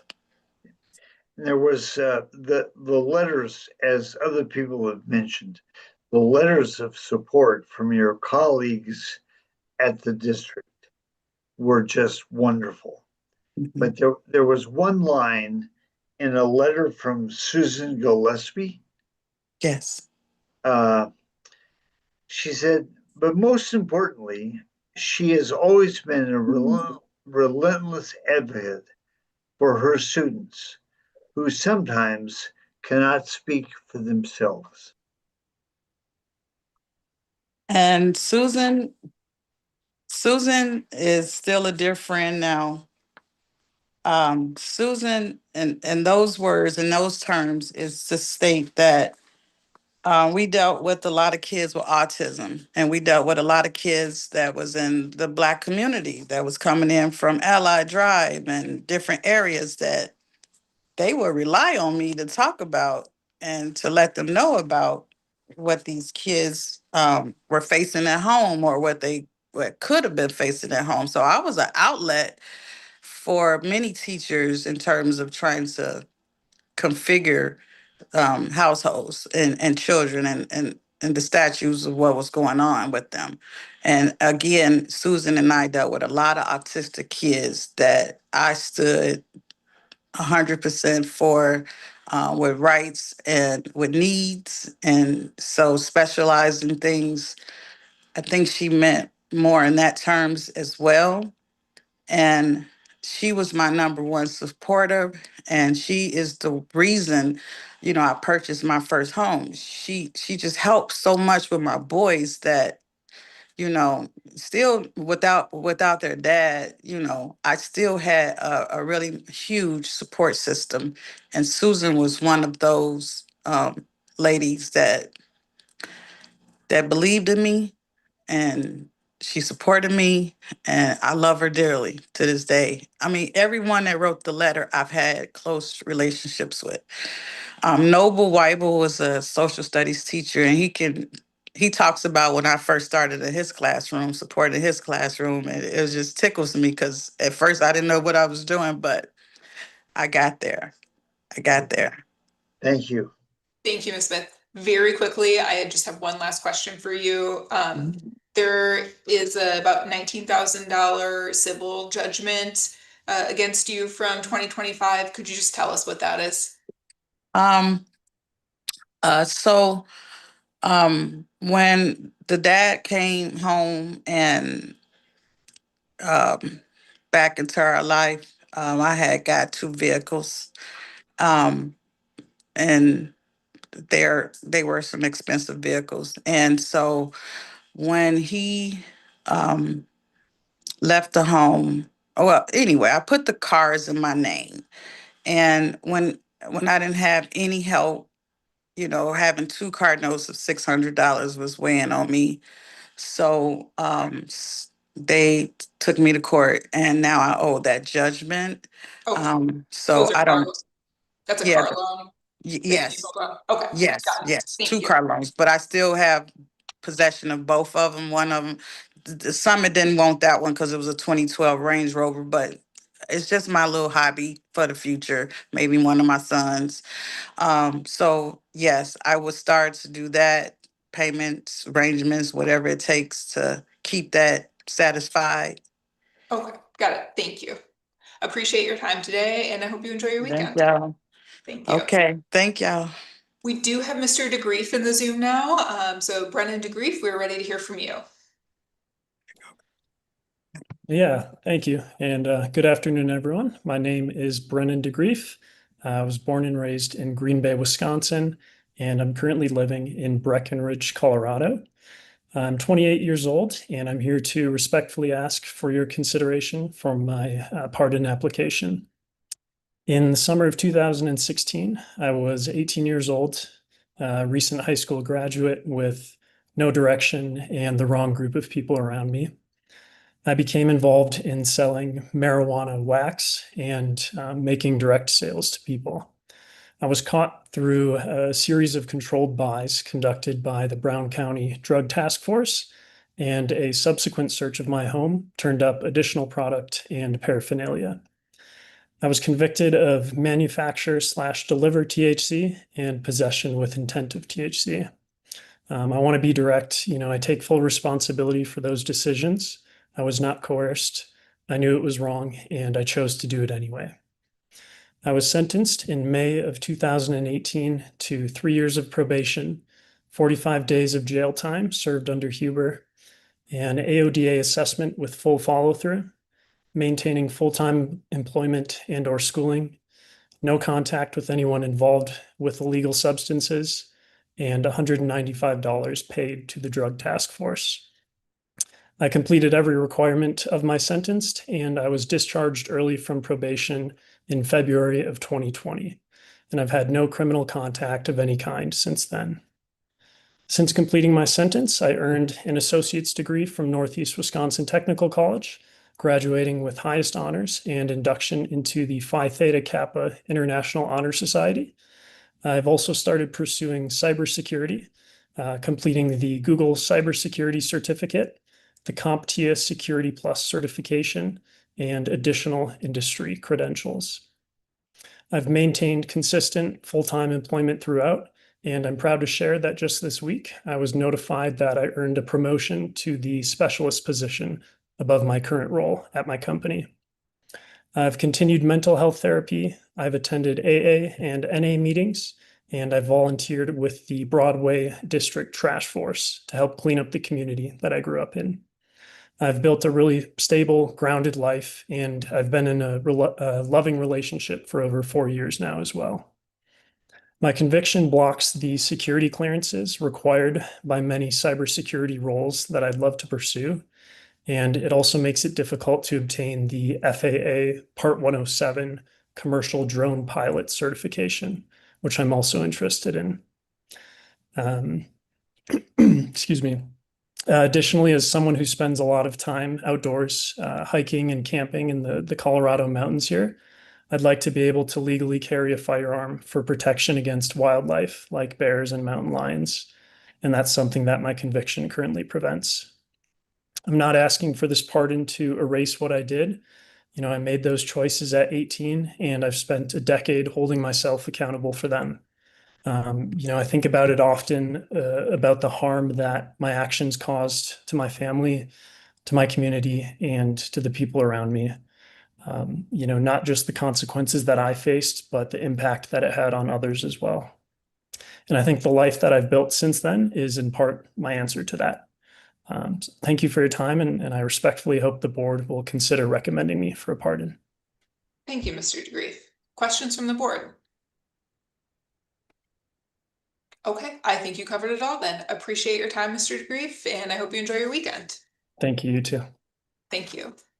All right, that is our last applicant of the afternoon session. So at this time, I will entertain a motion to move the board into closed session pursuant to Wisconsin statute section 19.85 sub 1 sub A sub D and sub F for purposes of deliberation concerning specific cases before the board, considering specific applications, and considering financial, medical, social, and/or personal histories of specific persons. Do I have a motion? So move. Gary, I'll second second it. Anthony.